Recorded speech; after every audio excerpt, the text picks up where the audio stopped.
lines around his eyes. Our father thought you a coward, Malcolm, after you ran to the high peaks with your tail between your legs rather than coming to our grandfather's aid when he needed you. Growls Callum. Malcolm's eyes flash. He's right, says James. Our father despised you. This is between my brother and me. I presume Alexander is on his way. Blake interjects. He is, says James, and my stomach feels watery. Blake drums his fingers on the table. Shall we get on with it then? You're looking very smug for a dead man, Blake, says James. You're looking very smug for a wolf who expects to rule a kingdom after negotiating, yet again, with southerners, says Blake. James's lip curls up. As opposed to my brother, who surrounds himself with them. Blake laughs. The sound cold. Please, Aurora is no threat. As for me, I was on your council once too, James.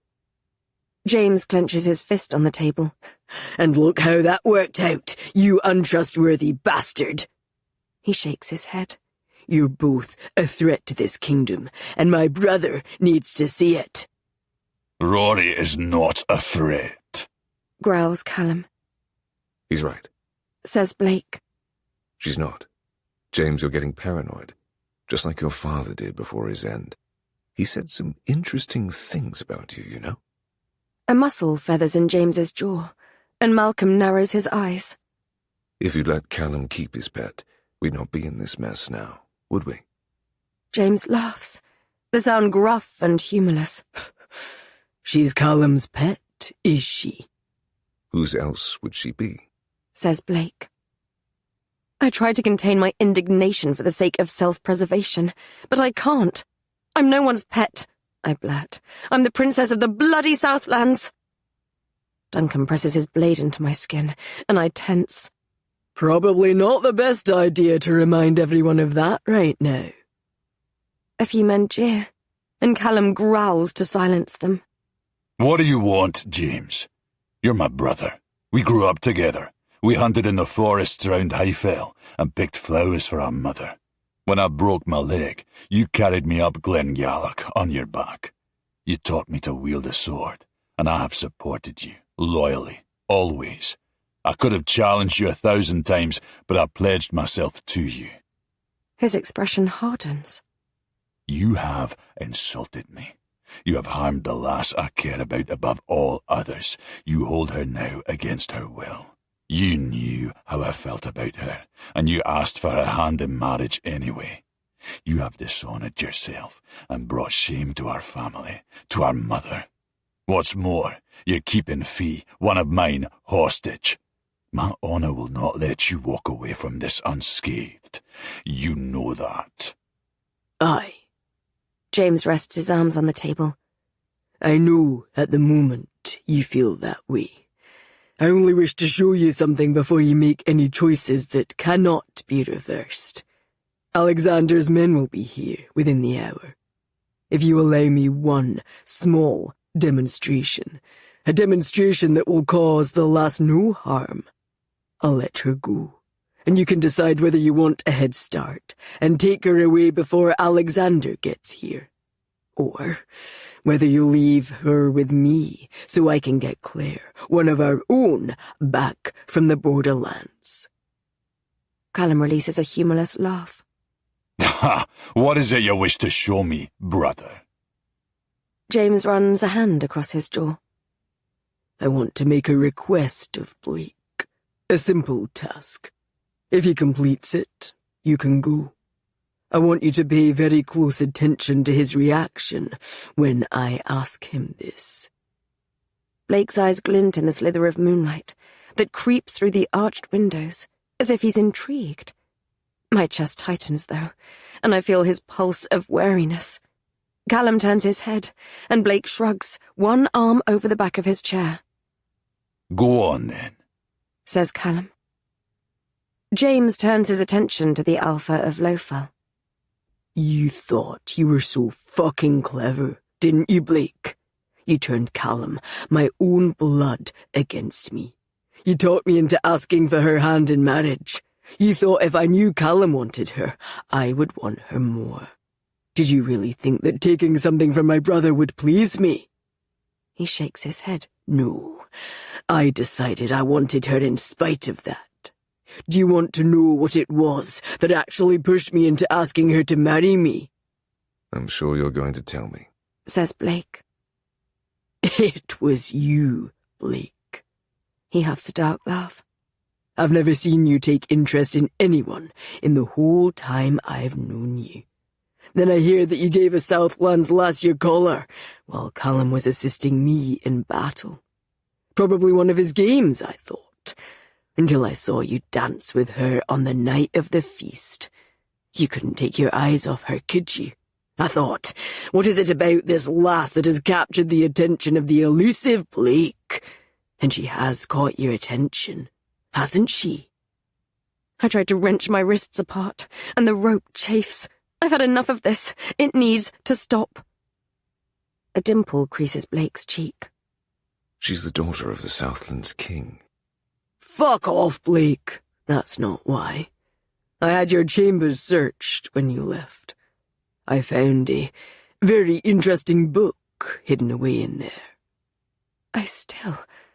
Does James know that our lives are linked? It was full of torture, removal of organs, experimentation on wolves. It was all pretty grim, though I'd expect nothing less from you. There was something else within those pages that caught my attention, though. You know what I'm talking about, don't you? The smile remains on Blake's face, but his shoulders tighten. What is it you want me to do, James? James leans back in his chair. Are you watching, brother? Callum's brow creases. Aye. Blake, I will let the princess go if you kiss her. Chapter 30. Blake's laugh chills me as much as James's request. Blake, I will let the princess go if you kiss her. Is that what gets you off nowadays, James? Asks Blake, and a few of the alphas around the table snicker.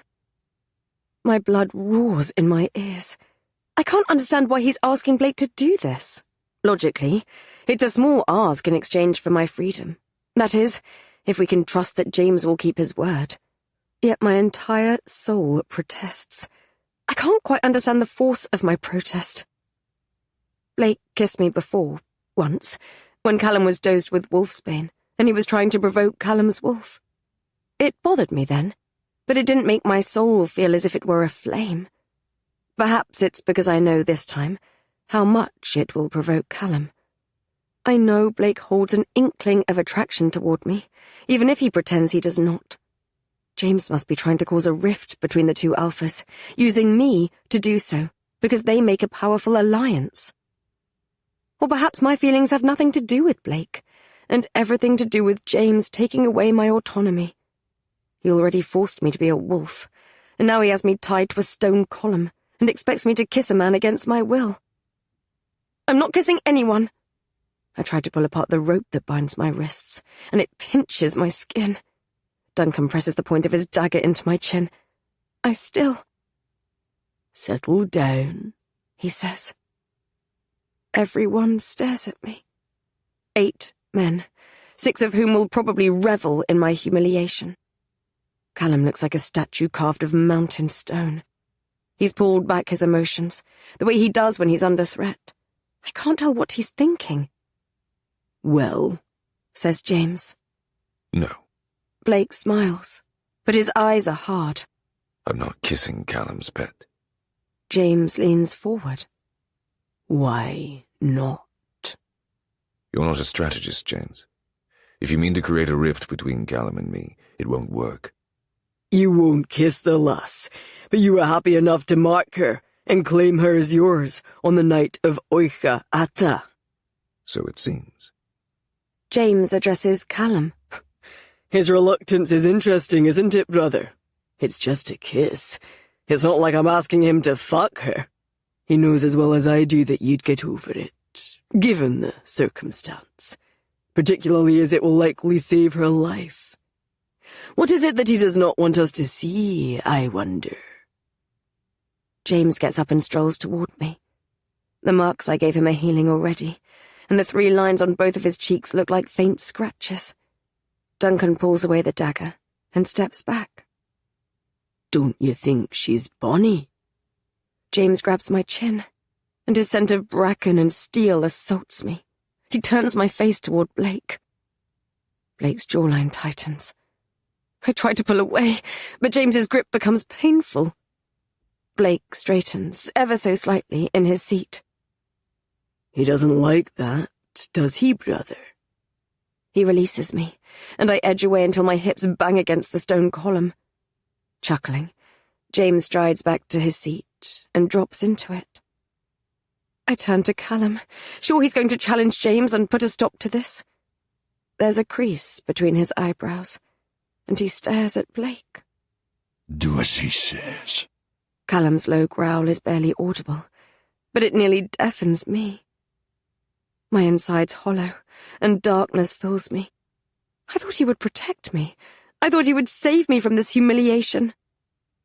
Blake turns his head toward Callum. Seriously? Seriously. Careful, Callum. Some things cannot be undone. Both seem to hold their breath. Callum jerks his head. Blake sighs. His chair screeches across the tiles as he pushes it back and stands. He drags his teeth over his bottom lip, then taps the surface of the table with his fingertips. I think he's trying to communicate something to Callum, but Callum stares at his clasped hands. Shaking his head, Blake strolls past the gathered wolves and makes his way to me. This can't be happening. Callum can't be allowing this to happen. Robert jeers, and another wolf whistles. Callum does nothing. Nothing. I want to shed my skin, to disappear into the darkness where no one can see me.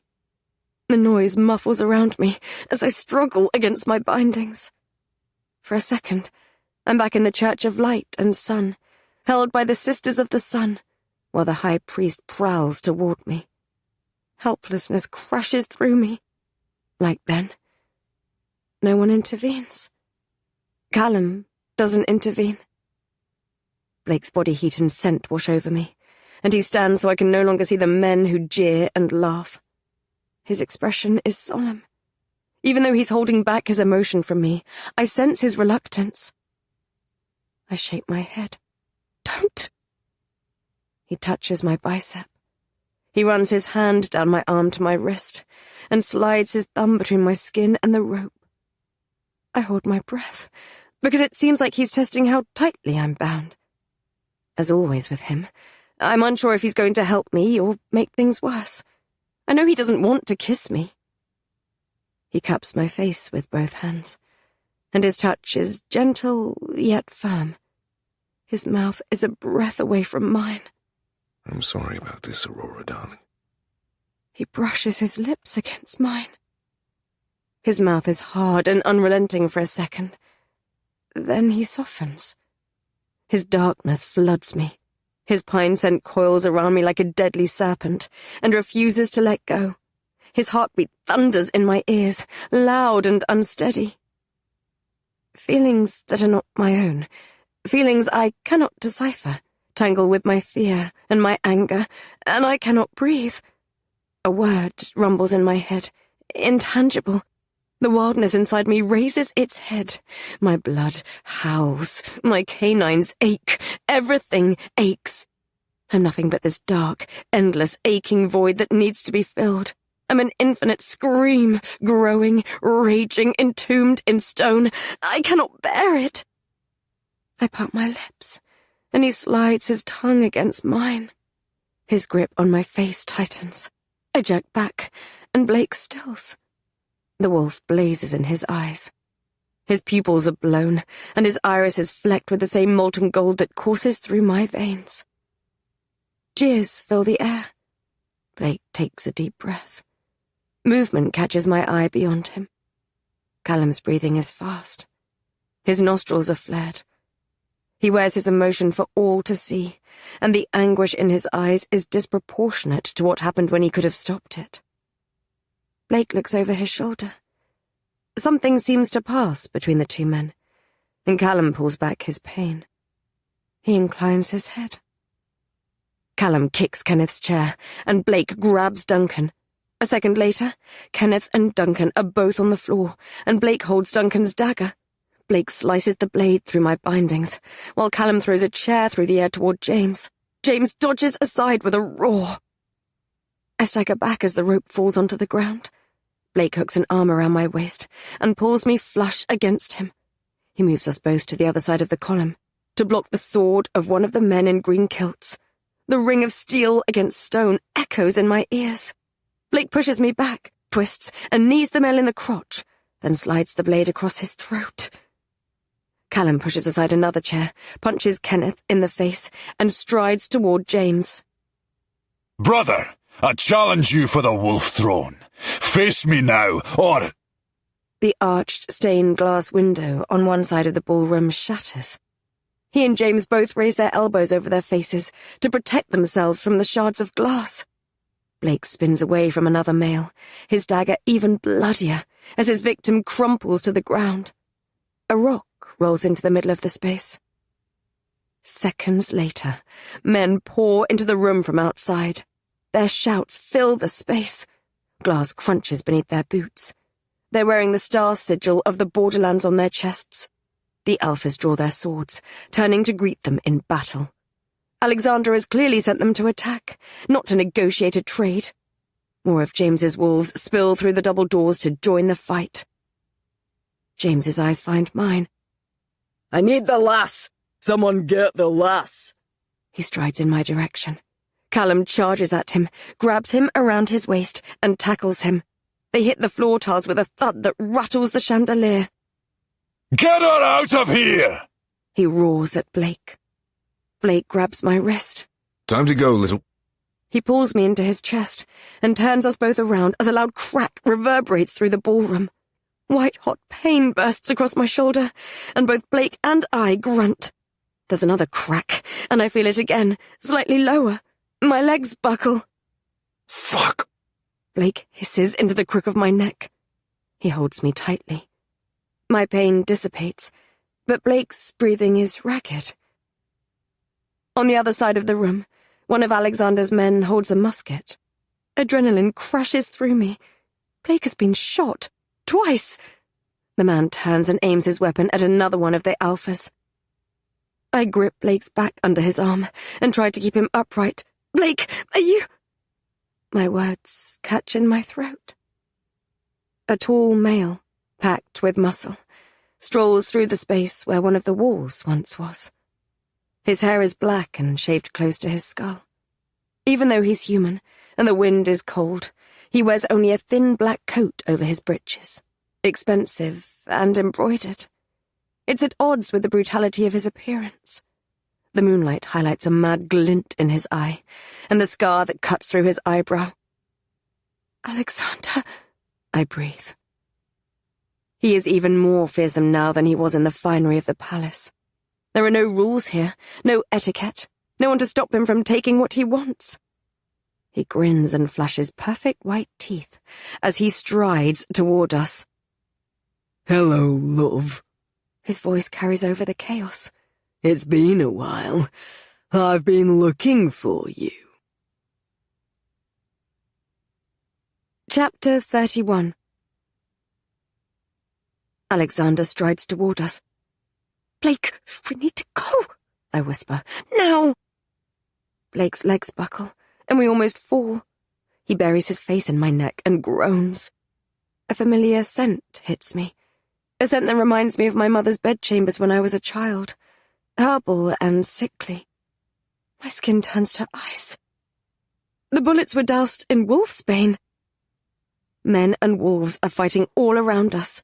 Callum's roar reverberates around the ballroom as James straddles him and slams a fist into his jaw. Blood sprays the faded mosaic on the ground. My heart clenches. The sound of clashing steel and male shouts fills the air. A wolf in a blue kilt steps into Alexander's path, sword raised. Alexander blocks his blow, then guts the man with another blade. Blood and gore, black in the moonlight, spills out of him. Goddess! Blake, can you walk? His skin is pale and clammy. Black curls stick to his forehead. Goddess, never mind. I hurl his arm over my shoulder and wrap my other arm around his hips, careful not to touch his bare skin with my wolfsbane-doused hands. I drag him toward the doors. We make slow progress. He slumps into me, a dead weight. He smells like blood and poison. Horse. Outside. He rasps. Okay, come on!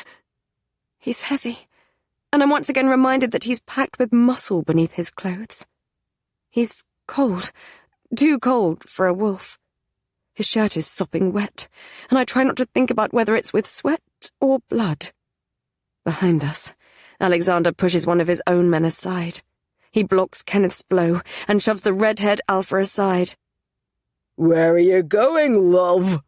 Alexander's gruff voice follows me. Don't you want to play? We reach the doors, and I drag Blake down a dark corridor. Blood runs down his fingers and drips onto the tiles. It leaves a trail behind us. Left. He mumbles when we reach the end. Footsteps echo behind me, and I know Alexander is coming. Callum roars. In pain or in victory, I don't know. I have to keep going. We pass what looks like a parlour, then a kitchen. I push open the door at the end of the corridor, and the night enters the house on a gust of wind. The scent of wild grass in the mountains floods my nose, and light drizzle sprays my skin. We stumble onto an overgrown path. I promised I'd come back for you, love, didn't I? Alexander shouts. There are 3 horses ahead, tethered to the trees a short walk away. I grip my teeth. Every bone in my body aches. Every muscle is tight. Blake groans and alleviates some of his weight as we head onward. The mountains are dark ahead. When we reach the copse of trees, Blake lets go of me and staggers toward a black mare. You first. He rasps. I mount, and he hauls himself onto the saddle behind me. I help pull him up. He hisses when my bare hands touch his wrists, but makes no complaint as he pushes himself upright, clenches his thighs around mine, and hooks his good arm around my waist. I grip the reins. Twigs and stones crunch beneath Alexander's steady footsteps. He's whistling, slightly off-key. The tune is familiar, and it instills fear within me, even stronger than my fear of him catching me. Go! Blake's breath tickles my ear. I hold onto the reins and dig in my heels. The horse takes off through the trees. Her earthy scent floods my nostrils, along with the smells of forests and rain, and Blake's dark poison. The wind brushes my hair back out of my face, and exhilaration twists with my fear. It's been so long since I rode a horse, so long since my mother and I would gallop through the countryside, yet it comes back to me like an instinct. Freedom, my heartbeat urges. Freedom! Hooves thunder against the ground behind us, and a low, rough laugh fills my ears. You can't escape me, love. Panic rises inside me. The lights from the manor fade, and the darkness creeps in. I don't know where I'm going. Blake's breathing rattles against my neck. He won't last long without his wounds being tended to. He murmurs instructions to me, and I navigate the moonlit terrain as best I can, while his chest rises and falls unsteadily against my back. My thighs ache as I clench the saddle. Blake slips behind me, and he grabs my side, his fingers digging into me. There, ahead. His chin scrapes against my shoulder as he nods. He won't follow us there. A chapel comes into view on the slope of a mountain. There's an iron fence around it, and weathered headstones jut out of the wet earth in front. I push us on through the open gates. The steel has been shaped into crescent moons and stars. I bring my horse to a halt among the graves. There's nowhere else to go. A rough laugh fills the air. My heart pounding, I raise my chin and turn the horse. "Hello, Alexander," I say. Alexander pulls on the reins of his horse and halts on the other side of the gate. I've imagined our reunion so many times. The reality is even better. He holds out a hand, and I catch a glimpse of ink on his wrist as his dark sleeve rides up.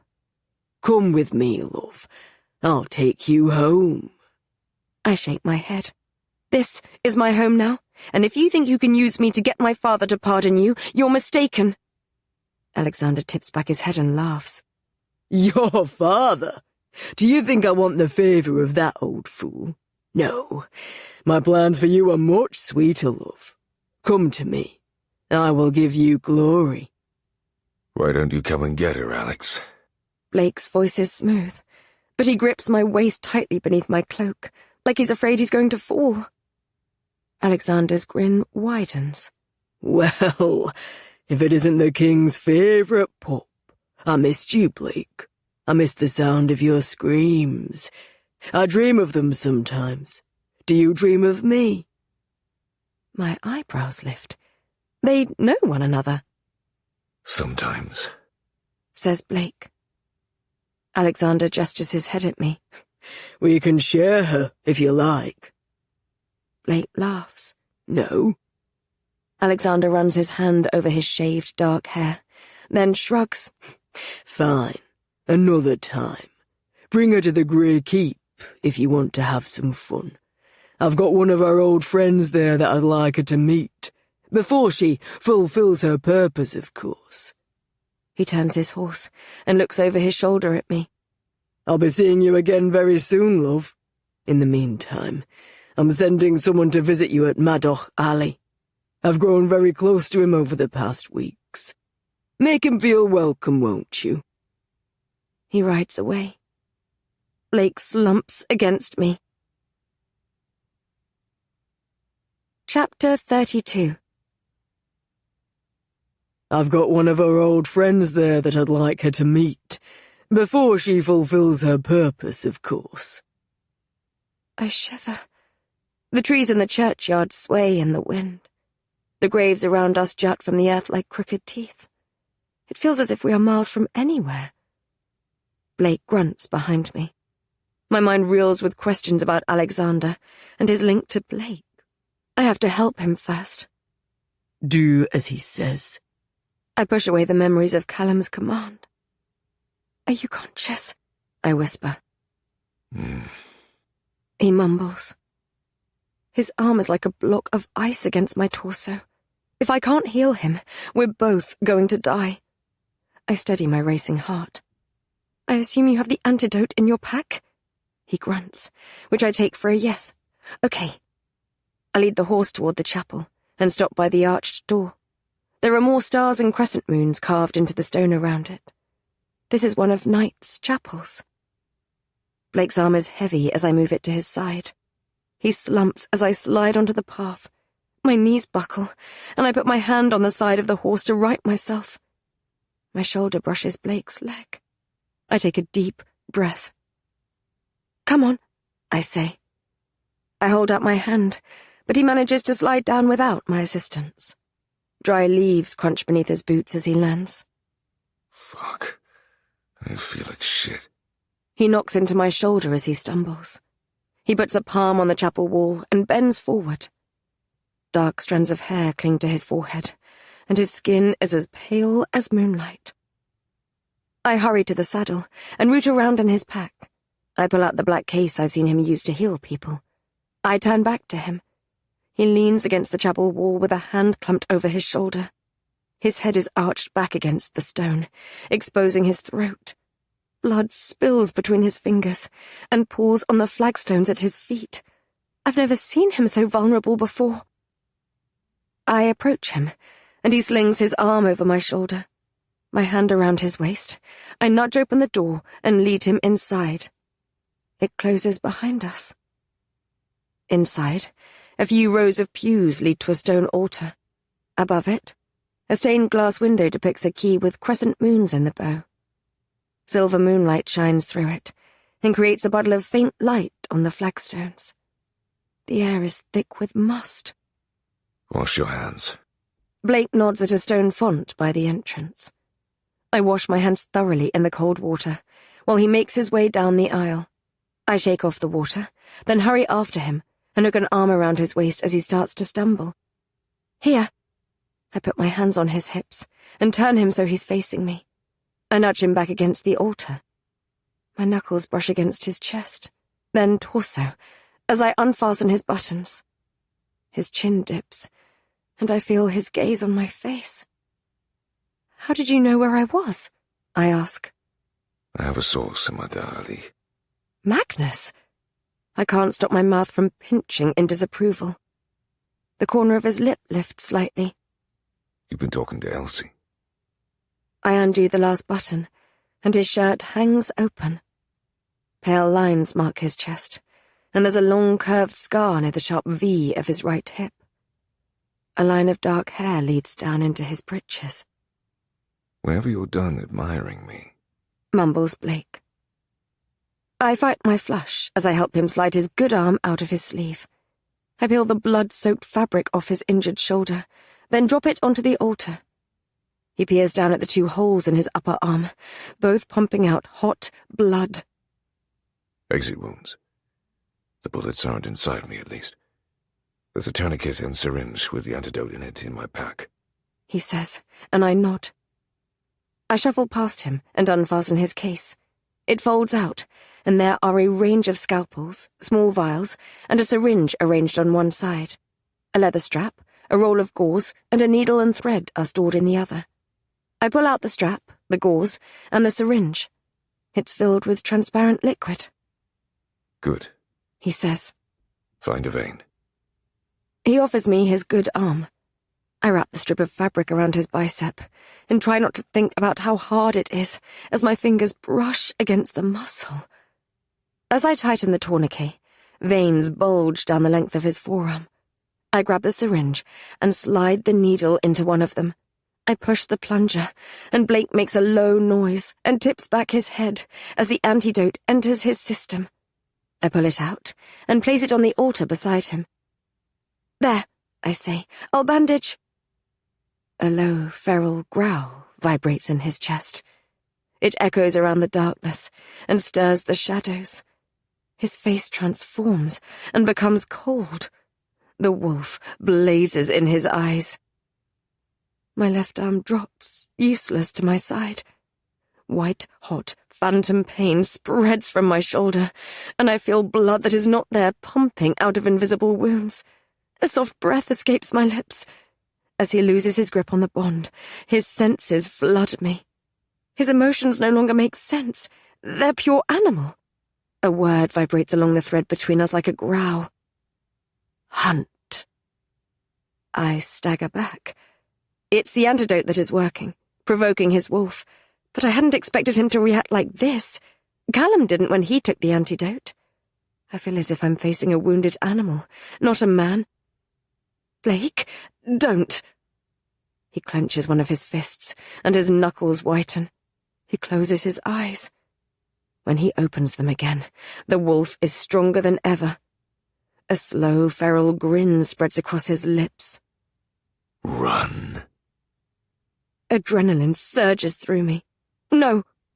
I fight the tremble in my legs. I step closer, and he straightens. I'm not doing that with you again. Get a hold of yourself. His breathing deepens. His essence floods me, dark and primal. That shadow of him wraps around my soul. It's all-consuming, suffocating. Sweat beads on my brow. Dots dance across my vision. He growls. Hunt. Blake, stop it. Every muscle in his body is taut. My skin is clammy. The feeling, it almost feels like when he used the Anya on me, but stronger. It provokes the wildness inside me. Hunt, claim, bite. I push back the fever that rises.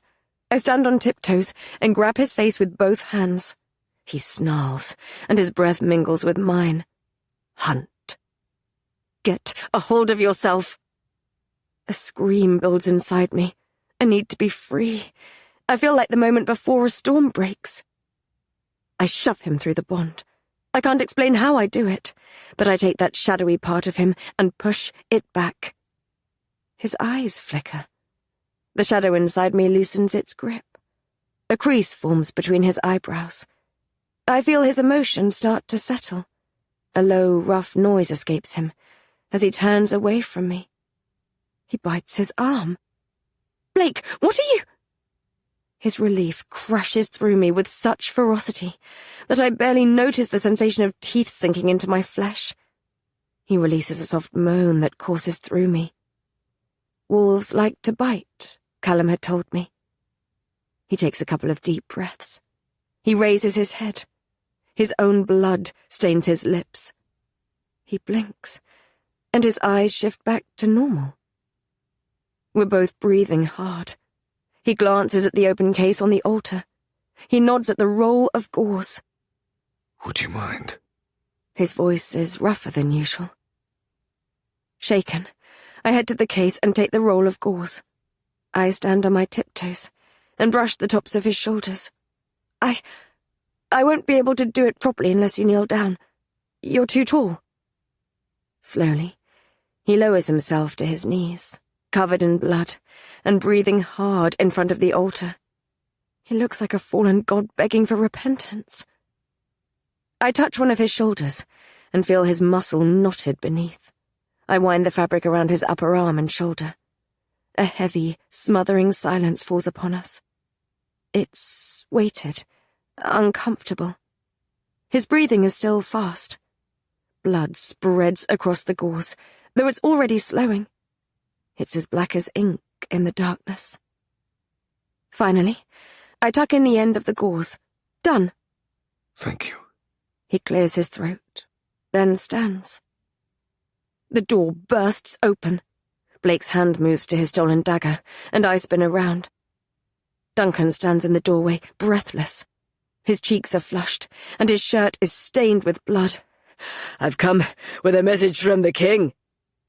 Blake unsheathes his weapon and walks toward him. Duncan raises his arms, eyes widening. "The new king." I grab Blake's bicep, and he halts beside me. "Callum," I breathe. "Yes, Callum."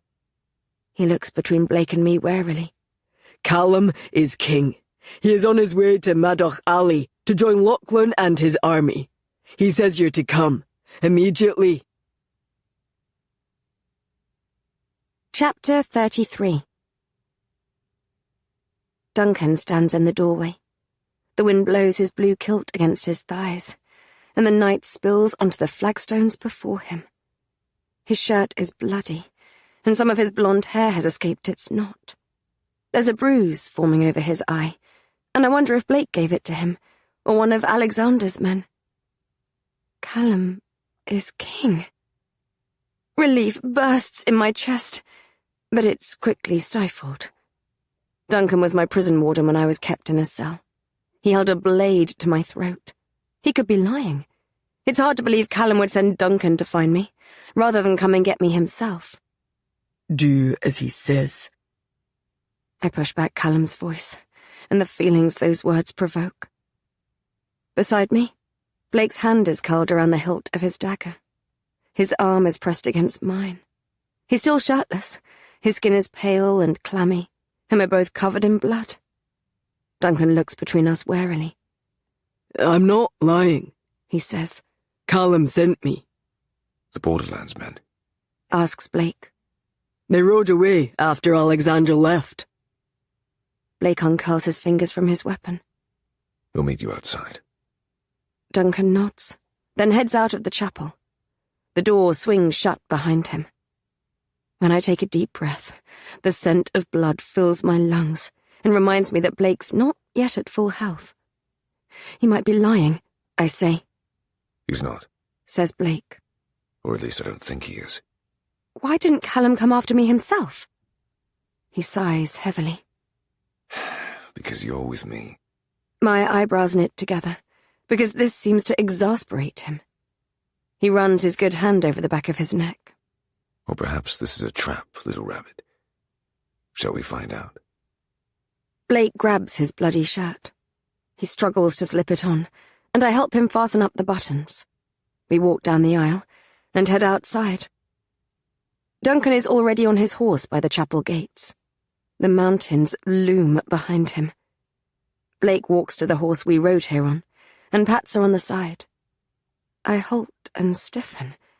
We'd rode here in such a panic, it hadn't really occurred to me that our bodies were pressed together for the journey. Blake looks over his shoulder and pulls a face. Unless you prefer to ride with Duncan. Duncan straightens in his saddle, and I catch a hint of panic in his eyes before he resolutely looks away. I wonder if he worries what Callum would think. I huff as I join Blake by the horse. I'm holding the reins. His left arm hangs limp at his side, and he rolls his eyes.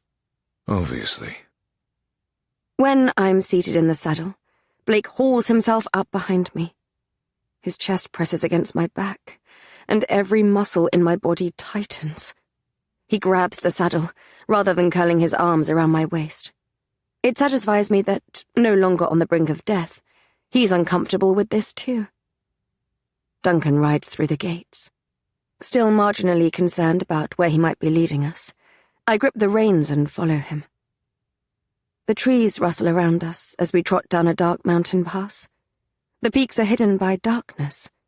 Blake's legs rub against mine as the terrain becomes more uneven, and he keeps shifting to try and put distance between us. He kissed me earlier. The weight of his kiss is heavy on my lips. I'm sure it'll get heavier when we get back to the castle. I'm sure there'll be consequences for both of us. All the Alphas saw it. Callum saw it. Do as he says. You know Alexander? I say quietly after a while. Yes. Blake's breath tickles my ear. You failed to mention that.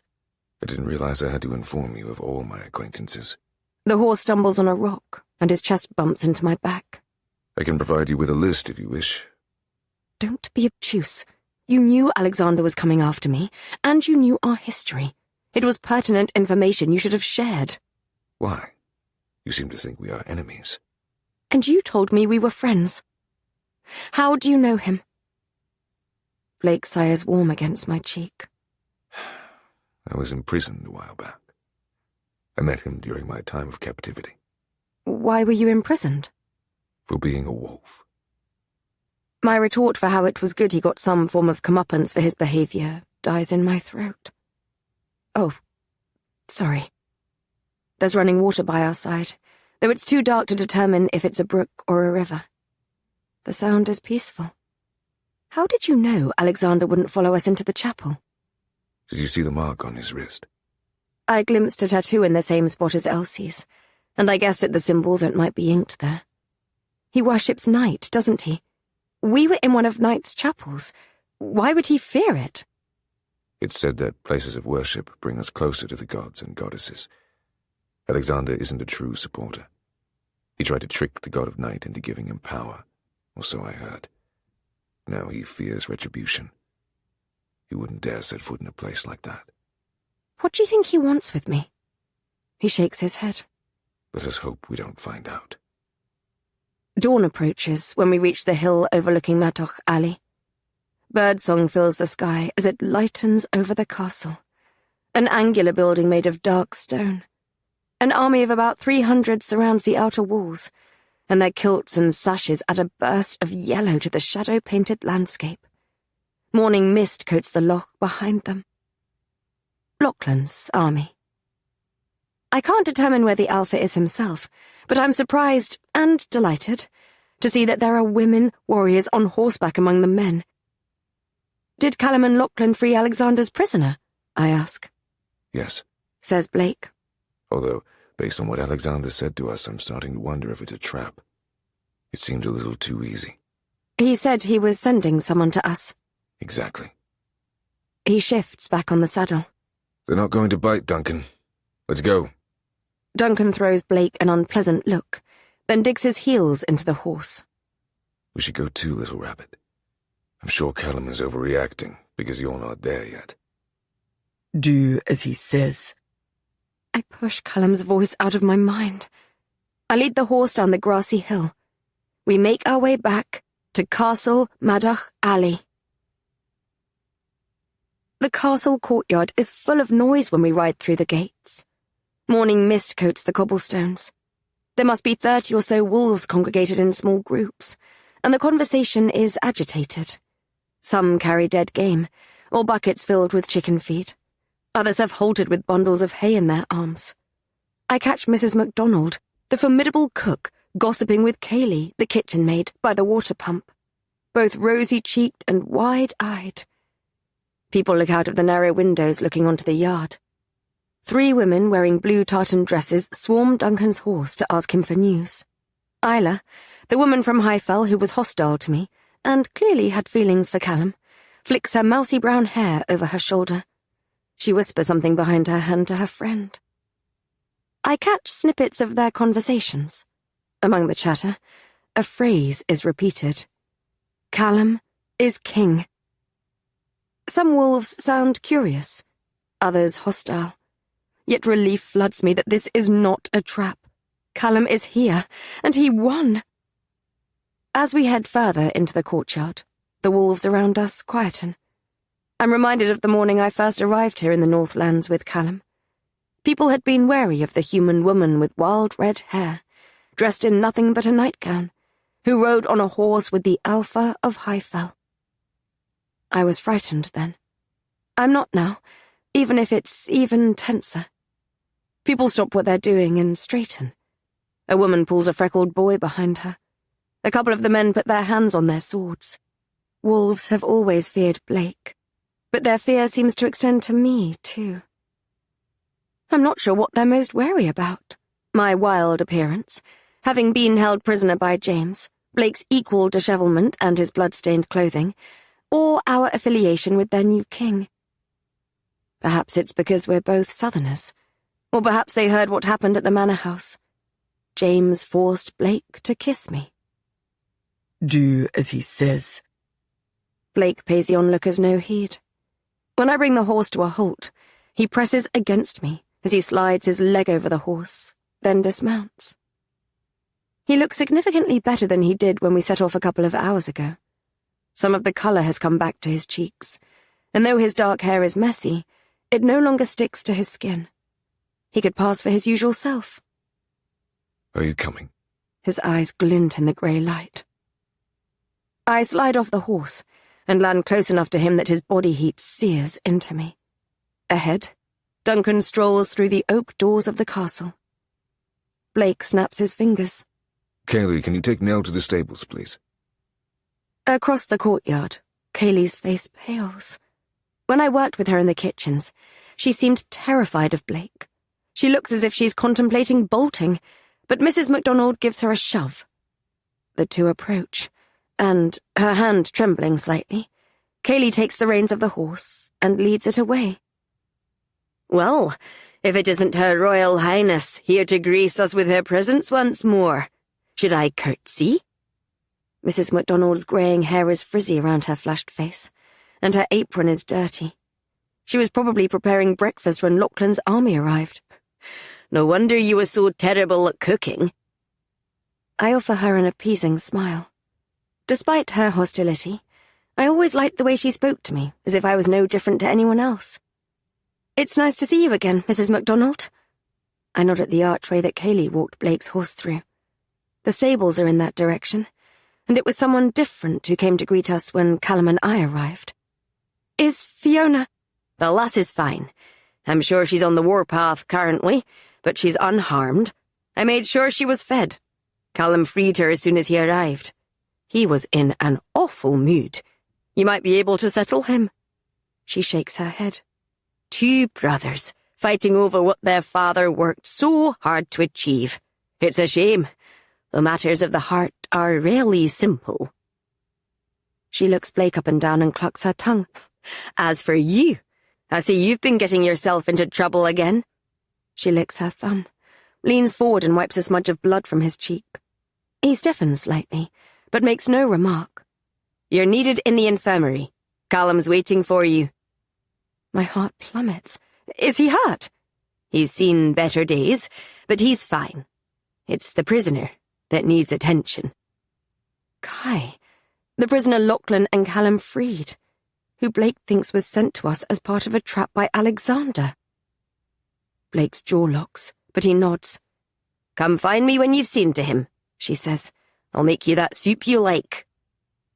She bustles through a group of wolves in blue tartan and heads after Kaylee. Blake wipes his face on his sleeve, but he doesn't say anything about Mrs. MacDonald touching him. I've never seen anyone be so familiar with him. I fall into step beside him as he walks through a group of wolves to the castle doors. That makes sense, I suppose, I say under my breath, horribly aware that the courtyard is unnaturally quiet. The two most fearsome wolves in Madoc Alley would be friends with one another. Mrs. MacDonald and Kaylee are both from Lowfell, says Blake, as we head into the castle. They have differing opinions on what I did to the majority of their clan. He smirks. I think Mrs. MacDonald was quite pleased to be rid of her husband. Disgust swells inside me, as I'm reminded that he's a killer. You're abhorrent. Thank you. It's not a compliment. We walk through the entrance hall, adorned with banners and tapestries, and a wolf head mounted on the balcony level above. The doors shut behind us, and loud and restless conversation breaks out. When we reach the infirmary, the fire in the hearth lights up the workbenches and medical supplies. Shelves line the walls, stocked with vials and jars. There are 3 cots in here, and there are patients in all of them. 2 men stand over one. Lachlan grips the shoulders of the man who lies there. He mutters under his breath. Beside him, Callum stands in front of the fireplace. I forget how to breathe. He looks as formidable, as impenetrable as the night we met. His shirt strains against hard muscle and is stained with blood. There's bruising around his strong jawline, and his nose is swollen. His expression is unreadable. His attention momentarily flickers to Blake, then me. His jaw locks. He looks at his enemies like this. Do as he says. My heart begins to race in my chest. I lift my chin and hold his steely gaze. He's jealous. No matter that he was the one who told Blake to kiss me. No matter that he could have challenged his brother before it got to that point. No matter that I was the one who was kidnapped and forced to do something I didn't want to do. I should be running into his arms. I should be asking if he's okay. He must have killed his brother, and no matter how much I may dislike James, Callum must feel something about that. My feet are rooted to the spot. Lachlan picks up on the tension. Silence shrouds the room, punctuated only by the crackle of the hearth and Kai's raspy breaths. It feels like miles stretch between Callum and me, like we're royalty from 2 enemy kingdoms, like the past weeks spent in each other's arms never happened. Callum? I say. Chapter 34. The fire in the infirmary blazes behind Callum and casts his face in shadow. He opens his mouth as if to speak. Blake stiffens behind me. I'm attacked. Long dark hair distorts my vision as arms wrap around me and a chest bumps against my side. The scent of horses floods my lungs. I'm squeezed until I can't breathe. You're still shite at giving hugs. Fiona pulls back and turns me to face her with a smile on her face. I'd expected her to appear drawn and tired. She looks surprisingly healthy. Her dark hair hangs loose and is a little wild, but her cheeks are rosy, and her brown eyes are bright. A soft laugh escapes my lips. Fiona, are you all right? I'm fine. No thanks to James. I've been cooped up in my chambers for weeks. He didn't have the balls to lock me up in the dungeons, the bastard. She assesses me, and her expression darkens. I heard what he did to you. She shakes her head, then frowns. Why is it so tense in here? Callum blinks. Once. Twice. His expression softens and he clears his throat. Rory, are you okay? I release some of the emotion that bubbles inside me on a shaky breath. I'm not hurt. Are you? He smiles, somewhat sadly. No. Fiona's forehead creases. She looks like she's going to say something, but Blake walks past me and slaps Lachlan's hand away from the man's shoulder. He leans over the wounded wolf, and I follow him, Fiona close beside me. "This is Kai?" I ask. Lachlan nods. The man on the thin mattress is barely breathing. I can tell that, under different circumstances, he would be handsome. He has jet black hair and high cheekbones. His breeches and shirt are torn and stained with blood. I balk when I realize he's missing a couple of fingers, and his ankle is twisted at an unnatural angle. Can you help him? Lachlan is trying to appear composed, but his shoulders are stiff. Blake pulls aside the collar of Kai's bloody shirt. There's a mark on his chest. I lean closer and stiffen when I recognize it. Someone has branded him with Knight's mark. The skin around it is mottled and burned, as if it was done recently. Blake turns his attention to Callum. We encountered Alexander a couple of hours ago. Callum's eyes widen, and I realize that with everything going on, he must not have realized the new Borderlands Lord had arrived with his men at the manor. What? He told us he'd be sending someone to us. He also expressed how keen he was to get his hands on Aurora. He walks to the workbench behind me, where knives and scalpels are lined up by vials of herbs and medicine. The ambush was a trap, says Callum. I'd say so. If Alex has broken him, he cannot stay. Neither can the others. He gestures at the men lying in the 2 other cots. You know it needs to be done. Callum slams his fist down on the workbench by the fireplace. Fuck! I flinch, and Fiona stiffens. Lachlan moves his hand to his sword. I won't allow you to kill him. You need Glas Cladach. The temperature in the infirmary drops, and the fire flickers out. Kai opens his eyes, and they are completely black. I know. You're sent. His voice is low and raspy, and the hairs on the back of my neck stand on end. The light and the dark. She always liked a good joke. Blake darts forward, pushes me aside, and grabs Kai's throat. Kai laughs. He's looking for you. Blake squeezes. Who? Kai frowns. The fire flickers back to life, and the black drains from his eyes to reveal honey-coloured irises. Blake releases his hold and glances at Callum. The man visibly trembles on the thin mattress. His breathing is ragged. He tosses his head from side to side, as if he can't figure out where he is. Fiona grasps my sleeve, and her eyes are wide. Callum is completely still, and his hand is on the hilt of his sword. Lachlan crouches down beside the cot. His skin is pale. What happened to him? Blake shakes his head. I don't. It was bad enough when we were kept in those kennels. Barely fed, beaten, broken. Kai's tone is monotonous. Alexander arrived, and it got worse. He moved us to the Great Keep. He tortured me, made me betray my goddess. His voice breaks as he touches the brand that marks his skin. Then he gave me to it. To what? Blake grabs Kai's shoulders. A haunted look creeps across his face. He kept something caged in the kennels with us. We heard it clanging its chains sometimes, dragging itself up and down its cell, hissing. The nightmares came. We tried to stay awake at night, fearing what would come if we succumbed to sleep. John, one of the biggest bastards I ever knew, woke trembling with terror etched onto his face. He shakes his head. One night, Alexander told me it was my turn to meet it.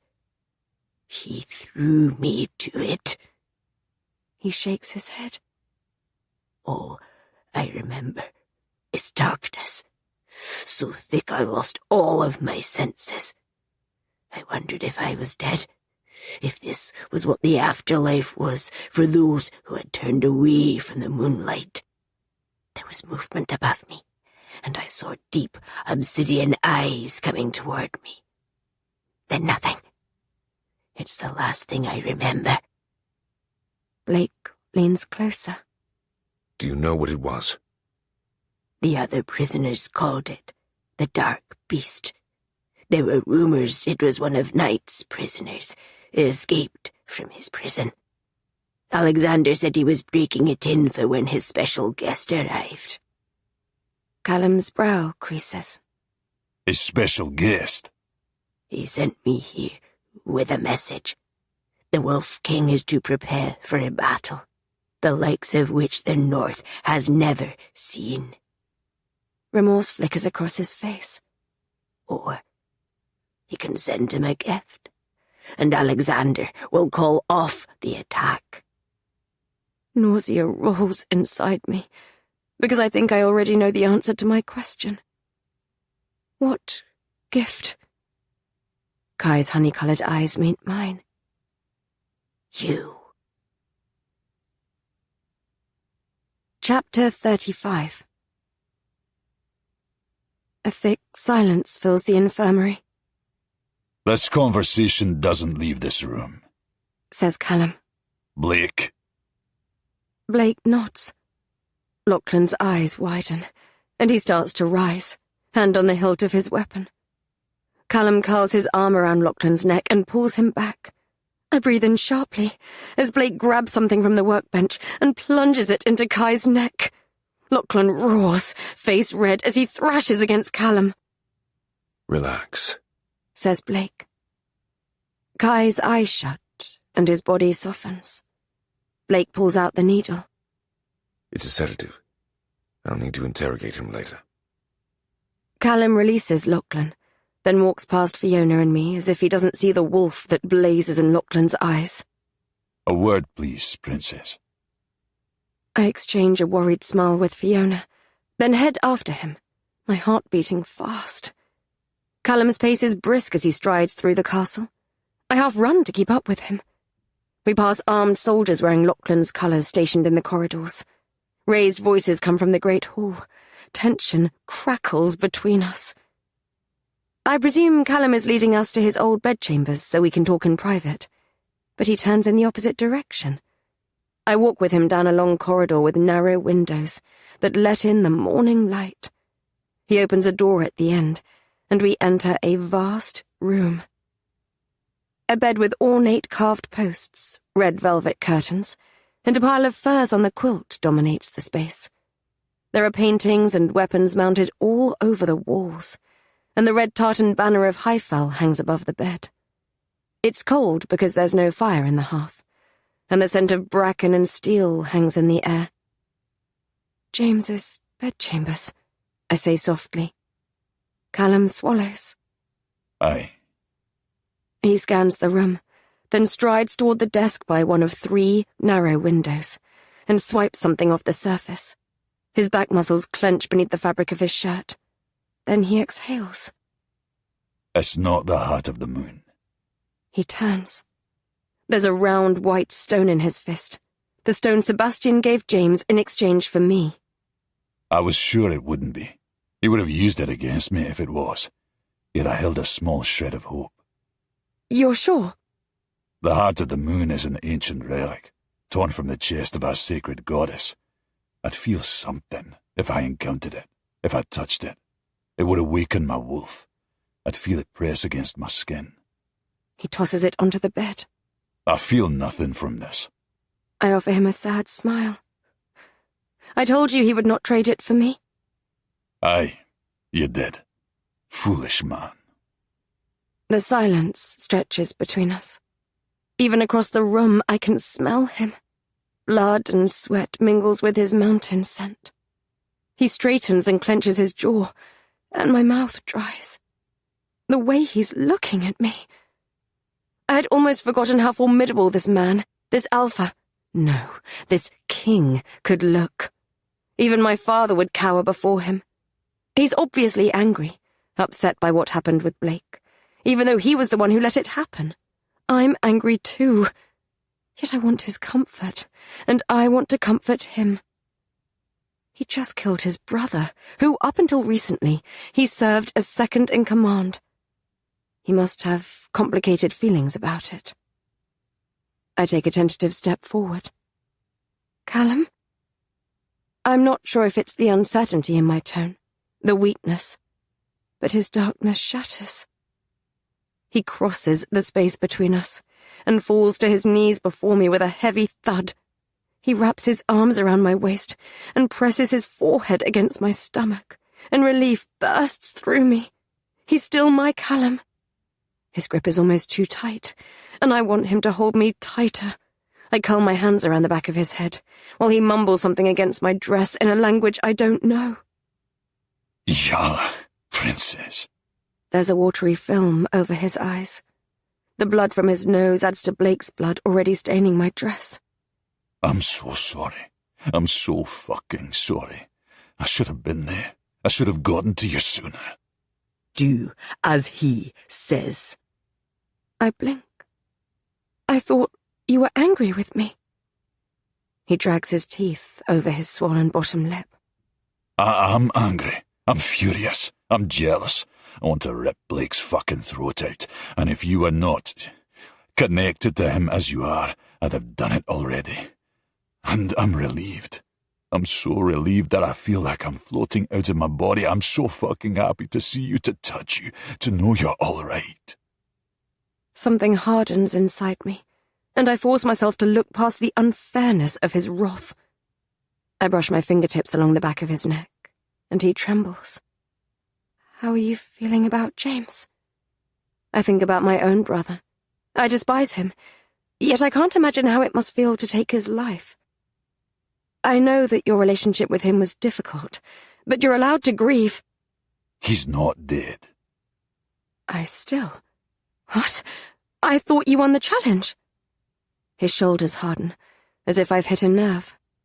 He forfeited. I knocked him out, then took over the fight against the Southerners. I planned to deal with him later. He must have gained consciousness and escaped. My blood cools. The vision of James's teeth when he sank them into me flashes behind my eyelids. The roar when I dragged my wolfsbane-doused fingers down his cheeks echoes in my ears. He will come back to challenge you, Callum. He squeezes my hip, then pushes himself to his feet. And I will beat him again. I sent Ryan after him. Ryan? My tone is incredulous, and a muscle twitches in Callum's temple. Aye, Ryan. He's like a wee brother to James. I don't think James will harm him. When I know where he is, I'll end this for good. He shakes his head. It seems like we have bigger problems to deal with right now. Alexander. Aye. Another thick silence stretches between us. Awkward, uncomfortable. Usually, his emotions are easy to read, but his face is blank. Unspoken words hang between us, and I know we need to voice them. Something I'm not used to doing. I clasp my hands together. Callum? There's much I need to deal with before the day is through. He clears his throat. I've had someone prepare your old room, the one in the tower that you stayed in when you first came here. My eyebrows lift, because I'd presumed we would share bedchambers, like we did at Lowfell. I won't be in my chambers at all today. I need to find space for Lauchlan's men. Rob is already trying to undermine me, and I need to get him under control if Alexander plans to attack. I thought you'd be more comfortable in your own space. Hurt ripples through me. The thing that happened with Blake. He closes his eyes. Please, don't. Not now. Callum, I know you're upset. He opens his eyes. I'm not angry with you, Rory, if that's what you're thinking. My wolf. I'm not in control right now. I need a bit of time to get my head around something, that is all. Get your head around what? He pinches the bridge of his nose. I don't know. All of it. Things you don't understand. What things? Not now. Get some rest. You've had a rough night. We'll talk about it later. I promise. His lips are hard when he brushes them against my forehead. He strides to the door, heads out of the room, and leaves me alone. The backs of my eyes burn. I want to scream. I sink my teeth into my finger and revel in the blood that spills into my mouth. I knew Callum would be upset, but I'm upset too. I was kidnapped and held against my will. I was made a fool of in front of a room full of men. I was helpless, and not only was he witness to it, he encouraged it. I was almost shot, and Alexander tried to take me away. None of it was my fault. I understand that he's under a lot of stress right now, but I thought I mattered enough for a conversation. My mind whirls over everything that happened tonight. I breathe in sharply as something comes back to me. James said he read something interesting in a book he found in Blake's chambers. Was he talking about the book that has information about the bond in it?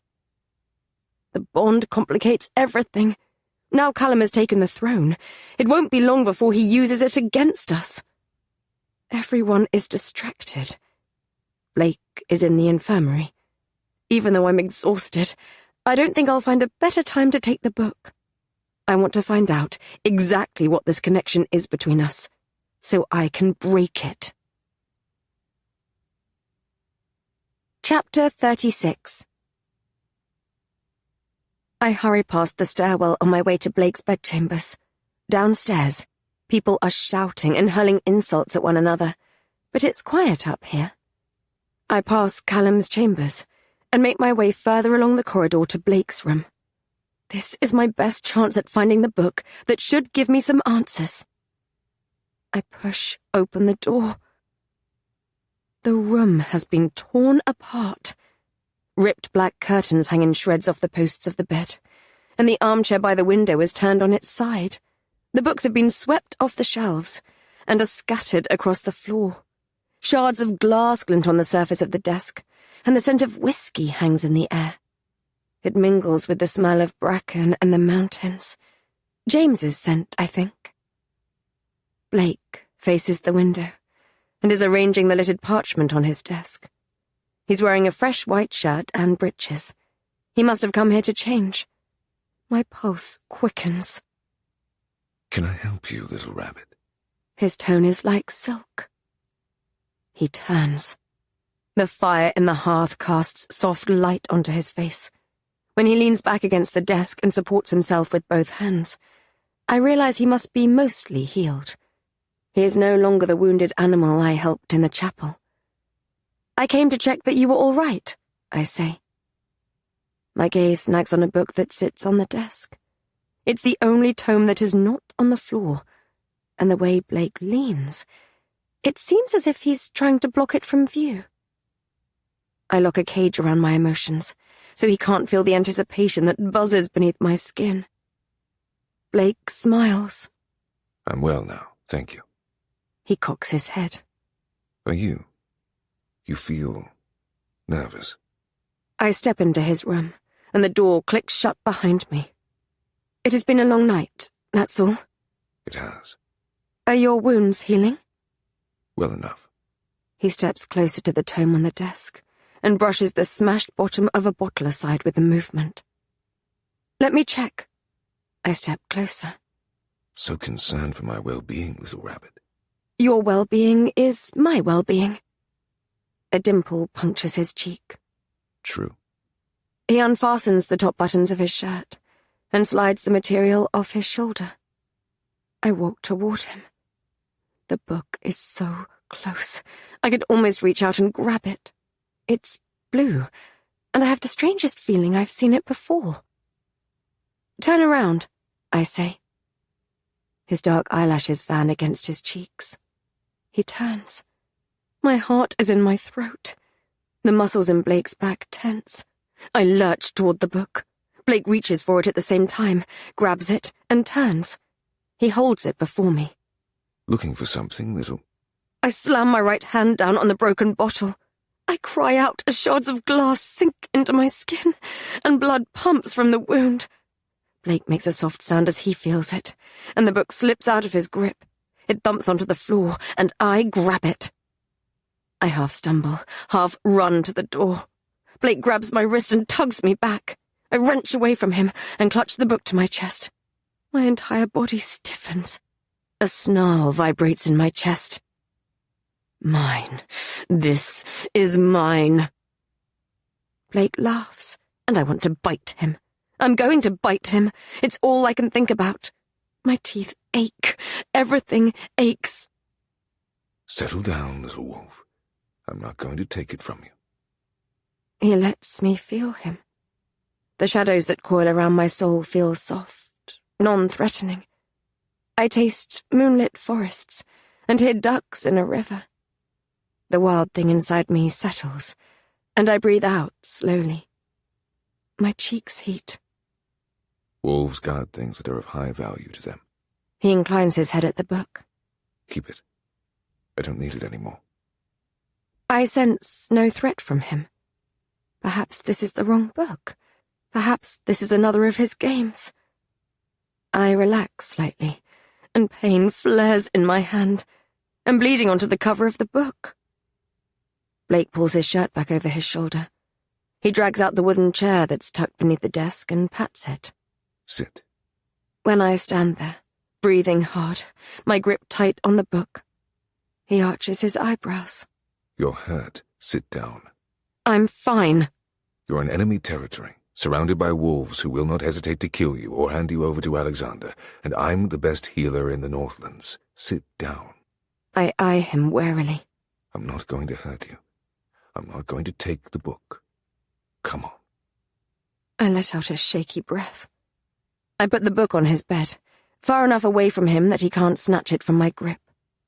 I sit down. Good girl, he says.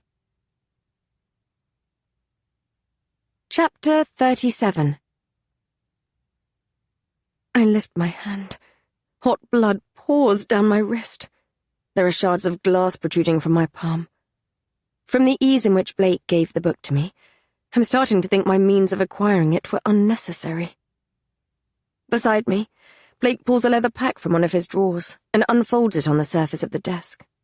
Outside, the sky is grey over the mountains, and cold sunlight makes his line of scalpels glint. I eye them warily, having read some of the experiments in his books, but he slides out a pair of tweezers. He kneels on the floor between my legs, nudging them apart slightly, and his body heat washes over me. He holds out his palm. I offer him my bloody hand. A strange feeling hums beneath my skin when he curls his fingers around my wrist. His gaze flicks to mine. This may sting a little. He grips the largest shard with the tweezers and pulls. I withhold my cry as he slides it from the wound. I bite my bottom lip. He drops it on the desk, and more blood pumps from the wound and coats his fingers. He starts work on digging out the smaller pieces. It hurts, but he is surprisingly gentle. Who took you from Lowfell and brought you to James? He asks. Why do you want to know? You know why. He says. I purse my lips and shake my head. I'm guessing it was someone from Lachlan's clan. No one from Lowfell would have done it. Ian, perhaps. I can't stop the quickening of my pulse. Blake drops another piece of glass on the desk. Ian, then. I don't want you to kill him. Why not? I shake my head. Alexander has his brother. He thought taking me would enable James to get the prisoners back. It doesn't excuse what he did, but I'd feel bad if he died for it. Would you have put someone in harm's way for the sake of your brother? My brother is awful. It's not the same. I swallow. You would have done the same for Elsie, wouldn't you? His grip tightens around my wrist. I've touched a nerve. He shrugs and plucks out another piece of glass. Has it occurred to you that I must kill Ian for Elsie? For my clan? For little Alfie? For you? I cannot have other wolves thinking they can stroll into Lowfell and take what is mine. I'm not yours. No, but you're part of my clan. To wolves, that means something. I bite my bottom lip. I don't want another death on my hands. His brow furrows. Another? Who else? My lips harden, and I focus on the flames that flicker in the hearth. Oh, I see. Sebastian. Do you feel bad for taking his life? No. My feelings are more complicated than that. I push down the memory of being trapped in the carriage with the man I was supposed to marry. I turn the conversation on him. There was a storm the night I was taken. There was. Why do you fear them? The wind blows through the mountains outside, and the fire crackles. I don't think he's going to answer. Do you remember what I told you? About what my biological father did to my mother? He says. Blake's fingers curled around my wrist when I tried to rip off the collar he gave me. He told me his father forced himself on his mother. Darkness twists in my chest. I'm not sure if it's coming from him or me. Yes, I say. My mother didn't love me. I reminded her of him, I think, and of the crime that was committed against her. She feared I would have a wolf inside me like him. For 10 years, I showed no signs of it. She tolerated my existence. He slides out the last piece of glass from my wound and gets up. He pours water from a jug into a wooden basin, then kneels back down again. He takes a cloth from the bowl and wrings it out. Just after my 10th birthday, there was a vicious storm. He presses my knuckles into his palm and gently wipes my hand with the cloth. In the evening, just before it broke, I could feel the wolf. Half-wolves can sense storms too sometimes. My eyes changed, and my mother saw, for the first time, what lurked inside me. She dragged me to the church in the village and confessed to the priest what had happened to her and what I was. It was the first time I'd ever heard her speak of my father. He puts down the bowl and picks up a small pot from the table. Moonflower is written on the label. He twists off the lid and puts some ointment on his thumb. He slides it on my wounds. The priest tried to get me to repent, tried to force the wolf to submit. The more afraid I was, the more provoked my wolf became. Finally, he grew tired of the beatings and dragged me to the well in the center of the village. He threw me down there and told me I could come out when I could control the wolf. All the while, the storm raged. My wolf senses were activated for the first time, not as strong as a full wolf's, but stronger than a human's. Every flash of lightning was blinding. Every crash of thunder near deafened me. The wounds the priest gave me were raw on my back. The rain beat down hard, and the water rose to my chest. I couldn't stop the panic, try as I might. I didn't know what was happening to me. I thought I was going to die. A part of me wanted to. In one of my fevered dreams, I remember shivering in a confined space, with water up to my chest. Was I there with him? Blake grabs a roll of gauze from the desk. I know it's irrational, but every time I sense a storm coming, I'm back in that well. Powerless. This story explains more than his fear of storms. He told me before that his wolf condemned him to darkness from the moment he was born, and I know he doesn't like shifting on the nights of the full moon. I can understand that, I say softly. He wraps the gauze around my hand, his touch firm but gentle, as he winds it between my finger and thumb. It strikes me how competent he is at this. I knew he was a healer, but I've never seen him do anything but torment people before. What happened that night, when you were in the carriage with Sebastian? His tone is uncharacteristically careful. Your emotions around it, they feel. His brow furrows. They feel like I'm 10 years old again, trapped in the storm. I shake my head. It doesn't matter. He continues wrapping the bandage around my wound. I wonder sometimes if I ever left that well. It feels as if I am constantly clawing at its sides, trying to lift myself out. Yet every time I get closer to the edge, I slip further into the darkness. My heart almost stills at the rawness of his confession, the vulnerability it displays. I realize That is the point. It's transactional, an unspoken bargain. He is offering me a part of him in exchange for a part of me. His eyes flick to mine, serious, expectant. I don't owe him anything, yet the words bubble inside me. They claw up my throat, desperate to be heard, even by him, maybe only by him. Somehow, I know he won't judge me, nor try to protect me from them. James gave me a dagger to kill Sebastian with, I say quietly. He sheathed it to my thigh. When I was in the carriage with Sebastian, I didn't know how to get it out without drawing attention to it. I sat in his lap. I could feel him beneath me. He was... I swallow. I got the dagger, but he grabbed my wrist and disarmed me. He told me to show him what I'd learned when I was a whore to the high-fell beast. My skin cools. He told me to get on my knees. Blake's jaw tightens. The shadows in the room seemed to darken around him. I felt helpless. The dagger was out of reach. I thought he was going to... And then James knocked the carriage over. It saved me from... I was able to get the blade. I killed him. How do you feel about that? My eyes burn. The confession, shameful and abhorrent, that has taken root in my soul, swells and spreads vines up my throat. It threatens to rip me apart if I don't get it out. It was my choice. He angles his head slightly. What was? Sebastian. I stare at the ceiling. I chose him. It was my fault. I chose my fate. My father told me to marry him, and I could have said no. I wanted to please my father. Even when I met Sebastian, and I realized he was a monster, I didn't run. If Callum had not escaped, if I had married Sebastian, the things he tried to do to me in that carriage, I would have let him, wouldn't I?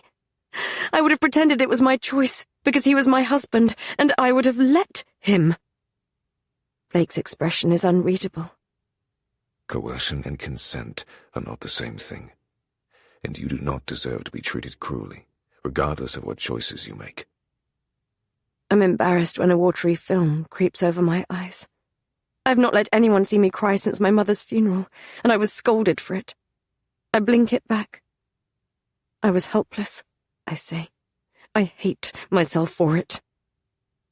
Do as he says. I push away Callum's voice. I don't know why, but my next shameful secret spills from my lips.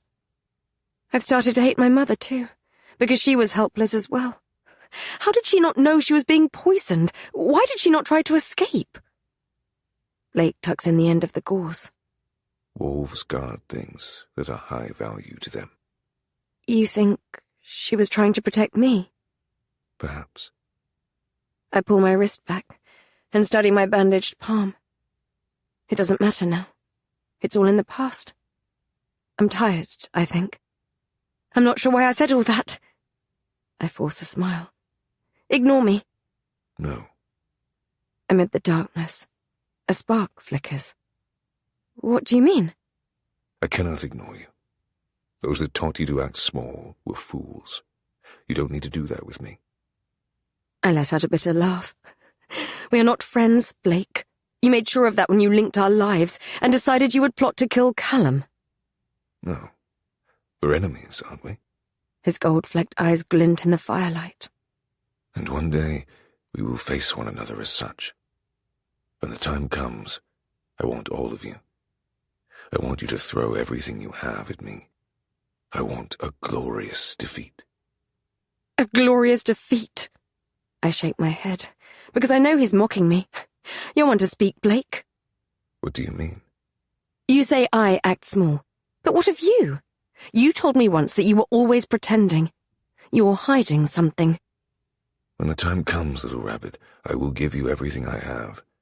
I promise. He stands and puts his things on the table. Your wound should be healed by tomorrow morning. Come back to me if it isn't. What are you going to do about Ian? If I find him, he will die. He didn't come back to Lowfell after you were kidnapped. I'm guessing he ran away. If he's smart, he will not cross my path again. Thank you. I get up and cross the room. I pick the book up from the end of his bed, and my fingers brush over his sulky sheets. I expect him to stop me from taking it, but he rights his armchair by the window and drops into it. I reach the door, then face him. Are we going to talk about what happened last night? What do you mean? You kissed me, took a bullet for me. Callum is acting strangely because of it. You know what I mean. He leans forward and clasps his hands between his thighs. Do you want to talk about it? Do I? Blake is a snake, a pest, a monster. He plots against Callum and uses me to do so. He has hurt people, killed people, tortured people. He talks of consent and coercion, yet he linked our lives together against my will. He is a liar, a manipulator, a cheat. Yet it occurs to me that he can be all of these things, and still hold a shred of compassion toward me. He can be all of these things and want me. James certainly seemed to think so. Why else would he have put us through all of that? Why would Callum have been bothered by it? I exhale. Perhaps not. Firelight and shadow flicker across his solemn expression. Let me know when you do, he says. Chapter 38. I sit cross-legged on the small bed with Blake's book on the white quilt in front of me. I'm in my old room, in the castle tower. It looks the same way it did the last time I was here. It's simply furnished. Books cover almost every surface. The shelves, the writing desk by the small window, the bedside table. The candle burns low on the bedside table. Rain hammers against the window, and the sky is grey outside, a reflection of my mood. Testing the Law of Wolves is written in gold lettering across the front of the book. Golden stars dust the spine. The book is familiar to me, and it comes to me quickly. Blake slid this book from one of the shelves in this room in front of me. He was secretive about it, and took it the morning when Callum rode out to help James. As James said, it's one of Blake's books of experiments. The handwriting is neater than the scrawled notebooks I've read, and when I stumble on some experiments I've read before, the melting of an eyeball to see if it grows back, the testing of different metals on a wolf's skin, and the order in which bones break on the night of a full moon, I realize it's a write-up of the most interesting experiments. This book, I think, was meant for wider distribution. I flick through and hope that something will jump out at me. I'm alert for the word connection or life force or bond among the dusty pages. I'm tired, though, and the ink starts to blur. When I jolt awake, the sky outside the window is dark. My dreams were restless. I found myself in dark corridors, passing barred cells, and being pursued by someone whistling in the shadows. I'm dreaming of Knight's prison, and I try to tell myself it's because of my encounter with Alexander, and the chapel in which I tended to Blake's shoulder, and all the talk of the dark god of late. Yet my mother's stories have taken root in my mind, and started to spread their vines. She told me Knight would tempt desperate mortals, and offer them what they wanted the most, in exchange for their souls. I'm the daughter of one king, and the consort of another. Does Knight covet my soul? Someone taps on my door. I slide the book under my pillow, then pad across the room. I open it and peer through the gap. Some of my tension dissipates. Fiona, what are you doing here? I ask. They're throwing a feast for Callum downstairs. It's tradition when there's a new alpha or king. Put on a bonny dress and hurry. I frown. Callum didn't tell me. He's been with the alphas all day. He told me to bring you down. Her enthusiasm provokes a smile, even if I wish Callum had come for me himself. Just a moment. I hurry over to the armoire, throw it open, and pick a dress. I prepare myself for the feast. The skirt of my long-sleeved crimson dress brushes against the stone steps as I follow Fiona down the spiral staircase. I wish I'd had longer to prepare. Fiona burst into my room as I was doing my hair, and I only just had time to braid it and weave it into a messy crown. I haven't even bathed since I arrived here. Fiona tells me how she spent the afternoon trying to help Callum keep the peace among the clans. He's trying to prepare them for battle, given Alexander's threat, but it's proving difficult when some of the alphas keep trying to undermine him. Rob's the worst. He's the huge bald man who wears green. Aye, his clan have always been trouble. She frowns at my bandaged hand as we spill into the corridor at the foot of the tower. Are you hurt? It's nothing. Fiona and I part ways when we reach the entrance hall. She tells me she hasn't had a chance to check her horses yet. I make the rest of the journey to the Great Hall alone. Brody, the young freckled boy from Madoc Alley, is playing his bagpipes outside the double doors. You've improved greatly, Brody, I say. He plays a shrill note as I pass, and his cheeks flush as red as his hair. I recall how his chest had puffed up with pride when Callum complimented him the first time I came here. Like then, my amusement dies as soon as I step through the doors. The Great Hall is loud, hot, and more packed than I've ever seen it. Fires roar in the hearths, and Lachlan's men stand guard in the shadows. The 4 long tables are packed with wolves. They shout across the space to one another. A man in blue tartan pinches Kaylee's behind as she hurries across the hall carrying a tray of meat, causing Mrs. MacDonald to grab him by the ear and shout at him until his face turns purple.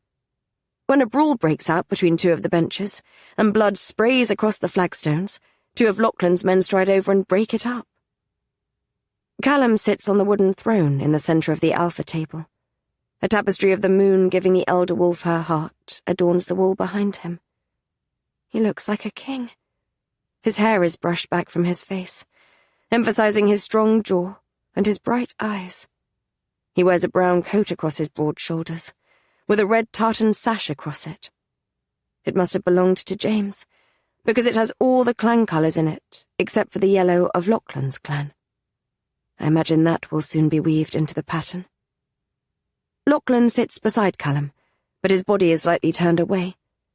I wonder if he's upset about earlier with Kai, or whether they've been arguing about something else. Callum's eyes lock onto mine, so intense that my mouth dries. The noise in the hall dims, as if the wolves can sense where their king's attention lies. Some of the faces that turn toward me are hostile. I'm clearly viewed as an enemy, not only because of my father, but for my role in this war between brothers.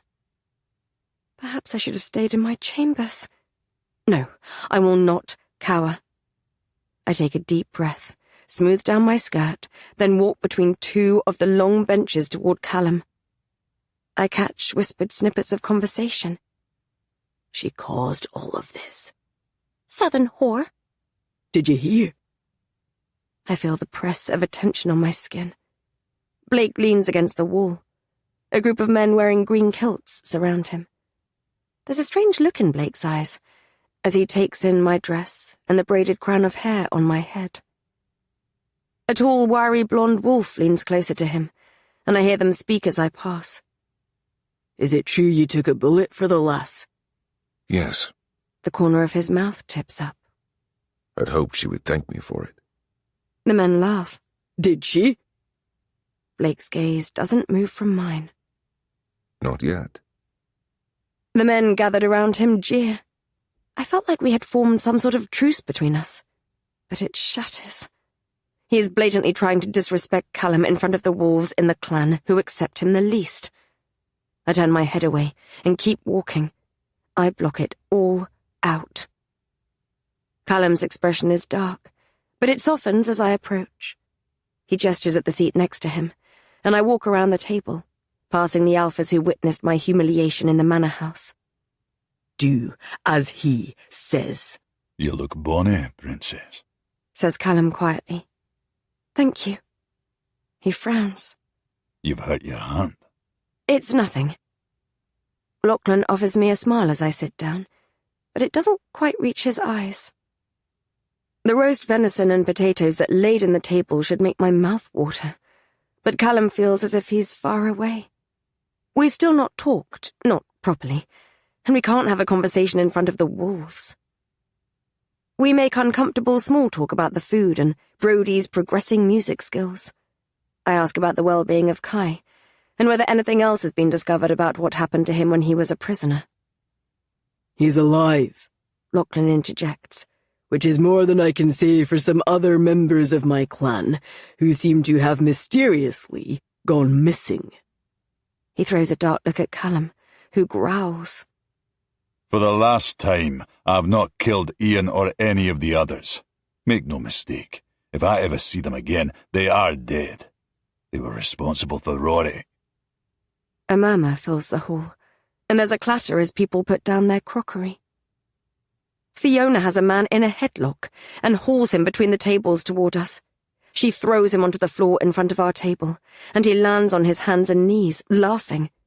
He's wearing a high-collared, tailored blue coat that looks expensive, breeches, and black leather gloves. His coppery red hair shines in the candlelight. My heart hammers in my chest. If you wanted me on my knees, sweetheart, all you needed to do was ask. The great hall falls silent. His accent is my accent, the accent of the Southlands. What's more, it has the musical lilt of nobility. Fiona backhands him, and he groans and says, If you keep treating me this way, I'm going to fall in love with you. Callum's hand curls around his knife. Who is this buffoon? I found him lurking by the stables, says Fiona. The man raises his head. His blue-green eyes meet mine, and I clench my jaw so hard it hurts. I take in his handsome face, spattered with freckles, his chiseled jaw, and the cleft in his chin. Blood dribbles from his nose. My apologies, he says. I must have forgotten my manners in all the violence. My name is Philip. I stand abruptly. Dimples crease his cheeks. Hello, little sister, he says. Chapter 39. Silence. Then whispers. They slither through the crowd like snakes. It's the Southlands Prince. The air erupts. Wolves jump to their feet. One of the benches turns over. Shouts fill the air. They're hysterical. A woman's shriek for vengeance is so hoarse, I expect to see blood pouring from her mouth. Lachlan's men push back those who run toward us. I'm engulfed in the anger, and I know it's aimed at me as well. My hands ball into fists. My breathing is ragged, like I'm trying to contain a storm in my lungs. Fire blazes through my veins. What are you doing here, Philip? My tone is icy. His smile widens and shows off his perfect white teeth. He doesn't seem even mildly concerned by the mob that bays for his blood. He made my life miserable. He taunted me, mocked me, belittled me. He spent my entire childhood waltzing around the palace he was set to inherit, as if he already owned it, and I was nothing but one of the objects within. He did as he pleased, drank as he pleased, bedded women as he pleased, and constantly made an exhibition of himself. He never received more than a slapped wrist for his behavior. All the while, I would be punished if so much as a crack showed in my perfect facade. Now he's here. He must have got back from the war he was fighting on behalf of my father, and come straight to the Northlands to bring me home. I might ask you the same thing, sister. He clucks his tongue over the noise. Someone's been a naughty girl. Daddy will be displeased. A low growl vibrates in Callum's chest, a sound that a wiser man would cower from. My brother has always been a goddess-damned idiot. Does he not comprehend that he's in enemy territory, surrounded by wolves? Does he not sense the violence in the air, the thirst for blood, his and mine? Lachlan leans forward slightly, and his brow furrows. Philip's grin falters, almost as if he recognizes the glass Cladoch Alpha. Callum nods at Blake, who sits at the other end of the table. Blake gets up and strolls toward Philip. In a sudden movement, he plunges a syringe into my brother's neck, and Philip crumples to the floor. I'll spend some time with him in the infirmary, says Blake. Callum stands up beside me. His arm brushes against mine. No one else touches him until I've decided what to do with him. He gestures at a couple of men, and they lift my brother and drag him through the mob toward the exit. He wouldn't have travelled alone, I say. He can barely dress himself without his entourage, let alone travel across the entire kingdom. Lachlan? I'll send out a search party, says Lachlan. His earlier darkness seems to be replaced by intrigue.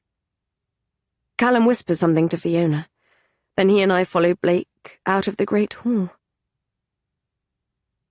When we arrive at the infirmary, Philip is tied to a chair near the cot where Kai sleeps. His head lolls against his chest, and his hair is the colour of tarnished copper in the soft light of the flames. His wrists are tied to the arms of the chair, and his long legs are spread slightly, his ankles bound to the feet. I halt close to him by the fireplace. Callum stands beside me. Blake dismisses the two men who brought Philip here. Philip was supposed to be fighting in one of my father's wars in the kingdom of Rima, but if this has hardened him in any way, he wears no evidence of it. His long, high-collared coat is well-tailored.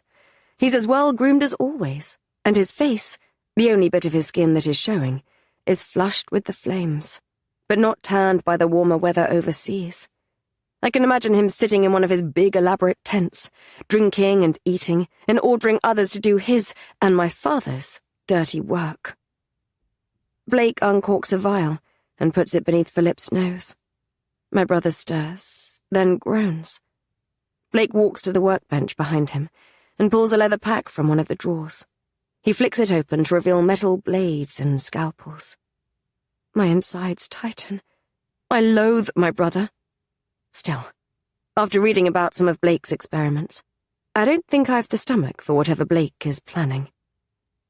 I expect Callum to put a stop to this.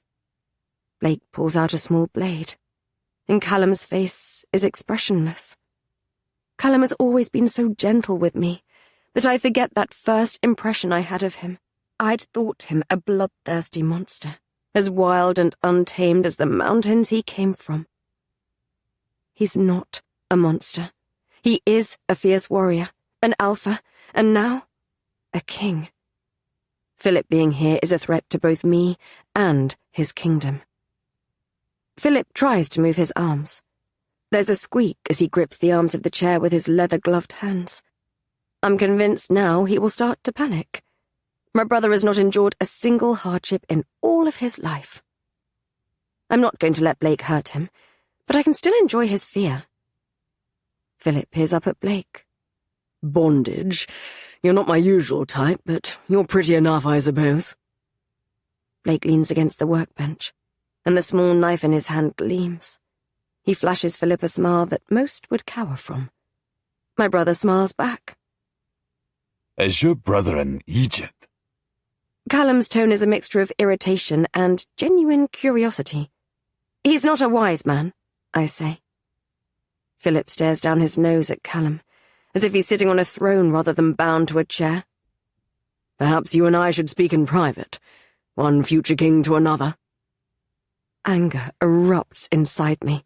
Isn't that just typical of Philip? He's arrived on a mission concerning me, yet it's the highest-ranking male in the room who he wishes to have an audience with. Goddess forbid I have a say in my own future. I grit my teeth. He's not the future king. He is the king. Not for long, if the talk in the taverns is anything to go by. What are you doing here, Philip? I ask. I had every intention of telling you, little sister. I've been so ill-treated that now I shan't. He shakes his head. I had heard the Northland's wolves were inhospitable, but I'd not expected such a cold welcome. I step closer to him. He smiles like ale. This is not a game. Father is not here to save you. Your title will not protect you, and you cannot pay your way out of this. You're in the kingdom of wolves, and you're the prince of their enemy. You would be wise to show a little understanding of the seriousness of your situation. His eyes glint, You've changed, sister. And you have not changed in the slightest, brother.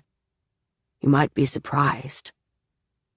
Blake drags a chair from the workbench and places it at an angle to Philip's. He drops into it and puts an arm over the back. From the ease of his movements, his bullet wound must be healed already. You're looking better than the last time I saw you, Blake, says Philip. A cold smile graces Blake's lips. As are you.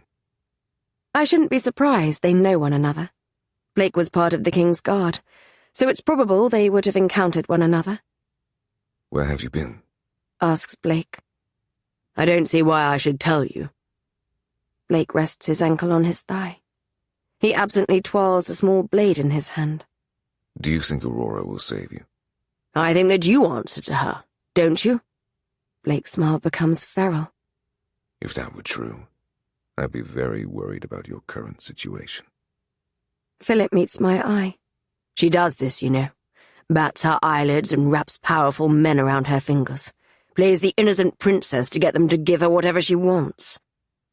Outrage blooms inside me. Is that so? Blake says. When did I ever get what I wanted? I want to tell him every bad thought I've ever had about him. I want to slap him across the face. The thought of snatching the blade from Blake and plunging it into his thigh is a strong one. My soul threatens to erupt. I pull it all back. I cage my feelings, as if by having him here, a reminder of the palace, I'm regressing to an earlier version of myself. I hate that he makes me feel like a helpless, voiceless child once more. Callum shifts closer. I step aside. I don't want the warm comfort he has denied me all day. I'm too far beyond thawing. You're dressed rather warmly, Philip, says Blake. Keeping up appearances, or something else? It's a strange comment to make when the climate in the Northlands is considerably colder than that in the south. Philip's smile fades for a moment, as if Blake has touched on something. He stiffens when Blake leans forward and gently takes Philip's hand. My muscles tighten. Blake, I say. Blake peels off Philip's leather glove. The tip of his little finger is missing. Torture? Blake drops the glove on the workbench to his side. Or frostbite? My eyebrows lift. I can't imagine that my brother would have been exposed to either. You've been keeping track of me, says Philip. Naturally. The door swings open. Isla swans into the room, and irritation sparks within me. I didn't see her at the feast. She wears a dress made out of the high-fell red tartan. The top part of her light brown hair is braided into a crown, like mine, while the rest hangs loose and wild down her shoulders. Is there something you need, Isla? Callum sounds weary, and I realize today is taking a toll on him. I was looking for you. She halts. Philip angles his head to one side, and her nostrils flare. There are two of them. Are we to be constantly inundated with southerners? When I travelled here from Highfell, I didn't expect to be so consistently surrounded by these people. What type of people did you expect to be surrounded by when you travelled south? Blake says. Isla's face blanches, as if she'd not realized Blake was here. She raises her chin. I expected to be among my own people. Wolves. We're still in the Northlands.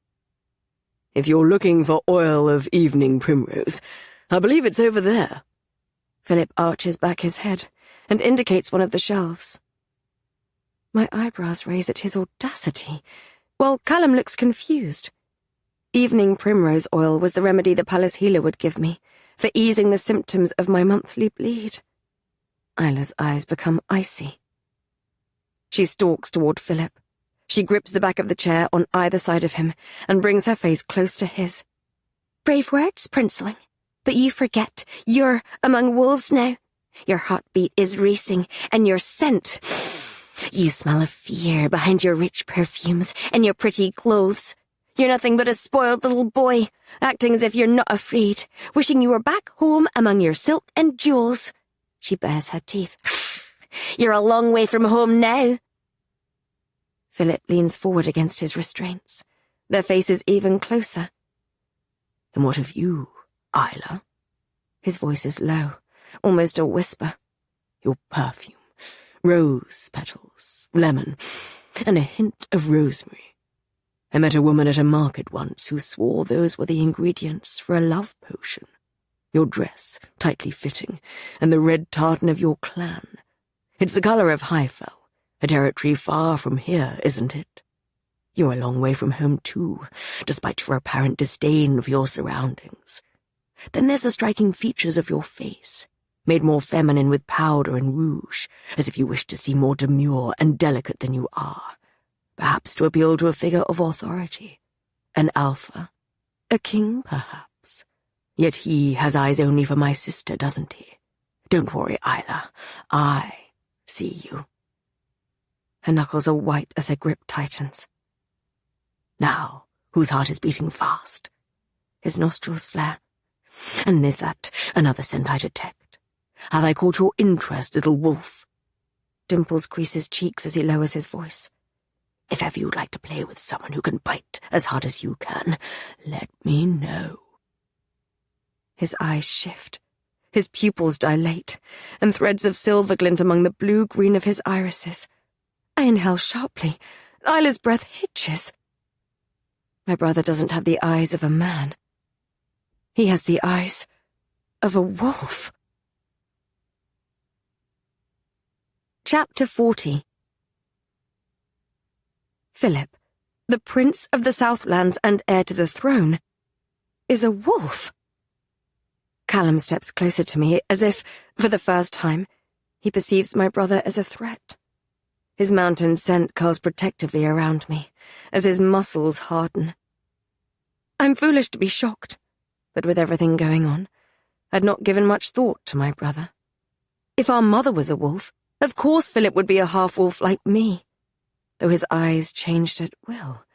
His nostrils flared as he told Isla about her scent, and he claimed to hear her heartbeat. I told him he had not changed a bit. You might be surprised, he had responded.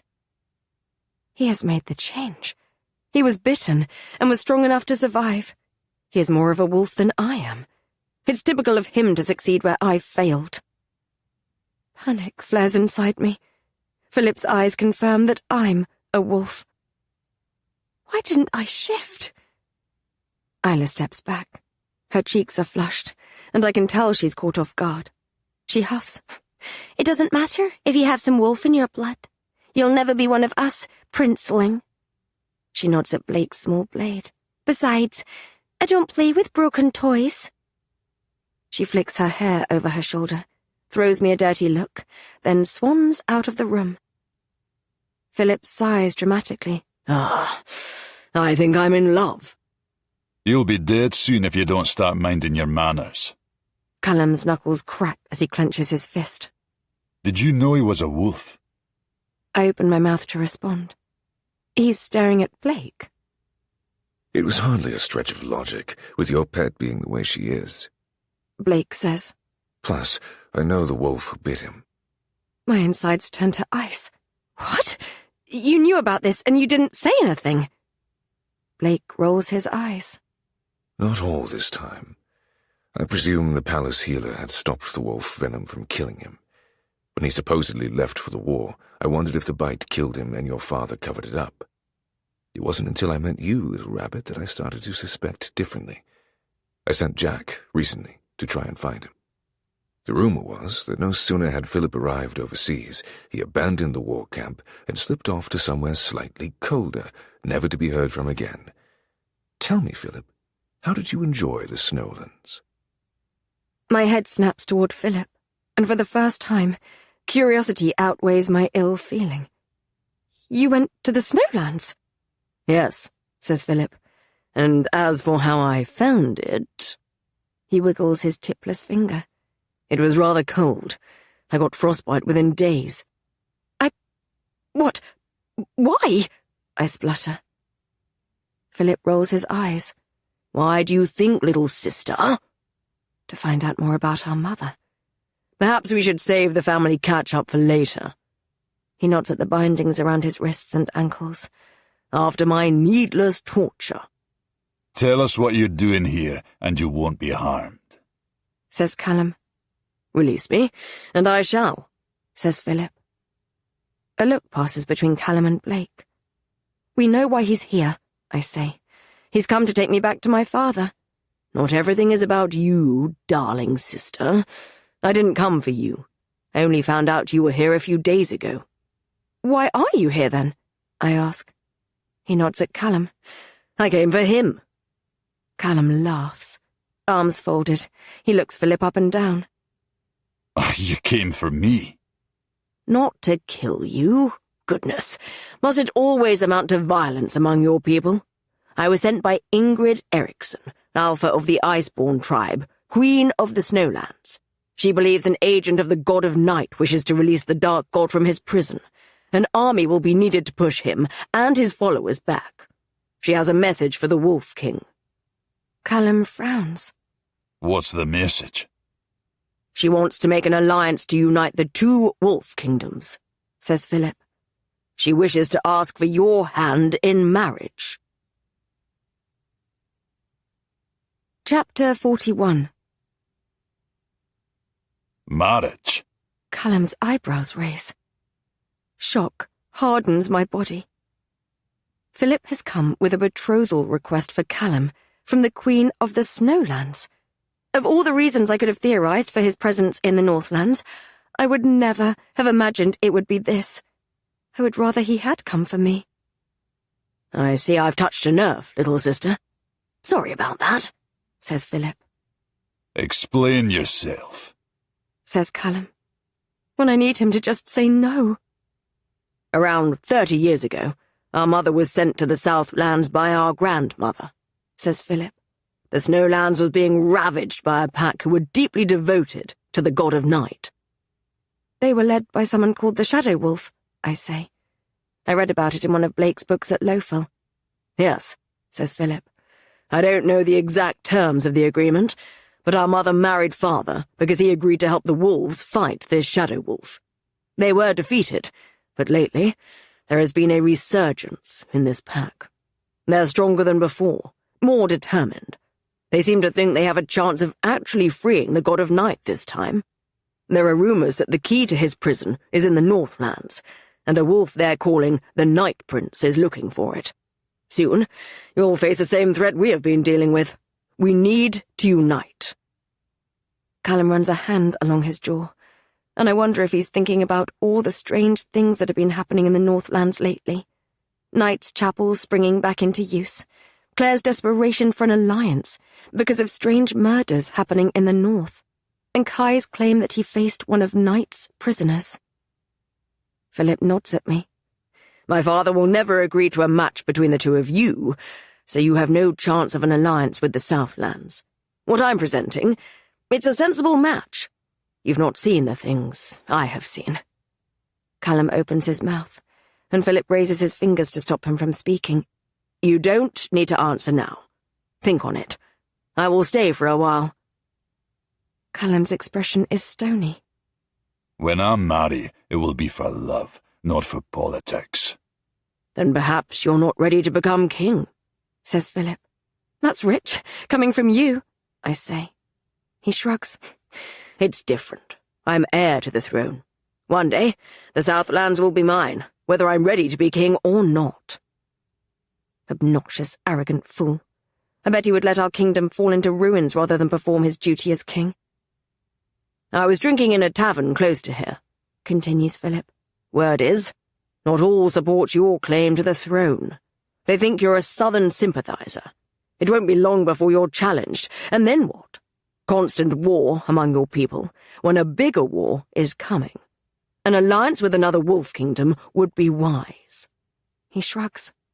It would be for appearances only. You can still carry on with whatever this is.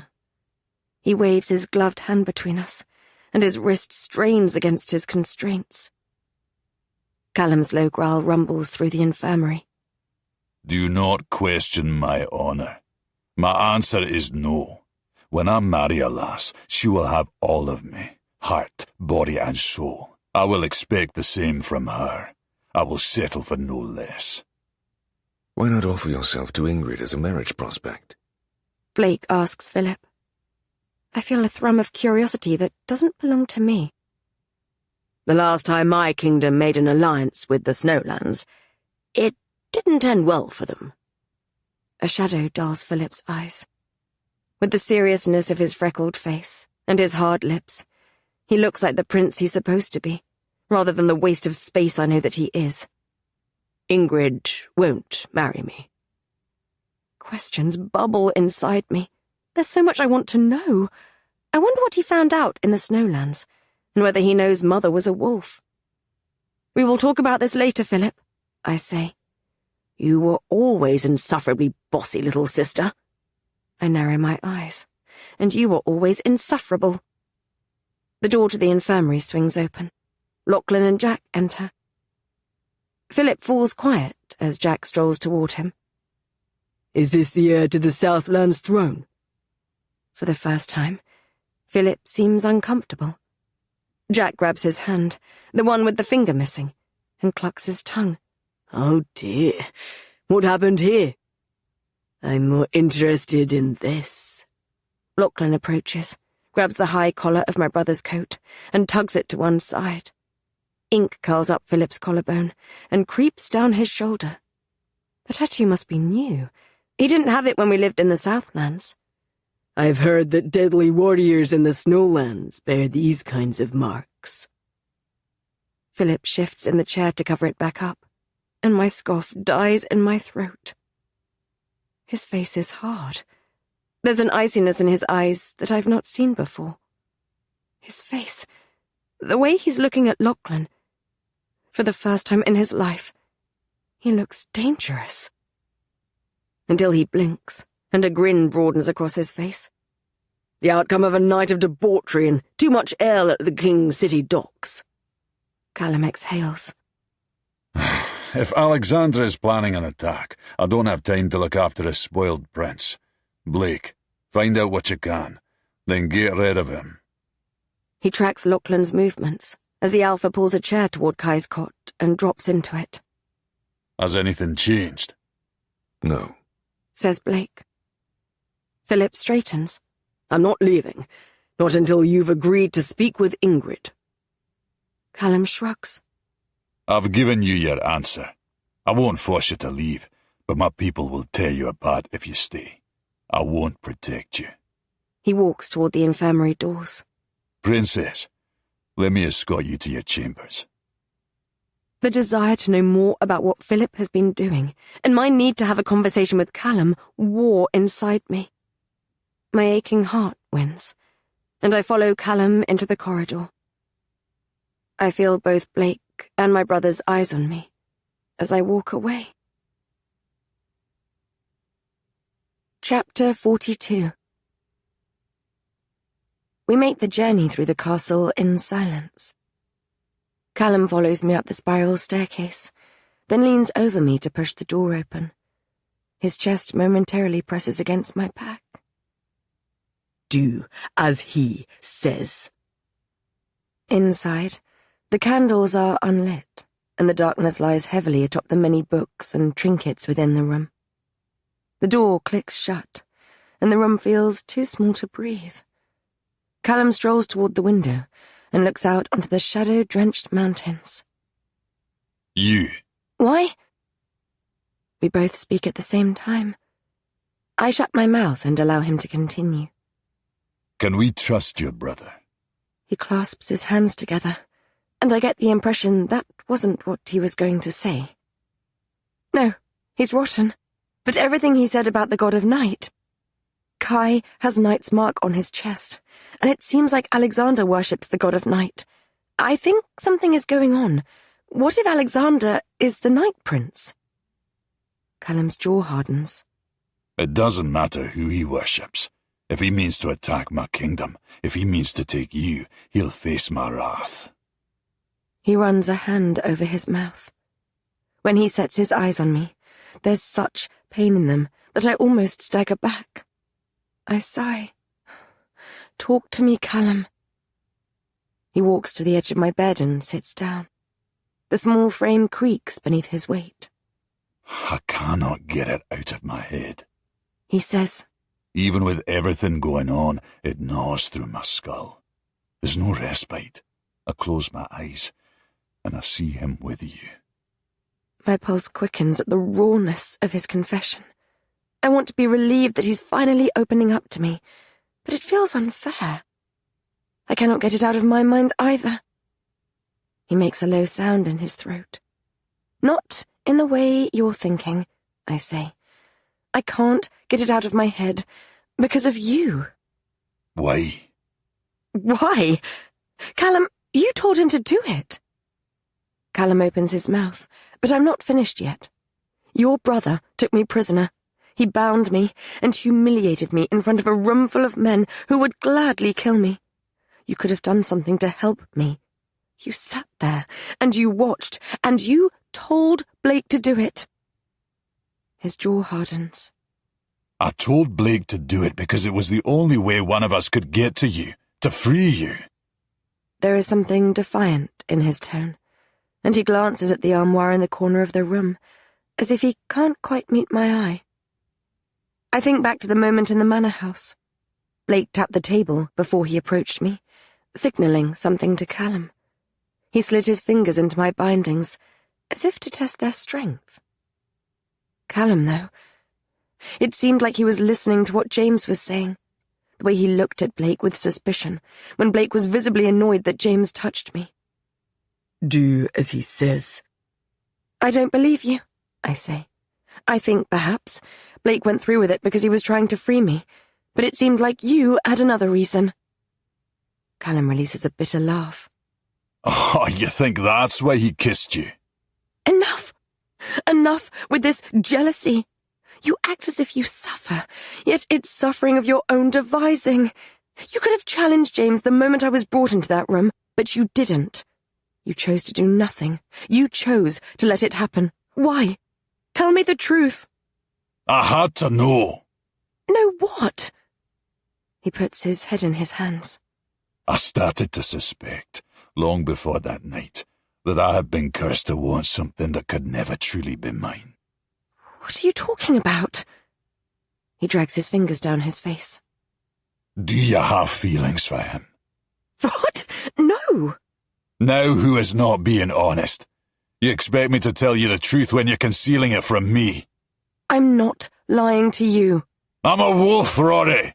Your heartbeat, your movements around him, your scent. Can you look me in the eye and tell me you felt nothing when he pressed his lips to yours? I open my mouth and he shakes his head. If you cannot be honest about this, I don't think I can get past it. You know James did this to get under your skin, don't you? Of course I know! He slams his hand against his chest. Yet I wonder if in his own way he was trying to help me. This is the wolf who attacked me, bit me, damned near killed me. Answer the question. You're being ridiculous. Perhaps I am. He leans forward and rests his forearms on his thighs. The mattress creaks beneath him. His shoulders are hunched, the muscles in his neck tense. He's such a sorry sight that if I weren't so frustrated with him, I would comfort him. My wolf is so close to the surface when you're near. I cannot make sense of my emotions. I've never felt so out of control. I don't know if I'm overreacting or underreacting. I don't know what's real. My blood is roaring and my teeth ache and I feel as if I could shed my skin and shift at any moment. His eyes shine in the darkness. And that was always my father's excuse. He would lose his temper and act jealous and hurt the people around him, and he would say he did it because of the wolf. I don't want to turn into him, so I suppress it. And I tell myself I'm not right to feel the way I do, but I have to know, Rory. I need you to tell me, when he kissed you, what did you feel? I take a shuddery breath. I turn to the window and place my hands on the desk, littered with books. I catch the slither of the moon that peeks from behind the clouds. The wind ripples the loch and stirs the branches of the evergreen trees on its bank. I don't know. I felt angry with you. And? I think of the moment he brushed his lips against mine. I felt like I was falling, and darkness was flooding me. I felt an intense ache, like nothing I had felt before. I felt heat in my blood. I felt his emotions, I say. And? I shake my head and turn back to him. That's all. He makes a frustrated sound and stands. I don't know if you're lying to me or yourself. His footsteps thud as loudly as my heartbeat, as he walks to the door and grabs the handle. I felt something. The words tumble out of me, traitorous and painful, and he halts. The muscles in his back bunch beneath his shirt. Is that what you want me to say? I felt a glimmer of something, perhaps, a fleeting moment. It was because I was angry with you. My feelings were mixed with his, and it was intense, and I was afraid. He turns, and the wolf blazes in his eyes. He swallows, hard, then nods. Thank you. Thank you for being honest. He takes a deep breath, steeling himself. I need to calm down. I walk to him and grip his hand. I'm angry and frustrated, yet I feel it needs to be said. I've met men like your father, Callum. You are not like him. I put his hand on my chest, over my heart. And you say you don't know what's real. This is real. We are real. I took your hand, and I chose you that night in the Borderlands. I choose you now. But I cannot, will not be the princess you keep locked in your tower, while you spiral over things that neither of us can control. I did not want to kiss him. You know that. So go for a walk, swim in the loch, take the time you need to get past this. But get past it, because if you cannot... I can't bring myself to say it. He nods, and presses his forehead to mine. His skin is hot. He feels almost feverish. You don't know how much I want you to be mine, Rory. Then stop being such a territorial beast, and stop pushing me away. He releases a half laugh, but there is no humour in it. He turns to the door again. Callum, wait. He looks over his shoulder. I need you, I want to say. Stay. But I feel as if I need some distance too, after everything he has said. I think we both need to sort through our emotions. You said you would not protect Philip if he stays. Do you want me to? My insides twist. I don't know. I hate him, but he's my blood. I wonder if he, with his relationship with James, understands more than most how complicated siblings can be. I shall tell my people Philip is our hostage. He says. And we mean to use him to get to your father. Perhaps once we beat Alexander, we will do so. Thank you. I'll have someone stand guard outside your chambers to make sure you're safe.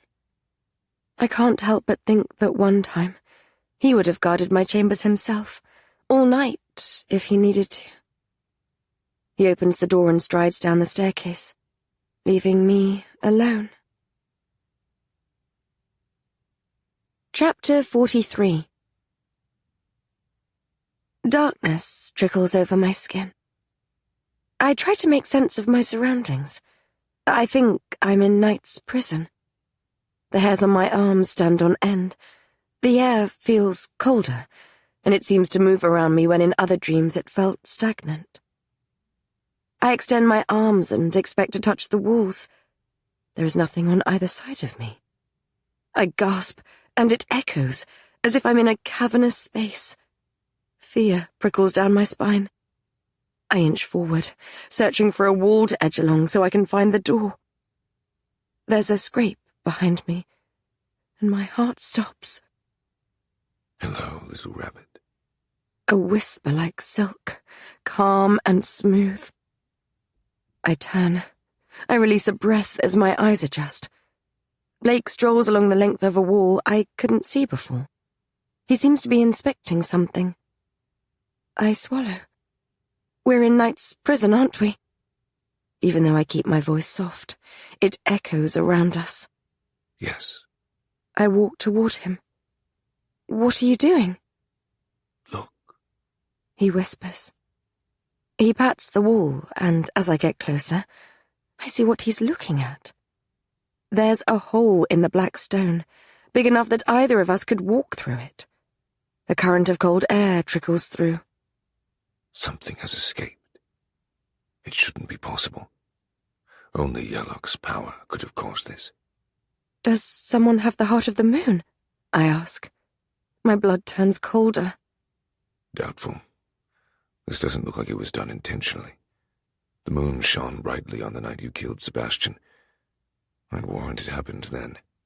"One of Knight's prisoners is on Earth." It seems so. My pulse quickens as I recall Kai's account of the dark beast. "Do you think that the prisoner that has escaped is at the Grey Keep, with Alexander?" Blake runs a hand along his jaw. That seems likely. I think of my mother's stories about dark monsters, soul suckers, winged beasts. Who do you think got out? Blake crouches and picks something up. It's thin and black, and covered in scales. It looks like a piece of skin, shed by a serpent, and one of the images I saw in one of the books I found at Lofel comes back to me. As he rubs it between his finger and thumb, it dissolves into a wisp of shadow. Blake's expression darkens. Something I really wish was still here. The cell disintegrates around me, and I fall through darkness. I jolt onto my feet. I'm somewhere else.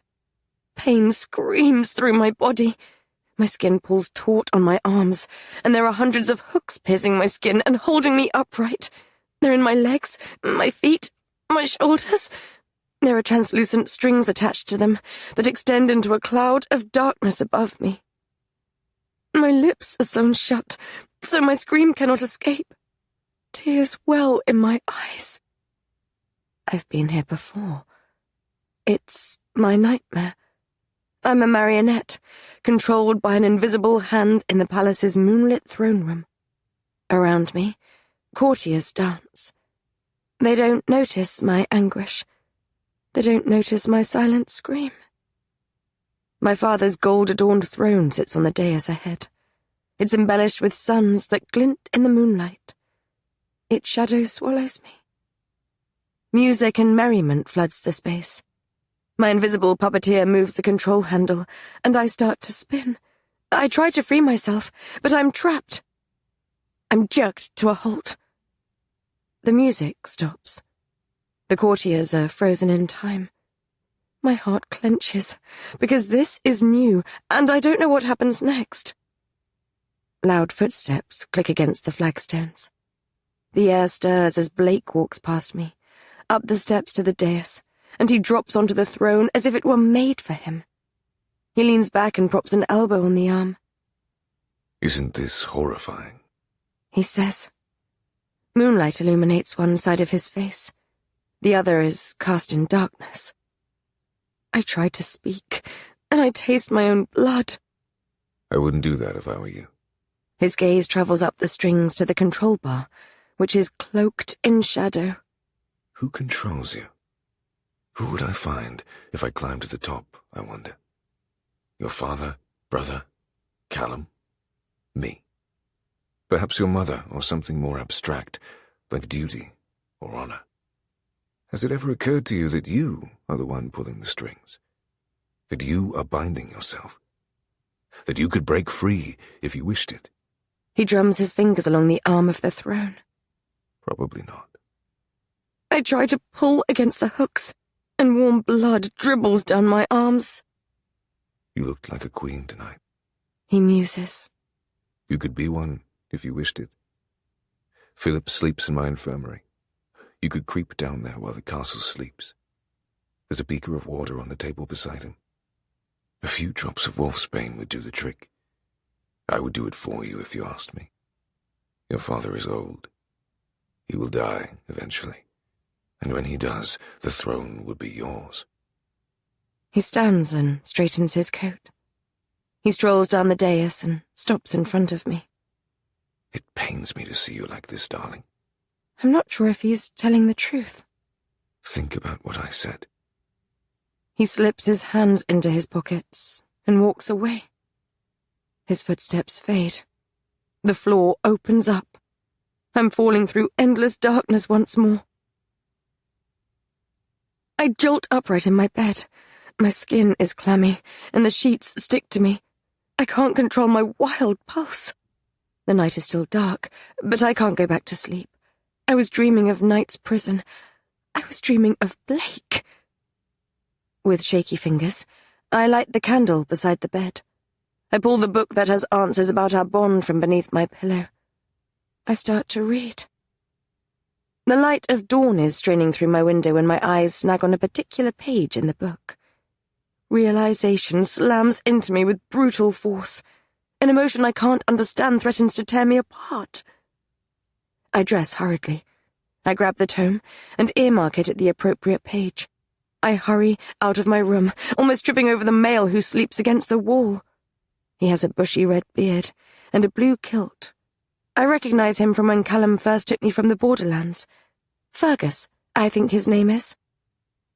He doesn't stir as I hurry down the stairs. So much for keeping guard. I need to speak to Blake. Chapter 44. The castle is awakening. I battle through the current of people who light the torches, carry food, and make their way outside with weapons. That wildness in my chest I have felt since James bit me rears its head. My blood roars, and my heartbeat howls. Dots dance before my eyes. My body is trying to shut down my emotions. I pass the kitchens, and barely register Mrs. MacDonald shouting at Kaylee for burning the porridge. Blake strolls toward me from the direction of the infirmary. I grab him and shove him against the wall before he can speak. He makes a low sound in his throat. I grab his shirt and pull it out of his breeches. He grabs my wrist. If you're reaching for my cock, darling, that is off limits. His voice is far away. There's a long scar that curves down his abdomen. My breathing is hard, fast. My eyes flick to his, and the corridor swims around me. Who did this to you? He nudges me back. Does it matter? Does it matter? I shove the book at his chest, and he pulls a face. I open it at the page I earmarked. Do wolves' internal organs grow back when removed? Incision was made on the right-hand side of the test subject's abdomen in order to remove the kidney. I hit him with the book again, and he grunts. There is a diagram of a body, where there is a curved line on the abdomen to depict the incision point. It mirrors the worst of Blake's scars. I recall that dark feeling that had twisted inside me when I read one of his books full of experiments in the Great Hall. So similar to the feeling I had every time the High Priest beat me. I thought it was shame, that perhaps he felt bad for harming other wolves. I had not considered there could be another reason. He might be ashamed that he let these things happen to him. I shake my head, my hands trembling. You led me to believe you wrote these books. His expression is dark. You came to that conclusion by yourself, little rabbit. All those experiments, all those terrible things, they were done to you. No. His tone is clipped. I wasn't his only pet. Who? I shove the book at him again. Who did this? Why? I want to know. He shrugs, as if it's inconsequential. Who do you think? The Maester of Healing at the palace. I feel as if I'm underwater. Did my father know? Did he know? The corner of his lip tugs up, but there's no amusement in his eyes. It was his program, little rabbit. My pulse thunders in my ears, and I hear another one competing with it. I'd place Blake as 3 or 4 years older than me. That means he must have been somewhere in the King's City, perhaps even in the palace itself, being torn apart, while I was attending dancing lessons or preening in front of the mirror. My own naivete rises up in my throat on a wave of nausea. How could I have been so clueless as to what was happening? Yet amid the shock and the anger that courses through me, something darker pervades.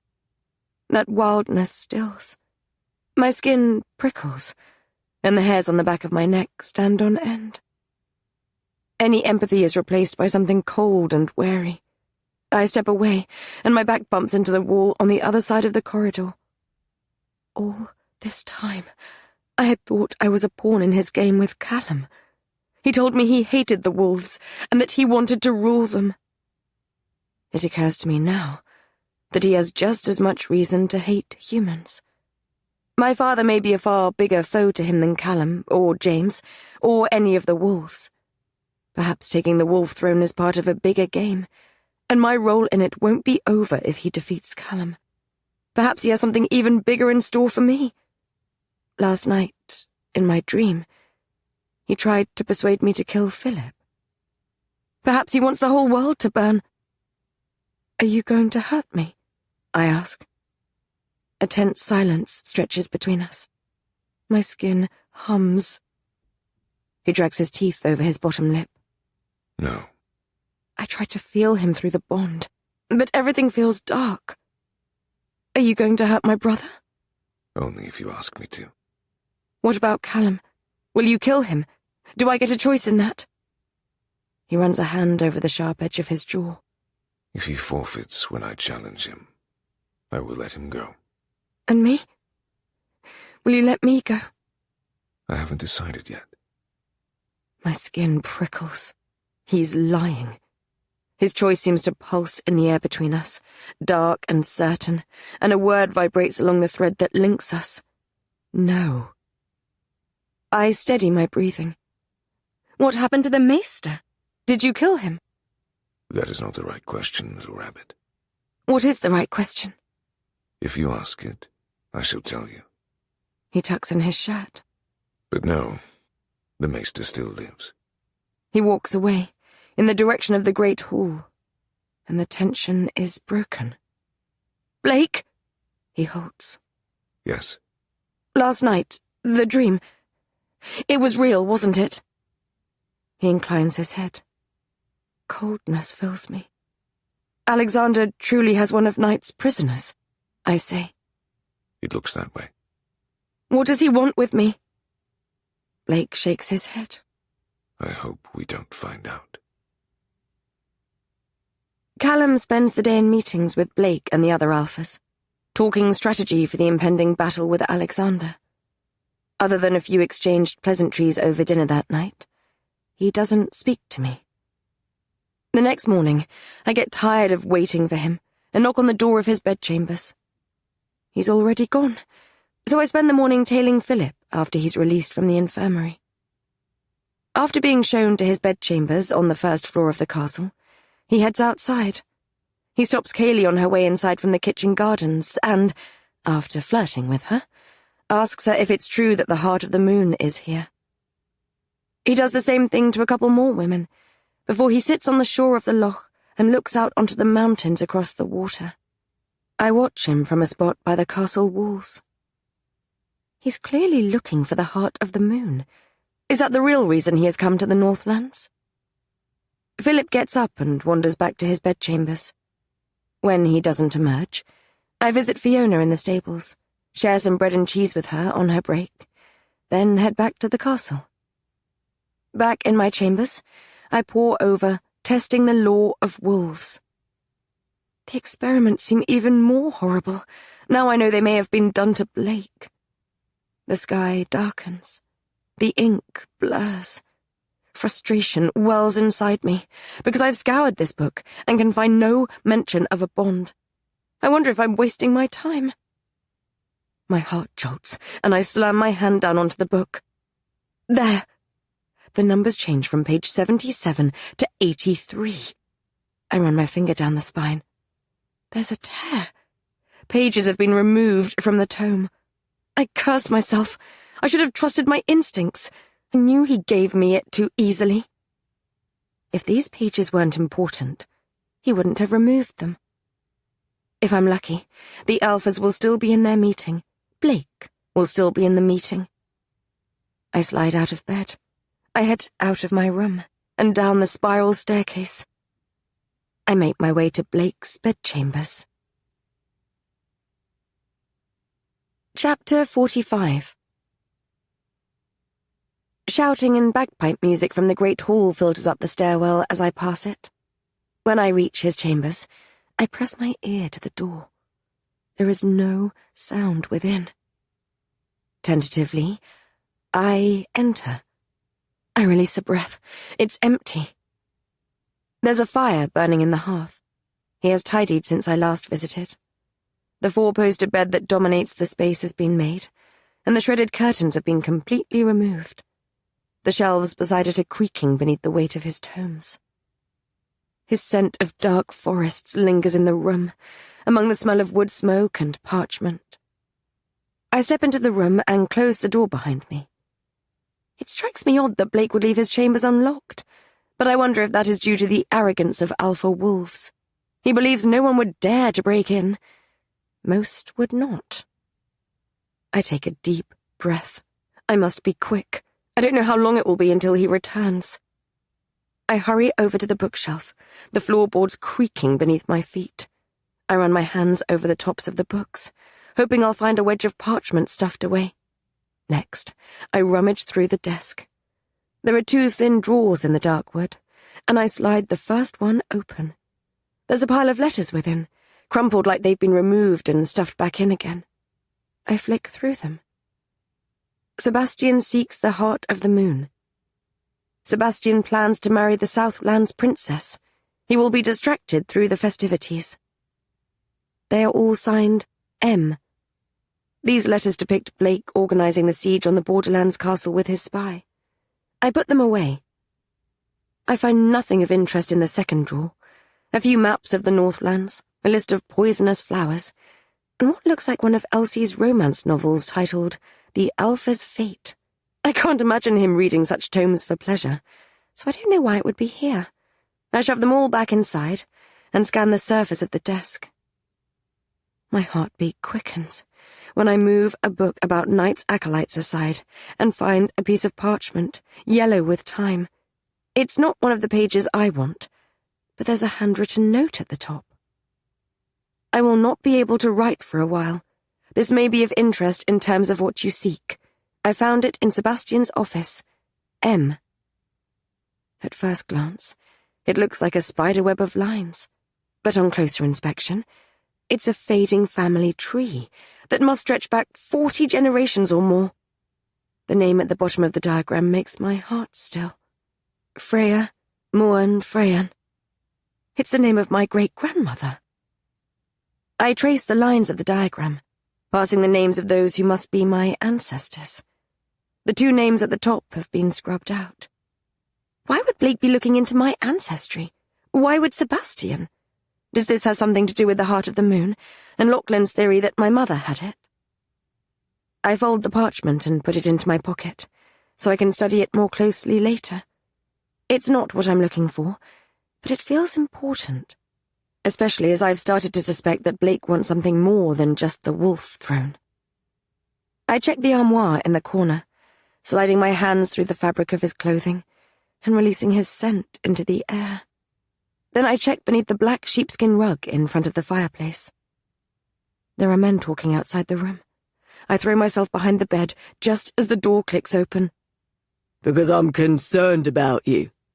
Jack's deep voice infiltrates the chambers. You're not thinking clearly. I'm thinking perfectly clearly. There's an edge to Blake's silky tone. When was the last time you took someone to your bed? What concern is that of yours? I'm worried about your judgment. You're wound up. You're going to do something reckless. Again. I barely dare to breathe. I keep close to the floor and try to still my heartbeat. I wonder if I should announce my presence. I've burst into Blake's chambers before, and he has never seemed particularly bothered. Can you just do as I ask? Blake sounds weary. We need to know what this dark beast is. For all we know, Kai is possessed. Aurora and I found ourselves in Knight's prison recently. There was a hole in one of the cells. Something escaped. Any thought of revealing myself slips away. I flatten myself to the floorboards and slide beneath his bed so I can hear the rest of their conversation. I stare up at the dark bed frame, not daring to turn my head to watch the two men speaking. "Shit," says Jack. "You think Alex caught it?" I wouldn't put it past him, would you? Jack sighs. I'll see what I can find. Don't be long. I don't think Callum will keep me around for much longer. I'm surprised he's not thrown you in a cell already. Me too, if I'm honest. Blake sounds amused. Anger prickles beneath my skin. I don't like them mocking him. Jack chuckles. Just hold it together while I'm gone. I don't like you being here alone. Aaron or Elsie or someone should be here to keep an eye on you. I want them at Lowfell, away from all of this. And when do I ever not hold it together? There's a hint of sarcasm to his tone. I can call to memory a few times, says Jack. Blake laughs. He shuts the door and seals us both inside. The air is sucked out of the room. Even though I get the sense I amuse Blake, that perhaps even he is attracted to me, I know that if he finds me, he will consider this a violation of his privacy. I'm not sure how I can get away without alerting him. I lock the cage around my emotions. I try to still my pounding heart. Right now, he's not blocking me from feeling him. There is turbulence within him. He feels restless, distracted. There's a rustle of fabric as he takes off his shirt. He throws it aside, then walks to the bed. I put my hand over my mouth to stifle my breathing. He slips off his boots. He has a mark, a scar on one of his ankles. He slides into bed, and the frame dips above me. What are you doing? He sounds exasperated. I can't tell if he's speaking to me or himself. When he says nothing more, I relax a little. It takes a while before his breathing slows and he falls asleep. I wait a couple more minutes to be sure. I slide from under the bed and stand up. I wince when the floorboards creak beneath me, but Blake's eyes remain shut. He twitches, like he's having a bad dream. One of his arms is flung over his head onto the pillow, and his other shoulder is bound with gauze. My gaze snags on the long scar that curves across his abdomen, then disappears under the covers. A low moan escapes his throat, and I freeze. There's a wad of parchment sticking out from beneath his pillow. My pulse thunders in my ears. There's a slight shake in my hand as I reach for it. He turns his head on the pillow, and warm breath tickles my skin. His dark hair is inches from my knuckles. I start to ease it from beneath him. Blake's eyes snap open. The wolf blazes behind them. I snatch the parchment. He grabs me and rolls me over, so I'm on my back on his mattress with my arms pinned above my head. He straddles my hips. The shadows seem to darken around us. The part of him coiled around me feels feral, like it did in the chapel. A snarl builds in his throat. "Blake!" I struggle beneath him. "Blake, stop!" Chapter 46. Blake blinks. The wolf disappears from his eyes. Oh, it's you. I thought you would have been sensible enough to leave while I was sleeping. His grip around my wrists loosens, but he doesn't let me go. Is there something I can help you with, little rabbit? His thighs press against either side of my hips. His scent is everywhere, dark pine and poison. It's stifling. Words evade me. He arches an eyebrow. I'm actually trying not to provoke your master right now, believe it or not. It's not the best time for you to visit me in my bed. I roll my eyes. Get off me! It's none of your bloody business what I was doing. He laughs. You're in my room. I try to clench my fist around the folded parchment without him realizing. I try to nudge him aside. He doesn't move. His gaze travels slowly from my face to my hand. Oh, I see. I shake my head. I stretch my arm as he slides his fingers up it. His touch heats my skin. My knuckles hit the headboard. I try to twist away and knee him in the crotch, but I can't get out from beneath him. His chest is inches from my face when he looms over me, frees one of my wrists, and plucks the parchment from my fingers. He releases my other wrist, then kneels over me. He clucks his tongue. Naughty little rabbit. I get the familiar tingle in my teeth, the urge to bite him. Those pages are mine. Those answers are mine. He doesn't have the right to take them from me. I'm fed up of letting people take things from me. Blake tenses. The ridges in his torso become more pronounced. He drops his voice to a whisper. Whatever you're thinking of doing, I'd advise against it. When we were in the chapel, and his wolf started to surface, I did something to him. I grabbed him through the bond, and I pushed the wolf back. I open the cage that binds my emotions, and invite him in. I feel him everywhere. That thread of him coils around me, and I grab it. Aurora, don't. Instead of pushing him away, I pull. His breath hitches, and it might be the most delicious sound I've heard. His eyes become amber and feral. Sweat breaks out on my skin. I feel his wolf, and it's agitated. It wrestles against my hold. He falls down and clenches the pillow on either side of my head. He dips his mouth to my ear. Why would the rabbit provoke the wolf? Because I know you don't like it. My voice is strained. I'm losing my grip on him as he battles against me, and the room starts to swim. His laugh is breathy. Are you sure about that? He stops fighting. Lust surges down the bond, hot and restless. Hunt. The air thickens. He shifts his position on top of me and nudges my knee with his thigh, spreading my legs. He's trying to distract me. He wants me to loosen my grip, to let him go, because he's afraid. I cry out and pull harder. His hand flexes by my head, and a low groan escapes him. He presses his forehead against mine. Aurora. I touch something inside him.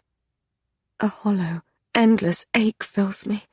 It's like falling down a hole that has no bottom. I hold on. He mutters something under his breath. It sounds like he's counting. When I know I consume every inch of him, as he does me, I roll him off me. I snatch the pages from his loosening grip. I let go of the bond, and I feel him retreating, fast. I can breathe again. The posts of the bed blur around me. I feel like the fever is coming for me, as something wild floods my blood. I half stumble, half crawl to the foot of his bed. I unfold the parchment. I catch the words, Anam Kriidech. He is on top of me again. I try to fall down onto the pages to protect my prize, but he hooks an arm around my waist and pulls me back against his chest. Don't. He whispers. There's a tempest inside me. I have the answer I've been searching for in my hand, and he's going to take it from me. I deserve the truth. You don't. He snatches the parchment from my hand. His chest bumps against the top of my head as he leans over me and tosses it into the fire. It lands on the logs, and the flames take it. A soundless scream tears from my lungs. Whatever thin line of peace that has existed between us lately snaps. Red clouds my vision. My blood howls. Wildness rises inside me, and I can't suppress it. I sink my teeth into his arm. A low sound scrapes against his throat. His arm tightens against my torso. Fuck. His voice is strained. Easy, little rabbit. I snarl. Something takes over me, and I bite harder. I don't think I could let go if I wanted to.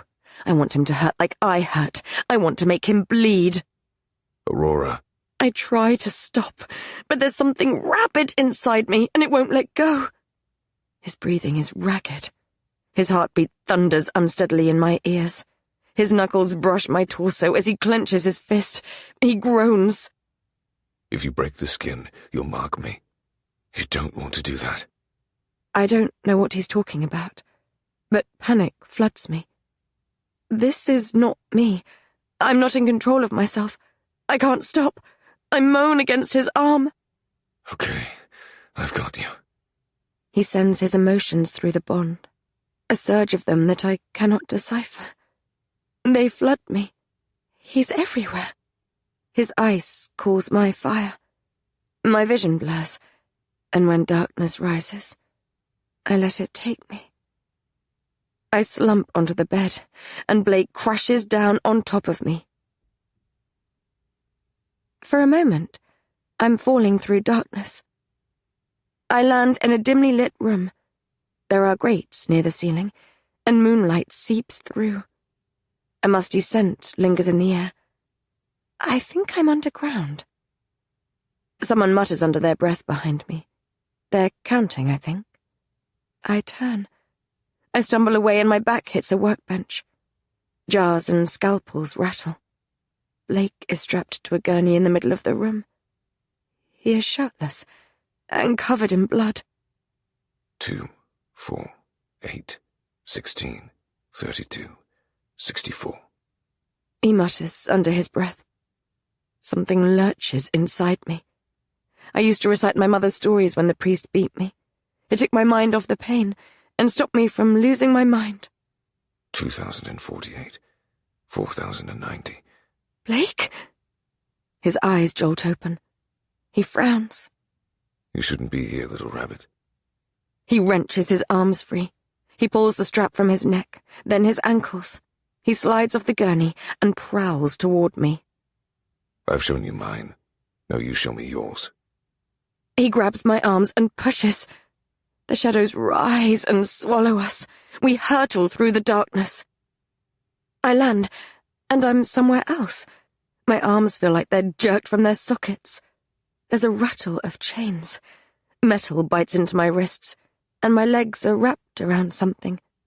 No, someone.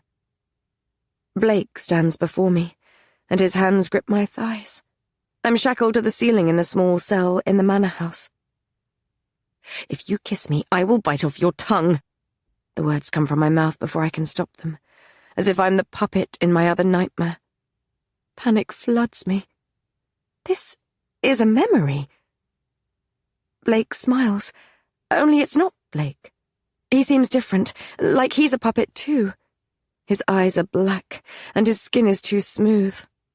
Depends where I kiss you, little rabbit.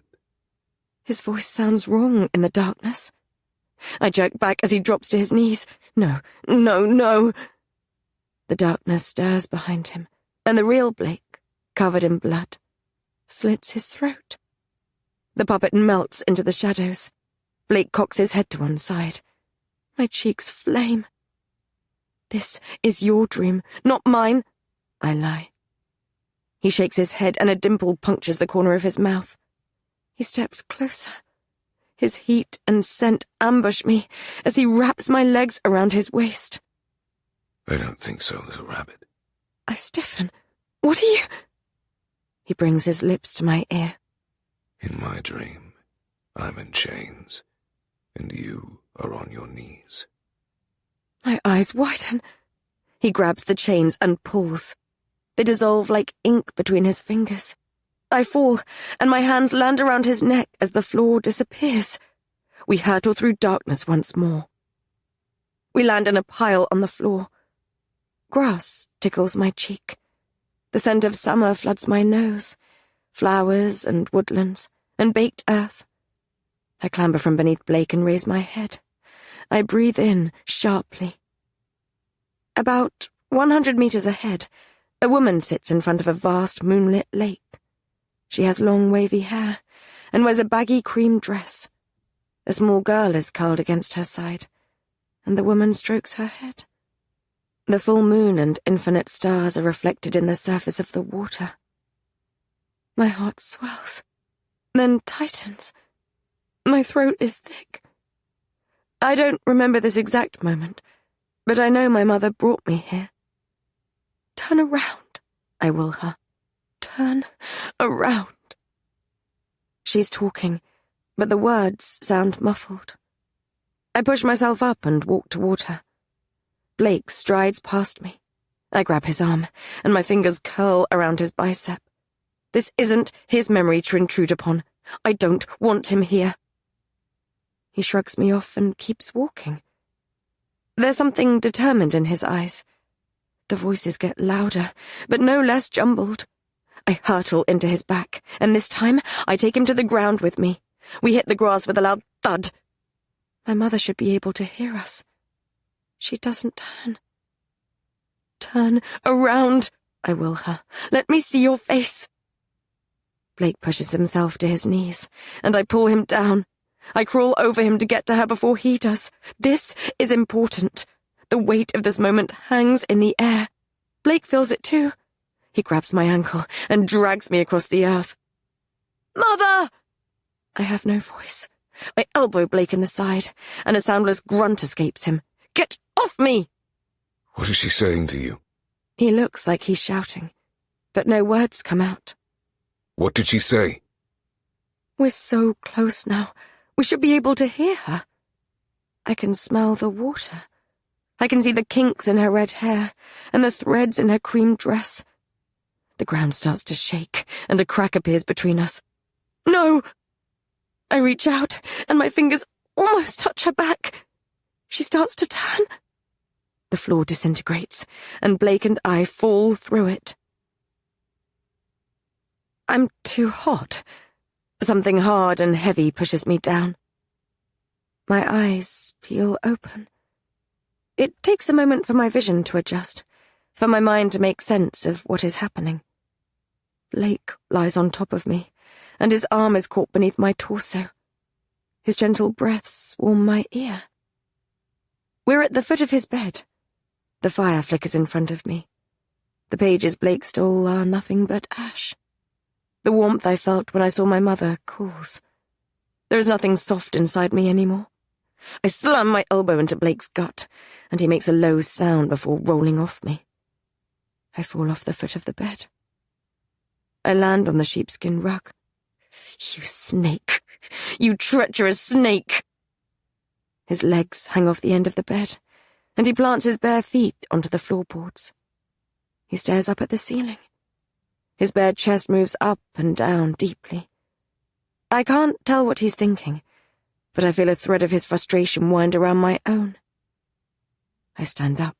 I'm trembling, shaking. There's a tornado in my chest, and I can't contain it. I'm fed up of his games. I'm fed up of being used. I'm fed up of answers being concealed from me. He had no right.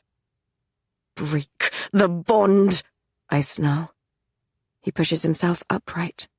No. I will make you pay for this, Blake. I step closer to him. I will haunt you every waking moment. I will make you feel me. Every dream, I will be there. Every moment of joy that you manage to feel in your sad little life, I will turn it into darkness. Break this bond, Blake, or I swear to every goddess, I will consume you until there is nothing left of you. I will ruin you. I will coil myself so tightly around you that you will beg me to release you, and still then I will not let you go. He rubs his face with both hands. You already haunt me, Aurora. Then let me go! I cannot. Why? He leans forward, and he clasps his hands together between his thighs. I suppose I should tell you the truth. Chapter 47. The truth. My breathing quickens, and the scent of wood smoke and pine fills my lungs. The hearth is warm at my back, and the fire flicks dim light across Blake's chambers. It dances over the black silk sheets, crumpled from our fight, and the scars that mar his chest. For a moment, all I can hear is the crackle from the flames, and the wind that rattles the window. Blake is promising me the truth. It's what I want, what I've been searching for. Yet my muscles tighten. There is something in the way he clasps his hands between his thighs, his jawline sharp, that makes my stomach clench. Huh? Go on then, I say. He runs a hand over his mouth. How could I have known? Known what? His eyes snap to mine. The events of that night, when James gave you to Sebastian. How could I have known what was going to happen? He absently touches his bicep. There's an indent where I sank my teeth into him. How could I have known James would bite you? When I tried to arrange the marriage between the two of you, I meant it when I said he would not hurt you. For all his faults, I did not think he would. My brow creases. I don't understand. Why are you telling me this? What has it got to do with anything? If my entire plan rested on getting you to accept the bond between us, I would have needed to ensure you were in a life-threatening situation so I could save your life. He shakes his head. How could I have planned the series of events that led to James attacking you? There were too many variables to control, too many things that could have gone wrong. Even I'm not that good. You said... No, I didn't. You said that, not me. I cast my mind back to the small bedchambers in Lowfell. I had accused him of planning it all, of creating the bond so Callum would forfeit the throne. And he had said... My heart stutters. He didn't deny it, but he didn't confirm it either. What are you saying? I cannot break the bond, Aurora, because I did not create it. It's not in my power. I step back. The fire is hot behind me, yet my blood runs cold. You're lying. Do you think I want this? His voice is uncharacteristically strained. It complicates things for me. My breathing is shallow. There is a sinking feeling in the pit of my stomach, a cold wind running through my chest. I saw the words Anam Kridech on the pages you burned. Is that the name of the bond? Yes, that is one name for it. What is the other? His eyes bore into mine, dark and intense. You already know. I shake my head. I do not. You do. A part of you knows. A part of you has always known. Just like deep down, Callum knows. Just like I have always known. My heartbeat thunders in my ears. Tell me. He twists his hands together. His lips part. You'll have to figure it out for yourself, little rabbit. It looks like our time together is coming to an end. I turn just as the door opens. Lachlan enters the room, flanked by 4 of his men. A half laugh escapes Blake's lips as he stands. Really, Lachlan? You? It's nothing personal, Blake. His coal-lined eyes glint with violence and belie his statement. I think he's worried about what Blake might do to Kai. I have orders from the king. You are sentenced to imprisonment for plotting against the throne. Are you going to come peacefully? A dimple punctures Blake's cheek as he edges back a step. I know Callum has told you I'm not to be harmed. He thought you might say that, says Lachlan. He wants you to know that you've shown your hand. You've lost. We can hurt you, if we wish. Blake laughs. It's a cold, contrived sound that makes the hairs on the back of my neck stand on end. A couple of the men share a look. He shrugs. Very well. Let me grab my shirt. Lachlan inclines his head. Blake grabs his shirt from the armchair and slips it on. I step away from him, and my back hits the wall by the fireplace. I tense as I wait for him to grab a sword and start fighting, or grab me to use as leverage to get out of the situation. He fastens his buttons, then slips on his boots. Lachlan gestures at him, and 2 of the men grab Blake's arms and pull them roughly behind his back. They slip shackles around his wrists, and the click resounds around his chambers. He doesn't resist. They walk him toward the door, and he stops in front of Lachlan. Will you give Callum a message from me? Lachlan nods, and Blake's lips curve into a wicked smile. He has not seen my hand yet. He doesn't even know what game we're playing. Come visit me when you've figured it out, little rabbit. I'll wait for you. He's hauled out of the room. Lachlan inclines his head.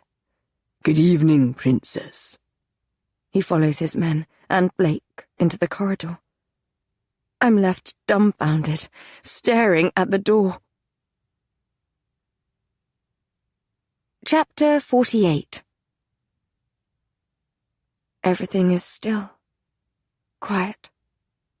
It's the moment after a storm, when the world has been overturned, yet everything is expected to go back to normal. I stand by the fireplace in Blake's chambers. If it weren't for the crumpled bedsheets, the few bits of mud on the floorboards that were stomped in by Lauchlin's men, and the racing of my heart, I could be fooled that nothing out of the ordinary had occurred. Callum finally made his move against Blake. He decided to lock him up, even though he knows our lives are linked. He didn't consider it an option before. We discussed it once, back at Lowfell, and decided Blake would starve himself or hurt himself to get to me. Blake didn't even resist. Callum is out of his depth. Blake is up to something. Anam Credech. The word for the bond echoes in my mind. I was so close to getting an answer, and yet part of me is relieved that Blake was taken before he could reveal it. His words have taken root within me, and I fear them. A part of you knows. A part of you has always known. Just like, deep down, Callum knows. Just like I have always known. I walk toward his desk and slide open the second drawer. The Alpha's Fate is tucked in the corner, nestled among the maps. I pick it up. Elsie gave me 2 of these books. She said they were enlightening. Blake took both of them off me. I thought nothing of it at the time. And yet... A floorboard creaks behind me. I shove the small, flimsy tome into my pocket and turn. Callum stands in the doorway. His eyes move from Blake's crumpled bedsheets to the spot where Blake was standing a moment ago. His nostrils flare, and my pulse kicks up. Does he think that something inappropriate happened between us? Did something inappropriate happen between us? I had been so caught up in getting the parchment. I had acted on instinct. I had not thought too hard about where I was, or who I was provoking. I bit him. My cheeks heat, and something cold moves beneath my skin. It's certainly not proper for a lady to be in another man's bed, but I was angry. I was fighting him. I was trying to get answers for Callum, as well as myself. Still, shame spreads through me. I get the sense that he's battling with his wolf. He breathes deeply, and his fists are clenched. His expression could be carved from stone, and I know he only pulls his emotions back when he feels threatened. Callum. I step toward him. He staggers back as though I pushed him. Panic flickers across his face. He turns on his heel and walks out of Blake's bedchambers. Callum! I hurry after him. He doesn't slow down, so I can't fall into step beside him. Callum! He halts outside the door of his bedchambers, clenches the top of the doorframe, and leans forward. His broad shoulders practically burst the seams of his shirt. He presses his forehead against the door. His scent is all over you. It's not what you think. He releases a bitter laugh, devoid of his usual warmth. Ha! He touched you. I was trying to get answers. He spins around, and the wolf is in his eyes. Were you in his bed? Yes, but it's not... He makes a low sound, shuts his eyes, and bites down on his knuckles. A dribble of blood runs down his fist and drips onto the flagstones. It doesn't seem to offer him any relief, because his breathing is unsteady. Callum, please calm down. I reach for his wrist, so I can stop him from hurting himself. He lurches away from me, and his back hits the wall. He drops his fist to his side, and blood drips onto the flagstones. When he opens his eyes, I almost stagger back with the force of his gaze. Don't! He snarls. I'm sorry, I just... Do you want him? No! I'm a wolf, princess! He slams a hand on his chest, and I flinch. He blinks back the watery film over his eyes, and shakes his head. I saw you dance with him, you know, at the feast at Lowfell. The memory of Blake twirling me around the dance floor flashes through my mind. I shake my head. He cannot be serious. I didn't conceal that from you. I was trying to get information from him. I hate the plea, the whine, the desperation in my voice. I muscle feathers in Callum's jaw. Is that what you were doing when you wound up in his bed? Yes. He makes another low sound. My breathing is ragged. I've swallowed a storm, and it's taking all my strength to keep it contained. If you calm yourself, I shall explain what happened. Let us go inside and talk about it like rational human beings. I am not a human, princess. Each word is rough and deliberate as he steps closer to me, his furious heat blazing my skin. I'm a wolf. Right now you're acting like a brute. My tone is harsh, yet some small part of me welcomes his fury, as if I've been waiting for it. Let us tear into one another and shout and scream so that we can release it. Let him treat me to his wrath for once, as though I can take it. A frustrated noise rumbles in his chest. He shakes his head, turning his attention to one of the torches flickering on the wall. I cannot speak to you when you smell like that. He brushes past me and stalks down the corridor toward the stairwell. Do not walk away from me, Callum. Have a bath. He snarls. I shall deal with you later. Indignation rises within me. Deal with me? Aye, deal with you. What is the Anam Creedech? I say. He halts. The muscles in his back shudder. His hand flexes at his side. My stomach lurches at his reaction. Blake was right. Callum knows what it is. Where did you hear that word? He growls. Coldness spreads through my bones. What is it, Callum? He straightens. He doesn't turn. Have a bath.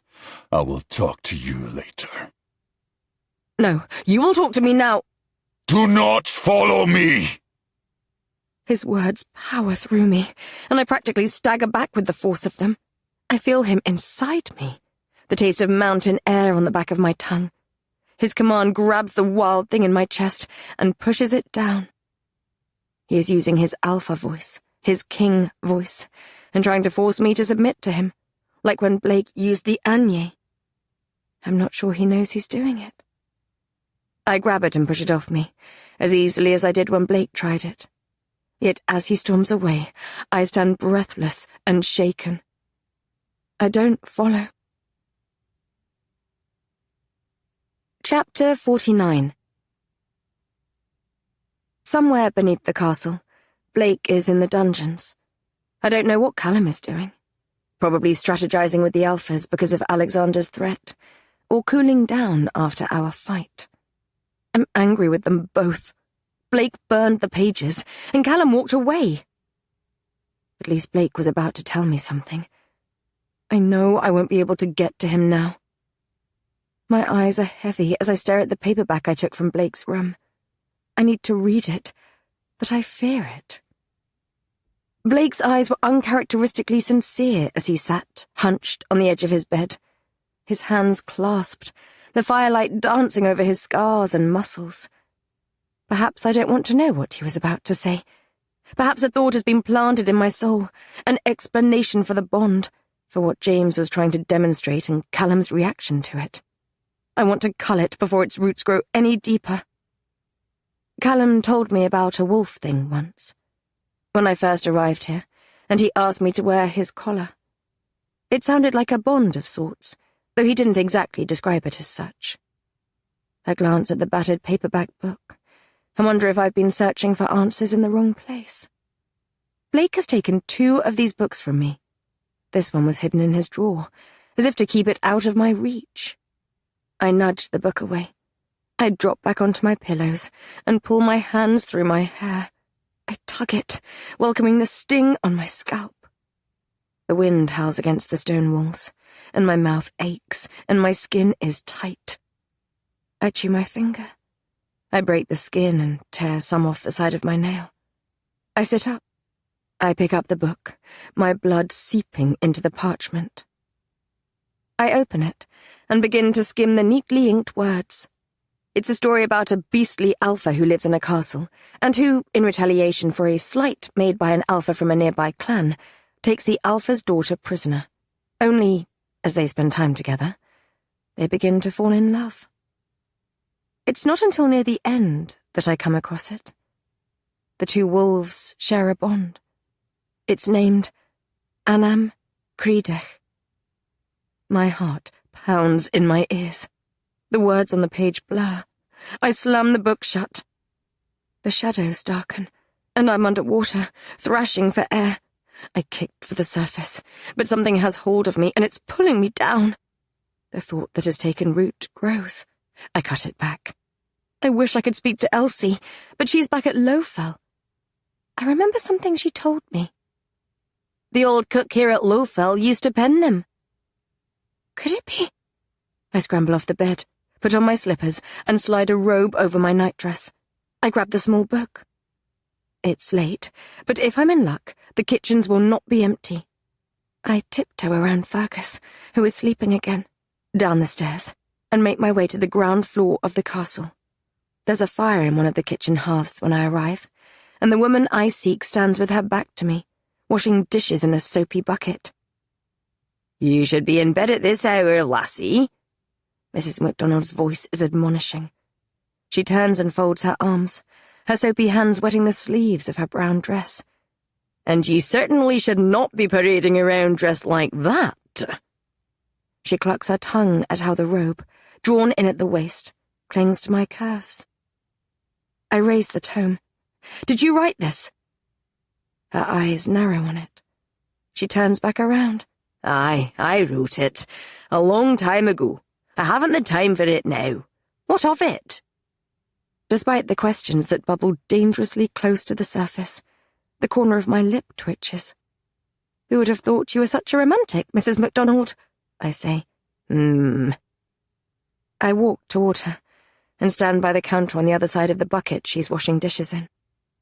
The window looks out onto the herb garden, and outside, the wind rustles the rosemary and bushes of thyme. I can't quite bring myself to ask her the question I want to know the answer to. "You wrote about the Anam Credech in this book," I say. "Aye, it's a rare thing in reality, but I always put it in my books." The Anam Credech. If two wolves shared it, would they be able to feel each other's emotions? "I like to write it that way. In truth, no one knows. It's rare for such a bond to exist, and even rarer for it to be accepted." "It has to be accepted?" "Oh, aye, of course. Why do you ask?" "How does one accept it?"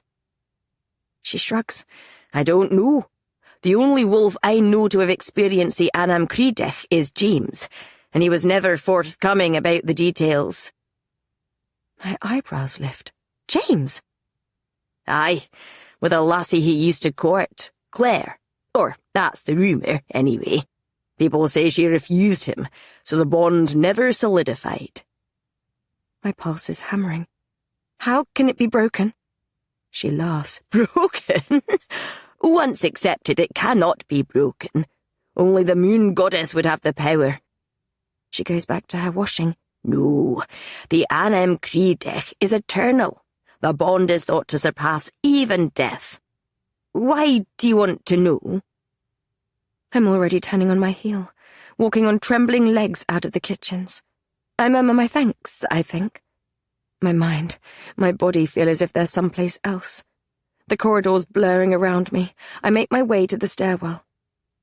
An eternal bond, shared by two wolves, created by the moon goddess, written about in love terms. That would be upsetting to Callum. I grasp the banister and suck in a breath. "You already know." Nausea rises within. I remember what Callum told me when I first arrived at Madach Alley. "It's a wolf thing. Rare, but powerful. Stronger even than love.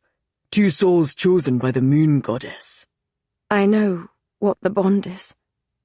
If I go in one direction, I could confront the alpha who lied and deceived me in the dungeons. If I go in the other, I could face the alpha who hid the truth he must have suspected for weeks now. The dangerous, horrible thought has grown vines so thick I can barely breathe. I fight it back with everything I have. I push it down, because I can't, will not, allow it to surface. I'm not a rabbit. I'm not prey. I'm not a problem to be locked away in a tower. I'm not a helpless princess that needs protecting from the truth. Someone has to pay for this. Someone will pay for this. Body trembling, heart thumping, chest heaving. I pick a direction. Chapter 50. I burst into his chambers. I barely noticed the four-poster bed with the tartan throw, the fire in the hearth, the crescent moon that shines through the window. Callum is in the copper bathtub. Even through my rage, my breath hitches at the sight of him. Powerful, muscular, yet completely at ease. The firelight dances across his wet skin and turns it bronze. His knees are raised, and his head is leaning against the edge, exposing his throat. His damp hair is the colour of wet sand, and brushed back from his forehead in that way that makes him look younger. He opens his eyes as the door swings shut behind me. He grips the sides of the tub and starts to sit. Water cascades down his chest, and I cannot deal with seeing any more of him right now. "Stay where you are," I say. He stills as if he senses the growing storm in me. I know he doesn't fear me, could not fear me, yet wariness tightens his jaw. You need to calm down, Princess. You lied to me. His expression darkens. I did not. My chest heaves, because that is not the truth, and he knows it. There's a scream inside me, tearing me apart from the inside. My teeth ache, and I want to bite something. My skin hurts with the force of containing it all. My muscles vibrate, my bones shake. If I don't release it, I will combust. Rory. Callum warns. I storm toward him, grab the slippery soap that sits on the side of the copper tub by his hand, and hurl it at him, then the washcloth. Water sloshes over the side of the tub as he raises his forearms. Both bounce off him and hit the floorboards. Are you done? He growls. No, I'm not done. I swipe the candlestick off the mantelpiece beside me. Don't you dare! I swing it at his head. He grabs the end and yanks it toward him. Instead of releasing it, I stumble and have to grip the side of the tub to keep my balance. Am I going to let you do that? He says. My breathing is hard as that wildness in my chest struggles to escape. No. No. He agrees. Drop it. No. Drop it, or I shall make you. The wolf shines in his eyes. You won't hurt me. I'm as convinced of this now as I was when I first set eyes on him. Still, you cannot come into my chambers in the middle of the night and threaten me. I cannot allow it. His gaze darkens. Drop it. I try to wrench out of his grip so I can aim it at his face again. He lets go and I stumble. He hooks one arm around my waist and grabs my wrist with his other hand. There's a sloshing noise as I crash down on top of him, scuffing my knees against the sides of the tub. Water spills everywhere. It careens over the sides of the bath, sloshes over the floorboards, and drenches the sheepskin rug. I release my hold on the candlestick, and it clatters to the floor and rolls beneath the bed. I gasp with shock as I'm drenched, and my core is pressed against his hard torso. He grabs my waist and holds me still. My legs are wedged between his thighs and the side of the bath. This is not the way we settle things, he says. I suck in a deep breath, the room blurring around me. I taste mountains and soap, and the familiar scent of wood smoke. It's like ash in my mouth. Do not tell me how I settle things, Callum McKinnon. I grip his shoulders to push myself upward and steady myself. My hair is draped against his chest. You're a liar. I have not lied to you. You know the nature of the bond. Don't pretend otherwise. I know. A growl builds inside me. You made a mockery of me. You believe you have been made a mockery of? He doesn't look like the Callum I know right now. There is nothing gentle or kind in his expression. Despite the intimacy of our position, he looks at me as if I'm a foe he's facing on the battlefield. I can barely contain my rage. It rises up my throat, and I want to scream. You hid the truth. Because I did not want it to be true. You had no right. My body is tense against his, my chest heaving like I'm drowning. How long have you known the nature of the bond? His throat is bobbing. How long? I suspected on the night James bit you. The fire inside me blazes and roars. That long? His jawline hardens. Aye, that long. And I denied it at first. But James told Blake to kiss you, and I couldn't hide from it any longer. I scented it.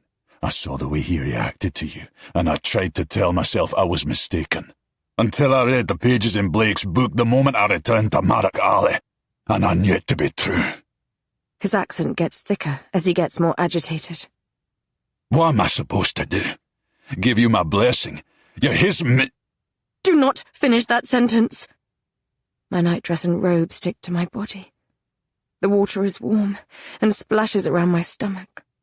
My curves press against his chest, and one of his hands is clamped on my waist, hot and firm as iron. You're supposed to tell me so we can fix it. You're not a full wolf. You don't understand. His hot breath mingles with mine. There is no fixing it. There is no choice in it. A muscle throbs in his neck. The bond is unbreakable, and I do not share. I want all of you, heart, body, and soul. I will take no less. What about what I want?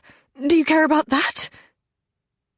You do not know what you want, Princess. You didn't know on the night I took you, and I don't think you're any closer to answering that question now. His heartbeat thunders in my ears with my own, furious, restless. What's next, Callum? Are you going to keep me brushed aside, out of the way, kept in a room in your castle while Blake is locked away in... Do not speak to me of him! His eyes blaze, and his cheeks flush as he leans closer to me, pulling our bodies flush. What would you have me do? You are the moon to me, Rory. Every time I set eyes on you, my soul is aflame. The wolf inside me presses against my skin. It howls in my blood and roars in my ears. And you would not like the things it wants me to do. Every night I have thought of you. I have imagined myself buried inside of you, sinking my teeth into you, claiming you as mine, while cursing my goddess for not giving you to me. I have left my door unlocked, praying you would come while hoping you wouldn't. Something coils, hot, inside me at his words. It aches. It burns. My teeth hurt, and my nails are claws. That wild thing in my ribs thrashes against its cage. A low growl builds, unbidden in my chest. Bite. Bite. Bite! Callum's nostrils flare. He answers with a growl of his own, and his hard, wet chest vibrates against my peaked nipples. His fingers dig into my sides. Do not test me, Princess, he says. I know I should get a hold of myself. I know this is wrong and we need to talk. I know the nature of the bond changes things for him, and I'm furious because of it. I can't stop.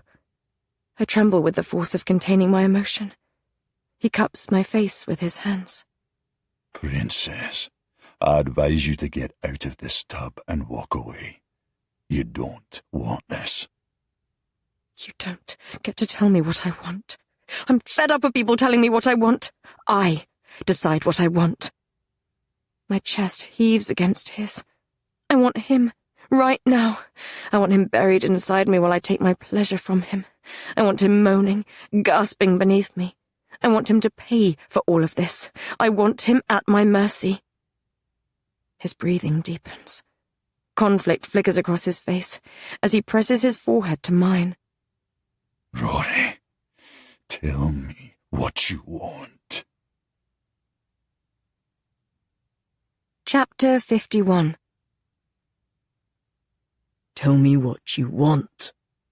Callum's hands are firm yet gentle on my cheeks. My nightdress is sopping wet beneath my robe. My core presses against his hard torso. Both of us are breathing deeply.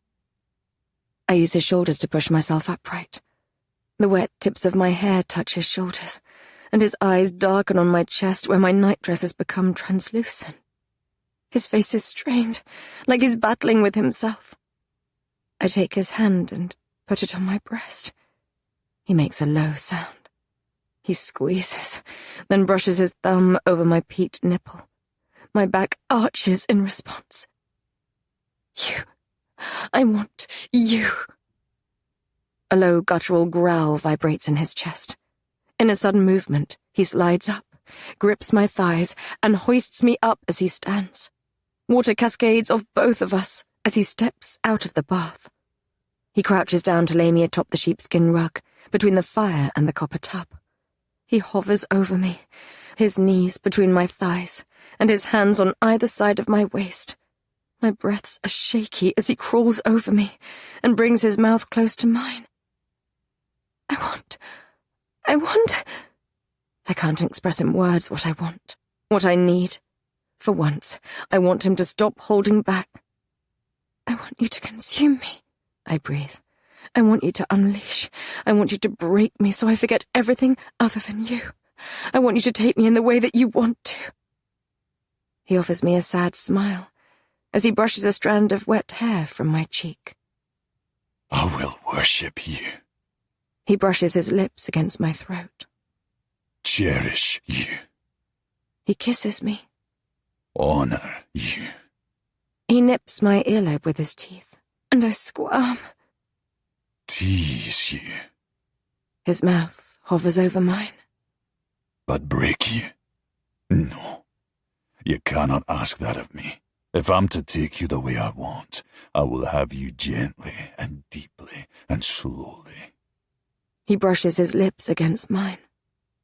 Can you accept that? And because I would rather have part of him than none at all, I nod. Good. Because there's no loch in the Northlands cold enough to douse the fire in my blood right now. He slides my underwear down my legs. Then he reaches between us and guides himself to my entrance. My back arches as he pushes slowly inside me. We both groan. He fills me completely. Both of our pulses thunder in my ears. His scent overwhelms me. He takes my face in his hands. Your eyes, he whispers, and I know they must have changed. Softly, he kisses me. He thrusts his hips in deep, languid movements, as though he's savoring every moment. It feels so good. He feels so good. I rock against him, and my fingers find his shoulder muscles and dig in. I curl my ankles around his back, and he shifts me so my hips are tilted up, and he can hit deeper. Something builds, hot and hungry between us. I can practically sense his wolf, close to the surface, pressing at his skin. Mine answers, teeth bared, claws sharp. He groans and quickens his pace. My core slams against his abdomen, building sweet friction between us that makes me moan. His pulse thunders in my ears, frantic and unsteady, and I feel his control start to slip. It's okay, I mumble against his mouth. Let go. He takes 2 shuddering breaths. For once, he submits to my will, though he makes no question of who is in charge. He thrusts his hips hard. I cry out. He grabs my wrists and pins them above my head as he moves against me. His mouth moves to my neck. I rock against him, meeting his thrusts, desperate for more. He mumbles against me, words in a language I don't understand. I writhe against him and dig my nails into his skin. He brings his lips to my throat. Fuck. He murmurs against my ear. Fuck. His expression is strained, his cheeks flushed. His whole body tenses, and a rough cry escapes from his lips as he lets go. It pushes me over the edge. For a moment, that wildness bursts from its confines, and I'm free. I'm weightless. The scream that has been building inside me comes out in a series of cries as he holds me together, and I melt in his arms. He mumbles against my neck as I come back to myself. Finally, he brings his gaze to mine. He's as breathless as I am. He looks utterly undone, face flushed, eyes bright, lips swollen. I don't know what to say. I don't think he does, either. He seems familiar, yet strange at the same time. He huffs a soft laugh, slightly sheepish. I return it. He slides out of me and rolls onto the rug. We face one another, and I stroke his hot cheek. He smiles, but there's sadness in it. What do you want now, Princess? The question is weighted heavy, because he isn't asking about tonight. He's asking about the future. Our future. I swallow. You cannot make peace with it, can you? He places his hand on the small of my back and brings me close. I tried to make peace with it. I tried to let you go. I tried to pretend it wasn't real, and that it was all in my head. I failed. He shakes his head. The Anam Credeg, it's sacred. If anyone found out what we have just done, if they knew what I had just done with another wolf's... He clears his throat. It's not done in our kingdom. You want to end things between us, don't you? I should feel hurt. Yet a strange calmness settles over me. It's the last thing in this world that I want. But you're bound to him regardless of my desire. Tears glisten in his eyes as he strokes my cheek. If things were different... I incline my head as my decision solidifies. The moon's power can break the bond, Callum. I'm going to find the heart of the moon. I'll use it to break the bond, then I'll bring it back to you. A soft smile graces his lips, though there is a glimmer of disbelief in his eyes. You don't believe me? I don't believe the bond can be broken, Princess. My jaw hardens. I have to try. He pushes his forehead against mine, and my throat tightens as a tear slips down his cheek. Fearsome creature. Wolf.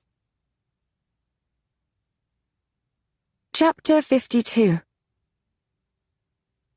I wake sometime in the morning. The fire has died, and there is only ash in the hearth. Darkness stains the floorboards, and the rain patters against the window. Still, I'm not cold. Callum lies on his front. His heat sears me, and his scent is overpowering.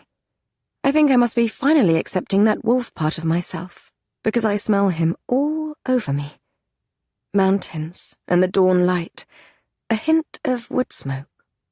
His hand is inches from mine on the mattress, as if he reached for me in his sleep, but fell short.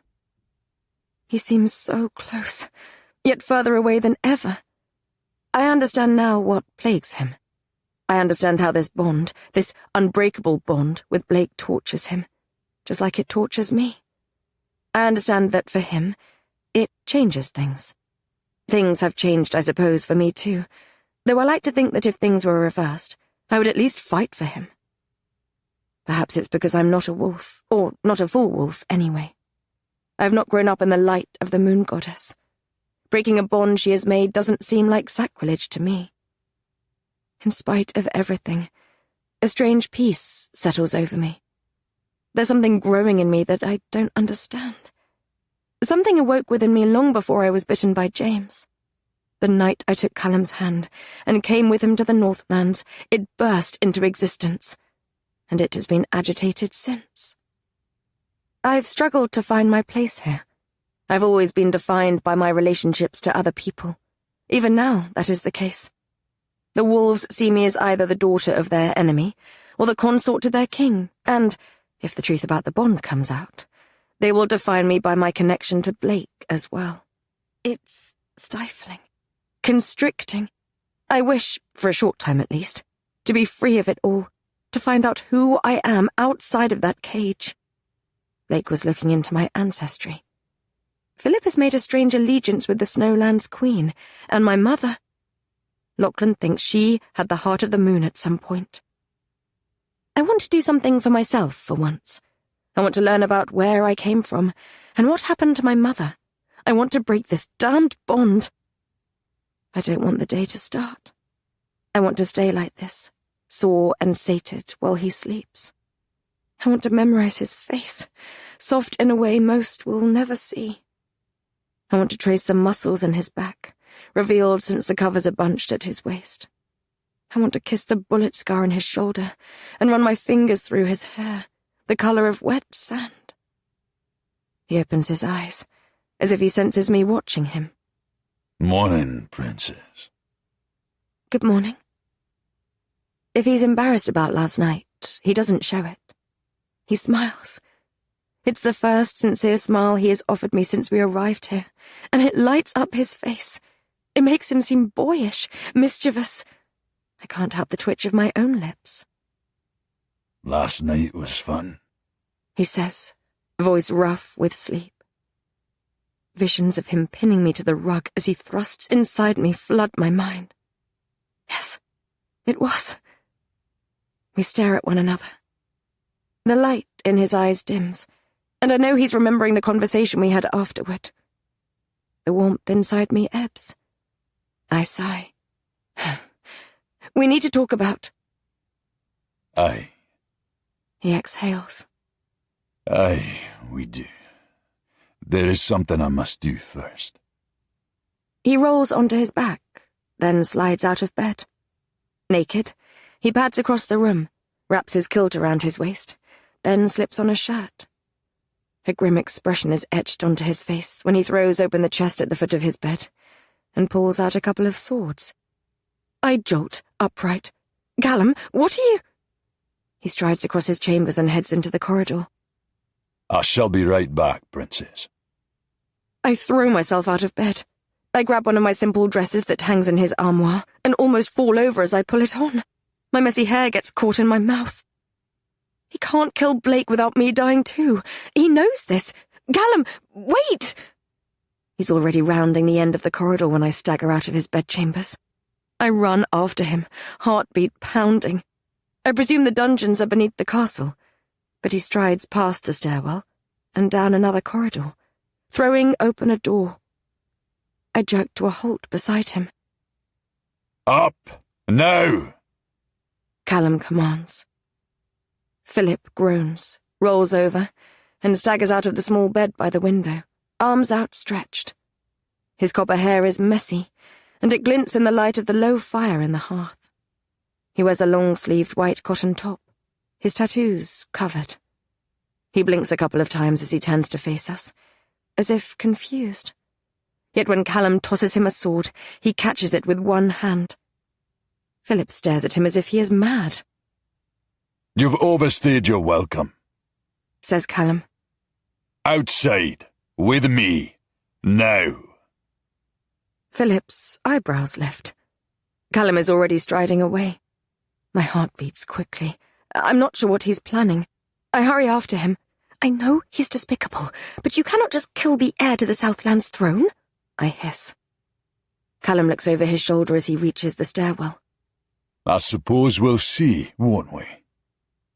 Philip appears beside me a moment later, now wearing boots and a shirt over his undergarments. Have fun last night, little sister. His nostrils flare, and he pulls a face. You smell like cock. Don't be disgusting. Goddess, I despise him. Yet... I barge past him and hurried to stride beside Callum as he powers down the stairs. Callum, what are you doing? Testing a theory. Are you going to elaborate? No. We make it to the entrance hall, and the torches are being lit by Kaylee, who looks between us, wide-eyed as we pass. Callum pushes open the double doors and steps into the Madoc Alley courtyard.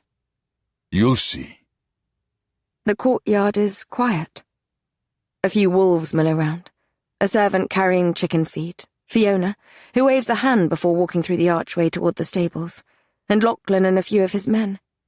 I assume they have been training from the way their shirts cling to their chests, and the way they gather around the water pump. My breath mists in front of my face. Callum turns to face Philip in the centre of the courtyard. He draws his sword and drops the sheath onto the cobblestones. Philip cocks his head to one side, his nose curling up. "Are you serious?" Callum roars as he whips the blade through the air. In a lithe, graceful movement, Philip unsheathes his weapon and raises it to block Callum's blow. The sound of steel on steel reverberates through the courtyard. Birds nesting in the walls take flight, their wings flapping as they head toward the mountains. The wolves around the water pump stop their conversation and turn to watch. The force of Callum's blow should have shattered Philip's arm. Philip throws him off. The two males go at each other, and my lips part.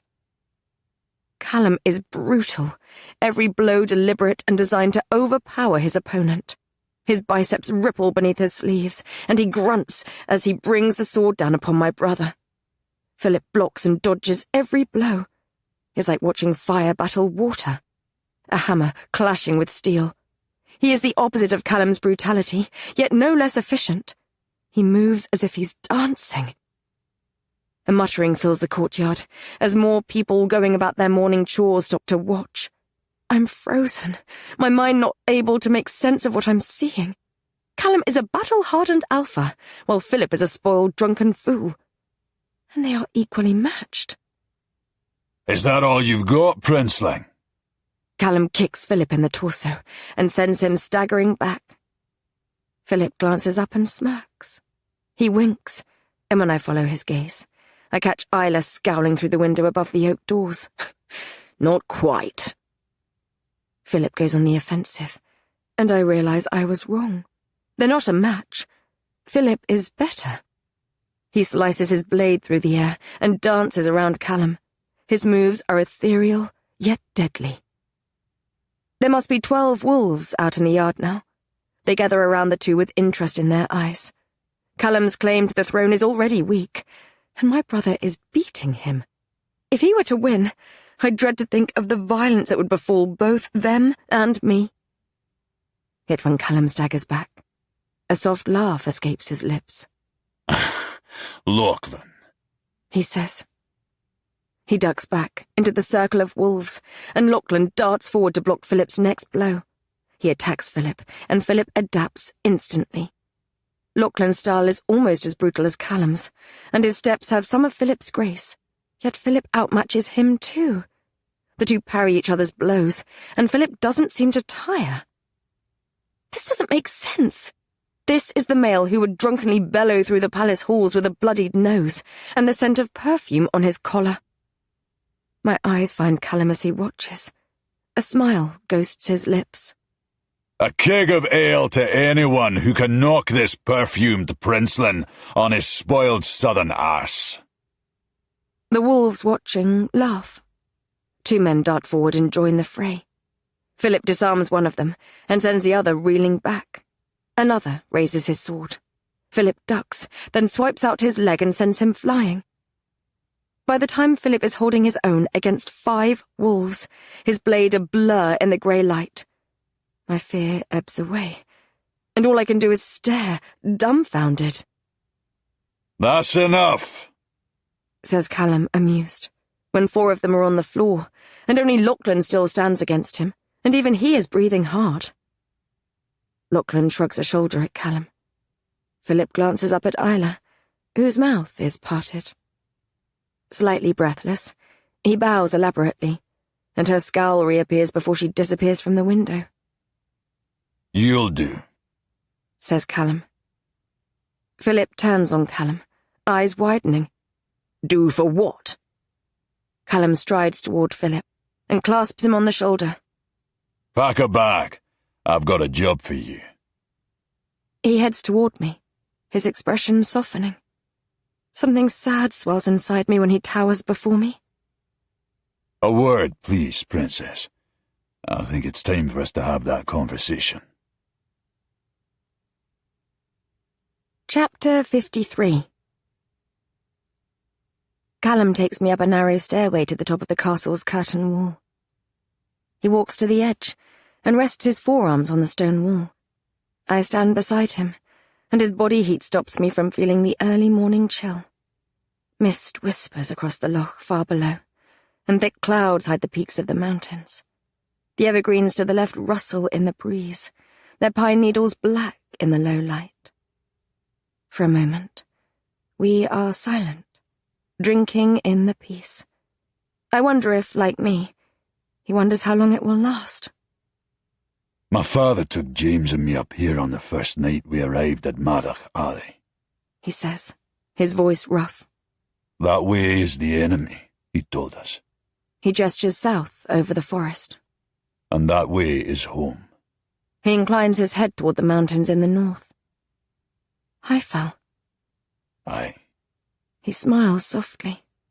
I have thought 1,000 times of what would have happened if I'd not stopped in that spot, by the loch, on our way there. If I'd not left you alone that morning. I should have held on to you tightly, ridden with you until you were safe in my castle, never let you go. It's the most foolish thing I have ever done. And yet, that night with you in the tent when you called me handsome. I called you beautiful. He grins, eyes shining. It was the best night of my life. My throat tightens. His face full of emotion. It's like looking at the sun. I have to look away. It was for me too, Callum. I shake my head. This bond, you speak of it as if there is no choice, as if I have no choice. There is always a choice. You still believe that? You still do not. He shrugs a big shoulder. You cannot choose if you are not free. You are tethered to him, whether we like it or not. The Anam Credech is unbreakable, created by Yalak herself. I don't understand it, but for whatever reason, she has decided you and Blake are... Don't, I say. You're wrong. It's my choice. I'm going to break the bond. If the moon's power created it, then the moon's power can destroy it too. I have prayed to her every night. I prayed for her to give you to me. She has not answered. My heart, my body, my soul. I'm the only one who gets to decide who to give them to. Sadness flickers across his face as he turns toward the mountains. He makes a non-committal sound, as if he doesn't believe me. I exhale. The heart of the moon might be able to break the bond. If we knew where it was, but it has been lost for many centuries, Princess. Lachlan thinks my mother had it at some point. I heard. He shrugs. You thought it was in the borderlands on the night we met? Aye, I did. I came up here the night before I rode south. There was barely a cloud in the sky, and Yalak shone brightly over the borderlands. I thought it was a sign. Perhaps it was. Perhaps she led me to you. He runs a hand over his mouth. You really want to look for it? I do. I half expect him to change his mind, to tell me I cannot go. Okay. You're going to let me? It's not safe for you here. Not anymore. Alexander wants you, and I don't yet have control of all the wolves in my kingdom. I won't make the mistake of trusting too easily again. Alexander's men are getting ready to march upon Madach Alley, and when the fighting begins, I cannot trust that no one will betray me. He drags his teeth over his bottom lip. But I cannot let you travel alone. It's not safe. A long breath plumes in front of my face. You want me to go with Philip, don't you? I had a conversation with him yesterday. He's annoying, but I could sense no ill feeling from him. He's your brother. He will keep you safe when I cannot. I'm going to tell him to go back to his queen in the Snowlands, and to bring her back here. I snap my head toward him, gritting my teeth to stop the pain that shatters through me from escaping. He gives me a sad smile. Not to marry her. To ask her to fight with us. I don't know what to believe when it comes to the God of Night. I feel we will need a bigger army soon enough. You said you wish to go to Galas Claddock. Their port is the closest to the Snowlands. He can accompany you there, and I recommend you go with him to your homeland. Okay. His eyebrows raise, as if he had not expected me to agree. I thought I would have a fight on my hands. I am fighting, even if you are not. I always knew you had fire in your soul. I thought you were wrong when you said that about me. Perhaps you were not. I peer up at him. What are you going to do about Blake? Callum's big shoulders soften. I'll let him go eventually. He's no threat to me while you're away, and I cannot risk him getting harmed when your lives are linked. Yalok knows he has as many enemies here as I do. I just want to make sure you're out of the kingdom before he's free. He grips his hands together, knuckles whitening. He'll come after you, you know. Yes, I breathe. I know. Perhaps it would not be so bad if he found you. Hurt surges through me. Why do you say that? He shrugs. He won't harm you. Of that I'm certain. There must be a reason for all of this. I had thought at first that Yalok had created the bond because she wished him to be king and wanted you both to bring the kingdoms together. But I cannot make peace with the idea that my goddess would want a Southlander on the throne. There must be another reason. He shakes his head. I despise the male, but I believe there is goodness in him, buried deep. I believed that once. Now, I see shreds of it at times. But I had told Callum once that Blake may not be as bad as we thought, and he had told me I was wrong. What changed your mind? The wee lad at Lowfell, Alfie. I realised why I recognised him. I realise I never told him Alfie is Magnus's son. It's how we knew where James had taken you, Says Callum. Blake got a message to Madach Ali, and Magnus replied. I'm sure Blake would have us believe he took the lad and his mother as hostages to control Magnus. But the wee lad was a menace, free to roam the castle, happy, healthy, and disciplined. He shakes his head. No. I think he gave them refuge in his castle because he knows Magnus is an abusive piece of shit. I think Blake knows, as I do, that not all men are fit to be fathers. That doesn't make him a good man. No. But it gives me hope that he could be, under the right circumstance. He sighs and his breath plumes in front of his face. The mist is clearing from the loch to expose the silver water beneath. I pick at a loose stone in the wall as I shake my head. Things don't have to change. Things have changed, whether we wish it or not. His voice is rough, quiet. The backs of my eyes burn, because I know he's right. I'll never forget the first time I set eyes on you at the dogfight. The way you held my gaze, stubborn, filled with fire, beautiful. I turn my gaze to the sky. I will come back to you, Callum. This is not goodbye. And I will wait for you. Always. His voice is strained. He straightens and steps back, and I know everything is about to end. I'm not ready. How can I be ready? Will you hold me?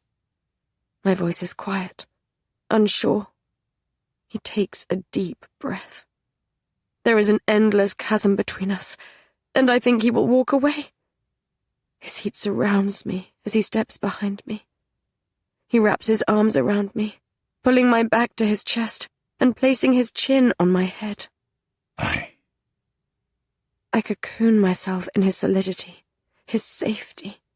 I try to suppress it, but a hot tear slips down my cheek. He sniffs behind me, his heartbeat thudding against my back.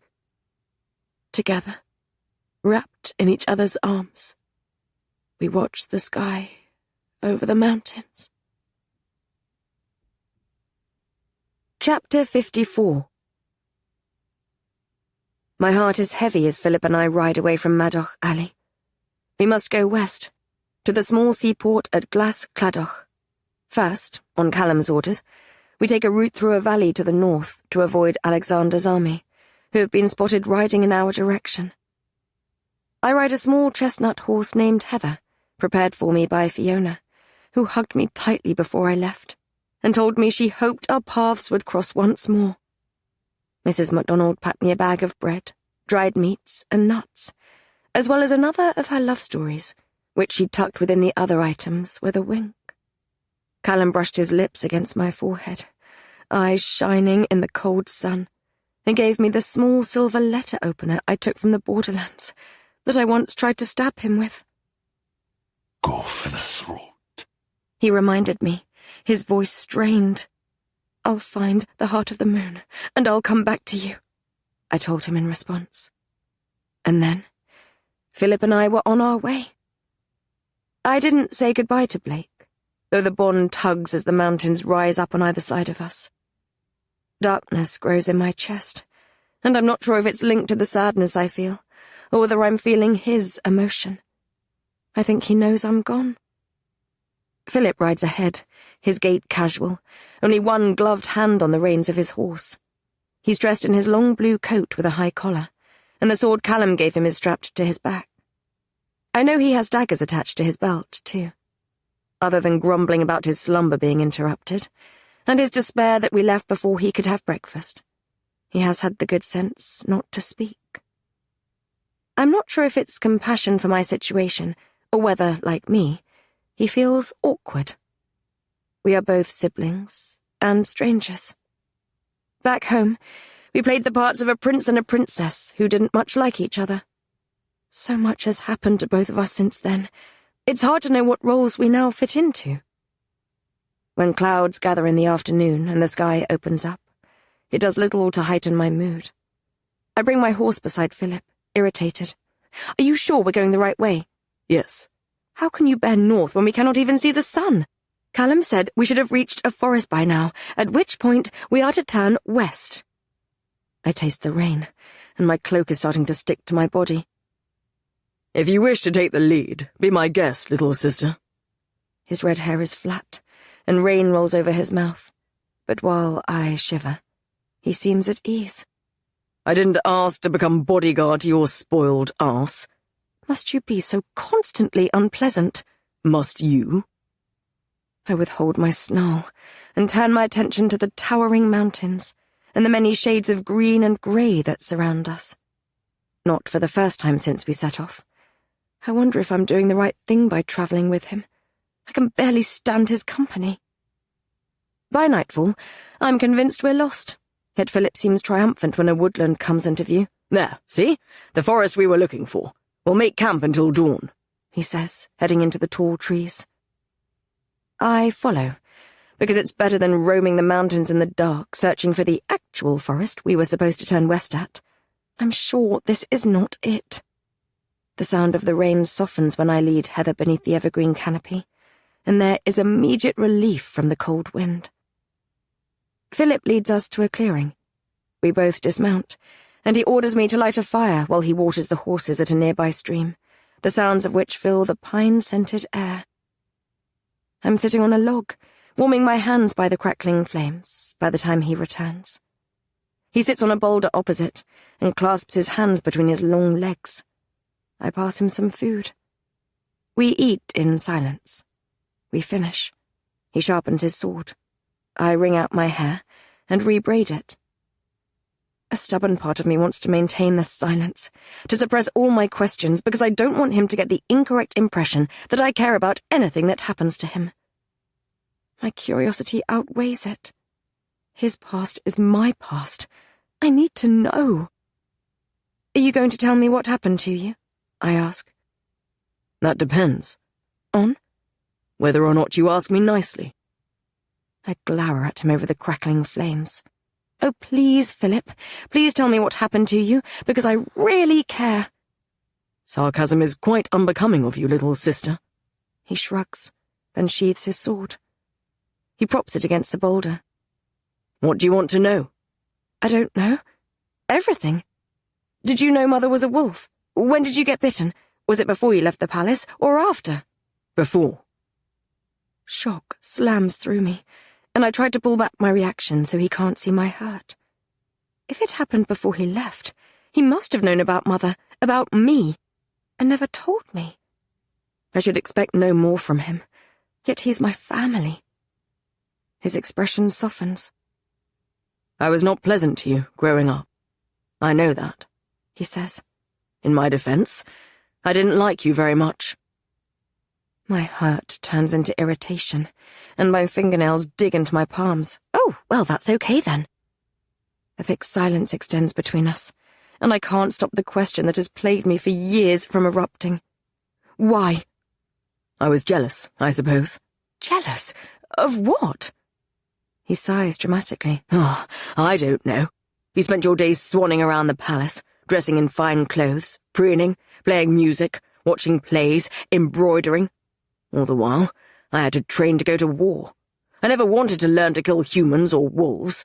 I certainly did not want to be up at dawn every morning, failing to impress our father, constantly being told what a disappointment I was. He shrugs.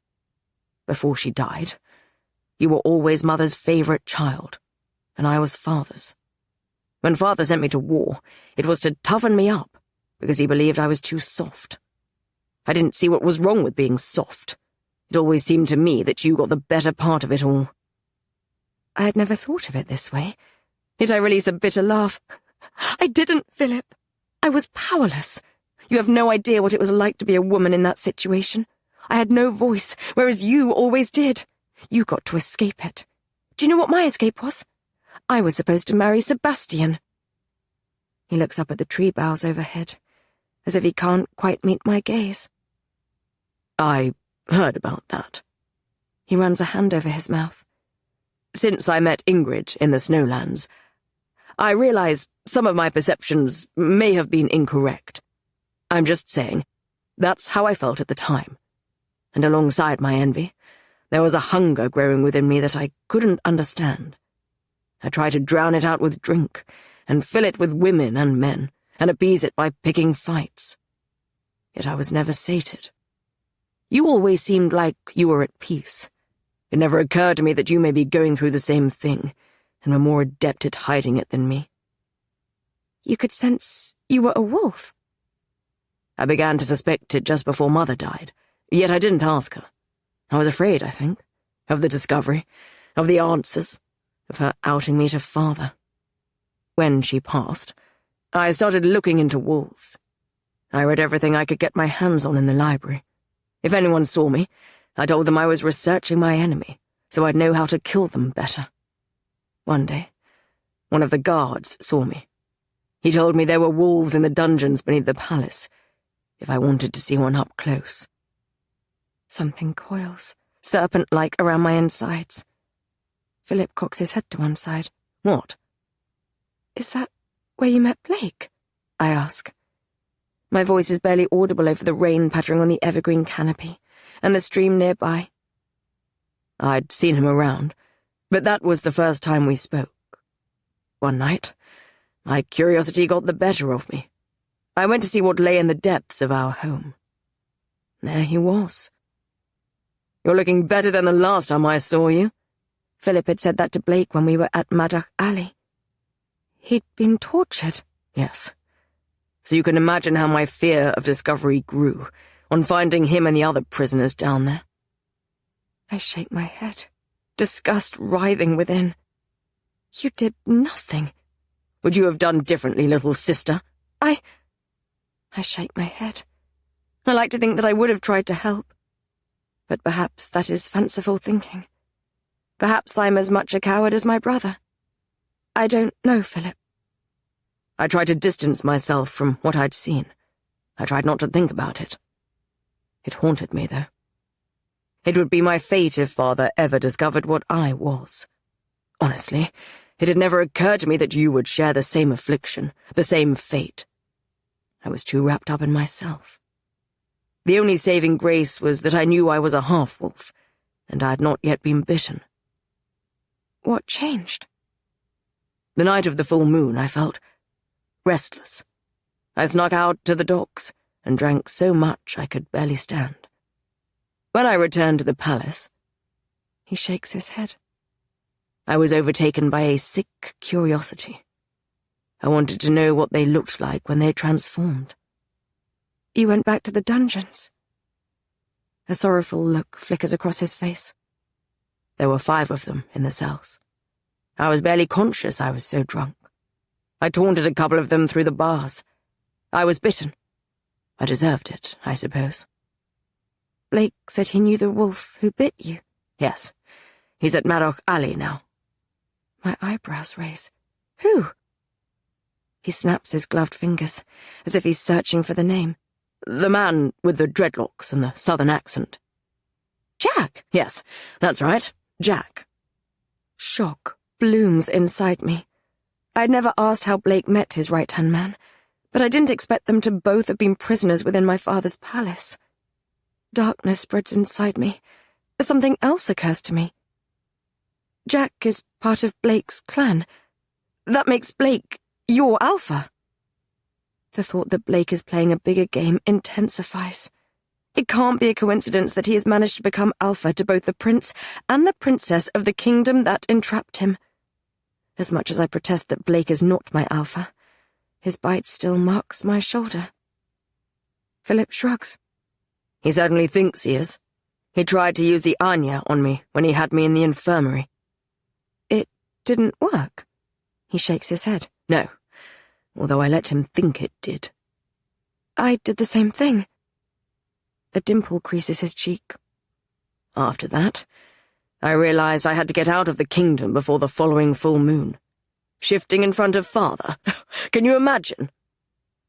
Despite my ill feeling toward my brother, the corner of my lip twitches. Philip grins. No, I decided I would spare myself that experience. I told father I was ready to go to war. I took the guard who had told me about the wolves in the dungeons with me, and as soon as we had arrived at the war camp, we set off to the snowlands in search of answers. Did you find them? I found a divided kingdom. I found the fear of the god of night. There's a distant look in his eyes. And I found Ingrid.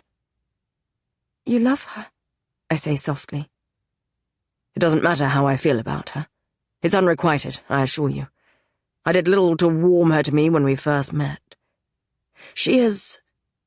He bites his bottom lip, his face uncharacteristically serious. He looks almost like the prince he should be.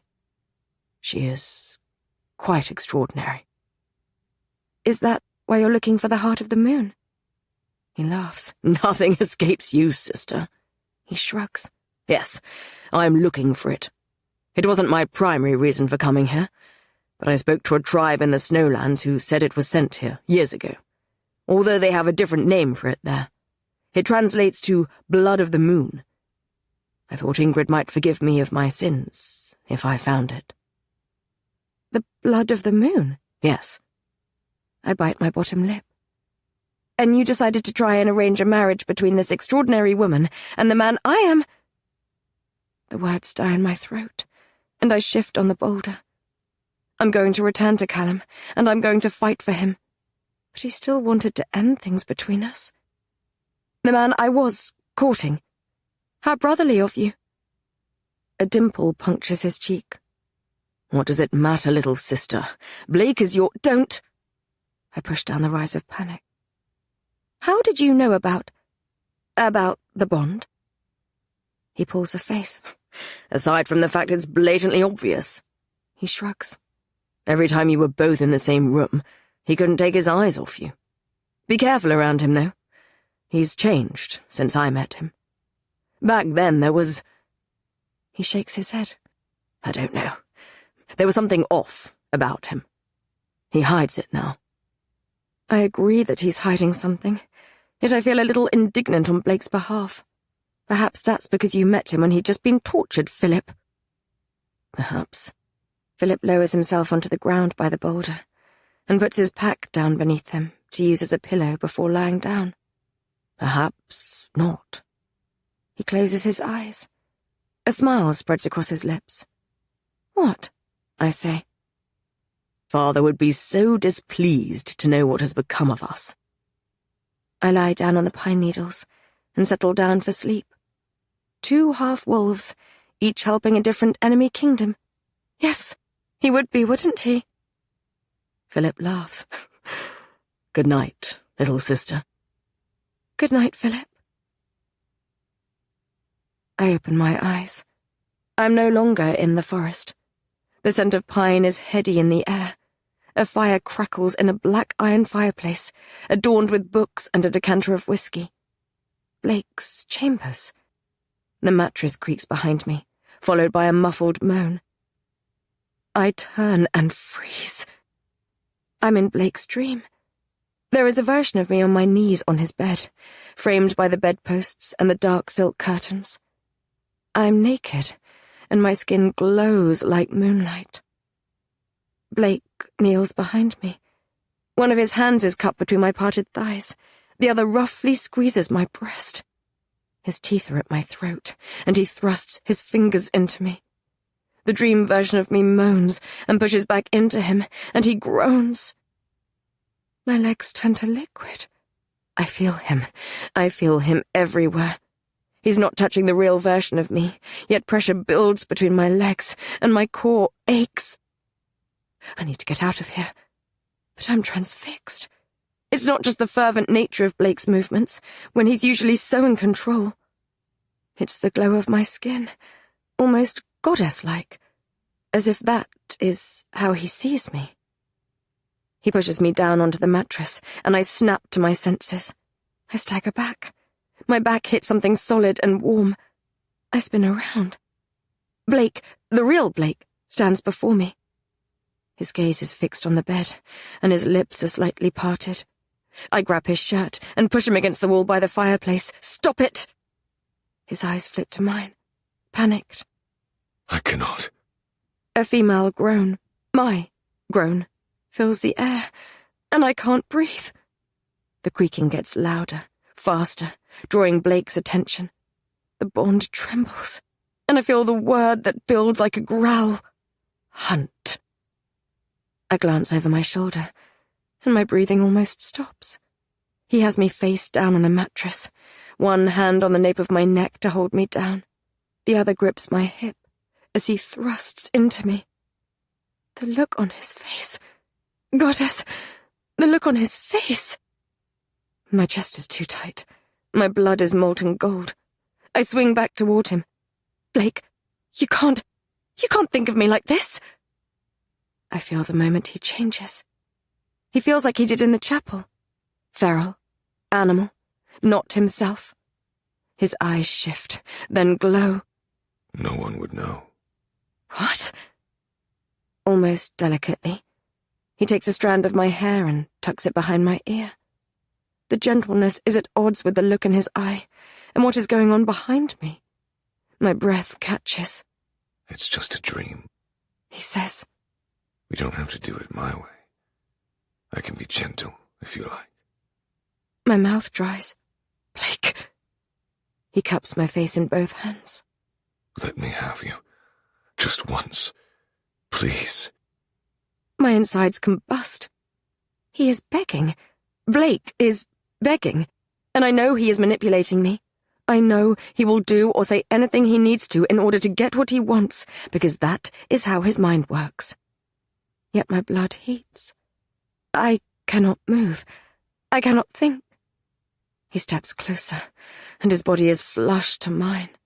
His lips are inches away, and his breath brushes my mouth. He smiles, a dark, wicked smile, and tilts my head back. It's just you and me. He doesn't have to know. Callum. Ice crashes through me and douses the traitorous flames. I block the moaning and the slapping and the deep grunts. I stagger back. You cannot think of me like this.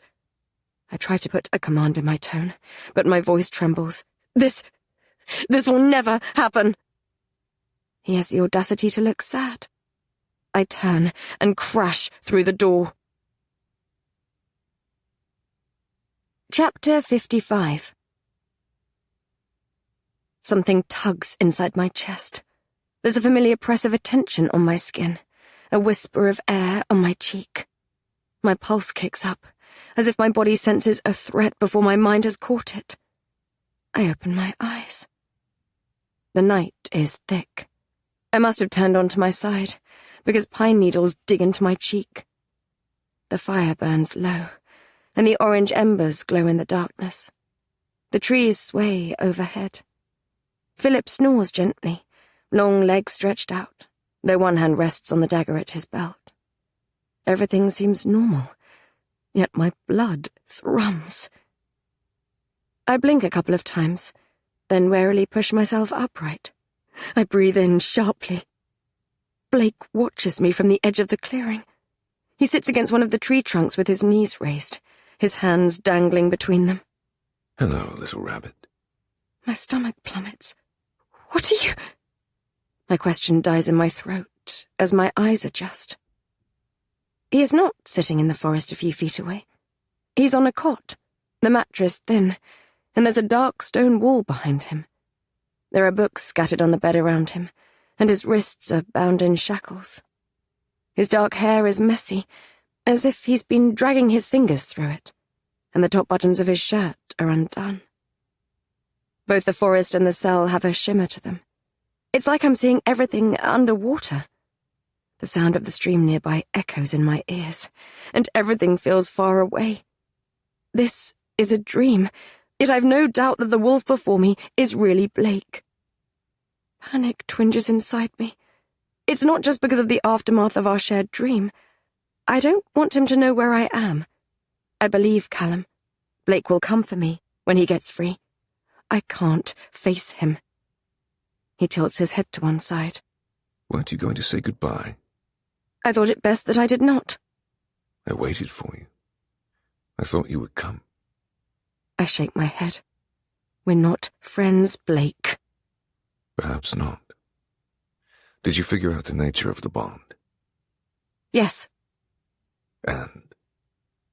It changes nothing. You may not have created it, but you manipulated me. He tips his head back against the wall, exposing his throat. A laugh escapes him, cold and hollow. It echoes around his prison cell. You still believe that? It's true, is it not? I sit straighter, twigs crunching beneath me. Stones dig into my palm. Mrs. MacDonald told me it needed to be accepted to come into effect. That's what happened that night, when James bit me, isn't it? I think of the light I saw in the depths of my subconscious, and I remember Blake coaxing me to take it. You tricked me into accepting it, so you could use it against Callum, and my father too, I imagine. Then you hid its true nature from me. Perhaps. He shrugs. Or perhaps I merely used the bond to save your life, because I was the only one who could. Perhaps I've suffered the consequences of that decision every day since. Anger stains my cheeks. You ruined my life. Do you think you have not destroyed me? I shake my head. You're playing a game, Blake. You said as much. Yes, but it's not the game that you think. And my part in it? Is it over? He clasps his hands together, and the chains binding him rattle. Regret flickers across his features. No, I don't think so. It doesn't matter. You will not find me. Darling, I will always find you.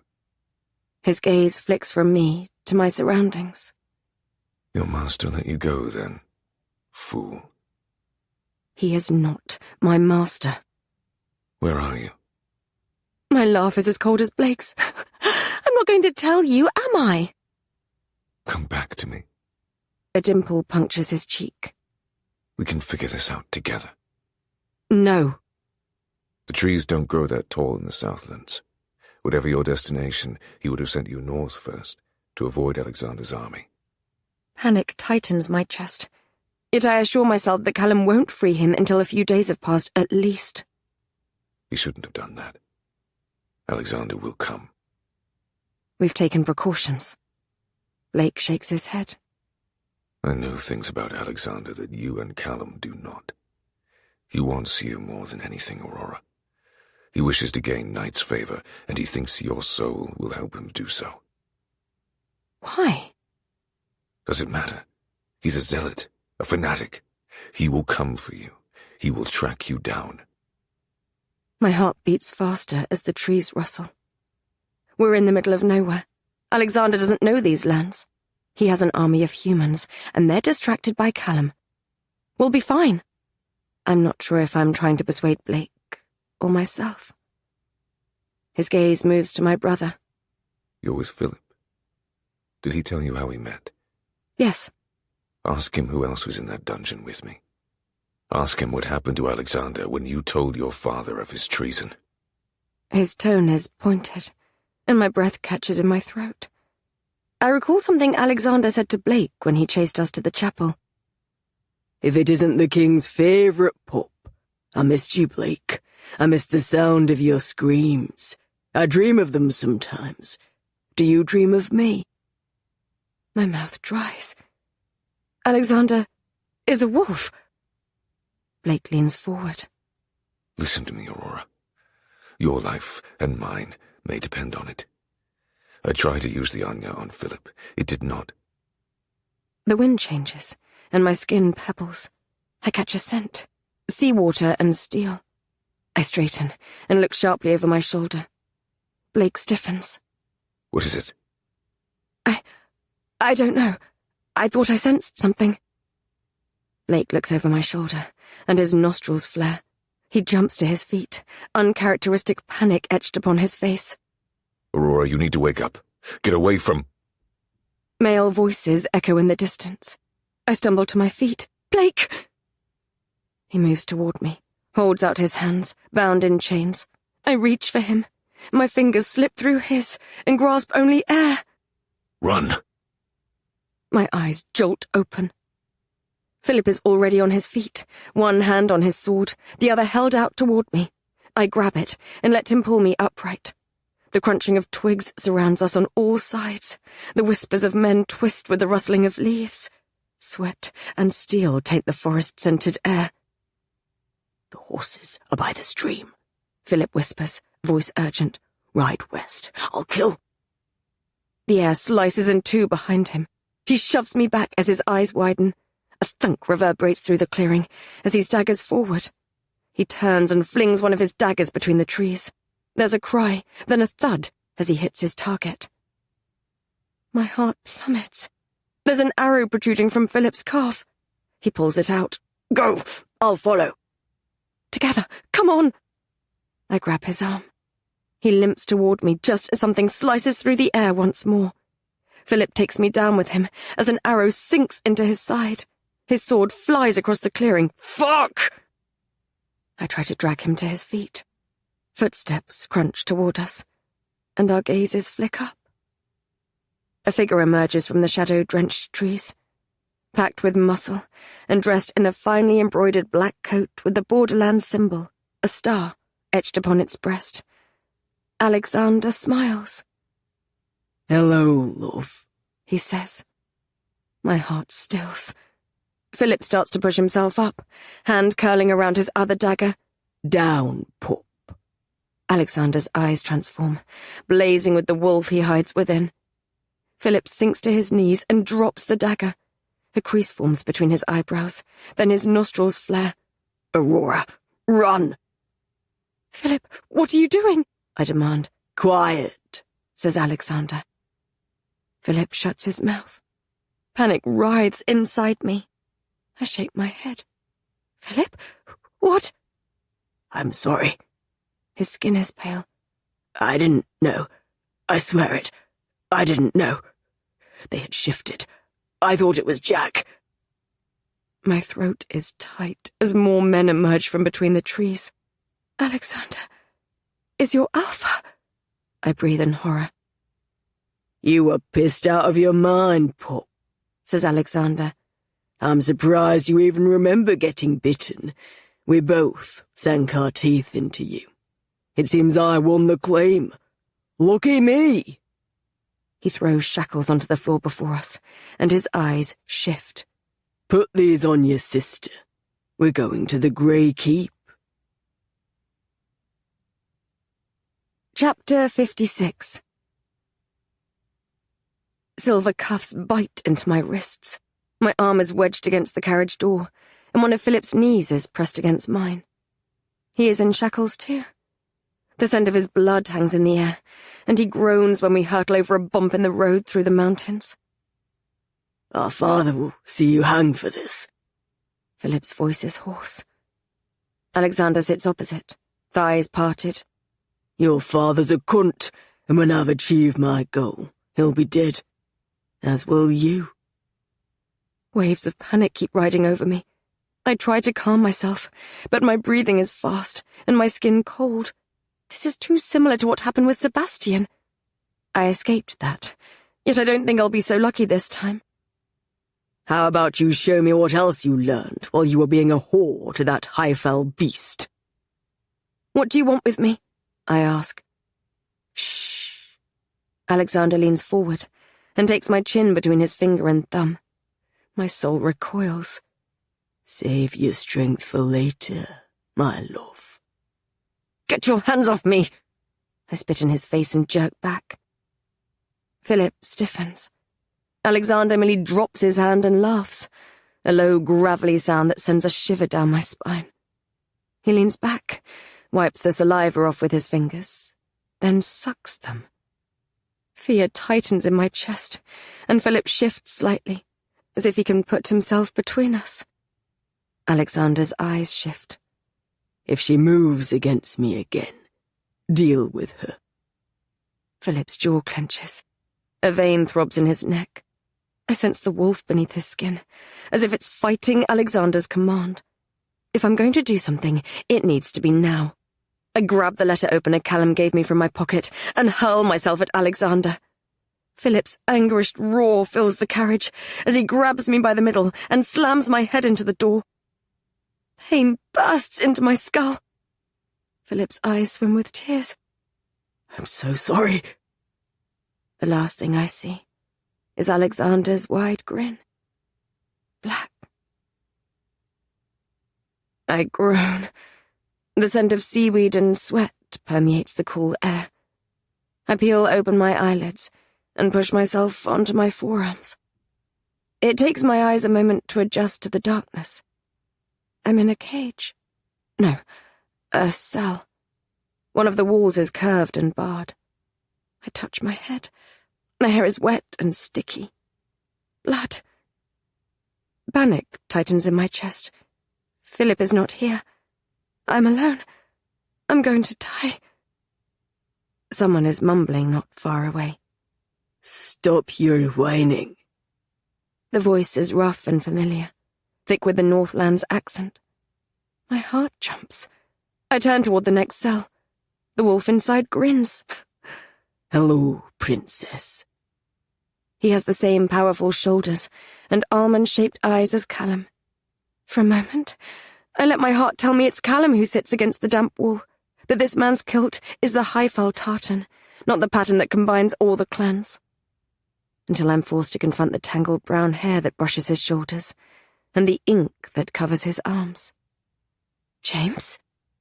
Shouldn't you be up there with that southern bastard? He gestures with his chin at the ceiling. Where is my brother? Your brother? Alexander took him too.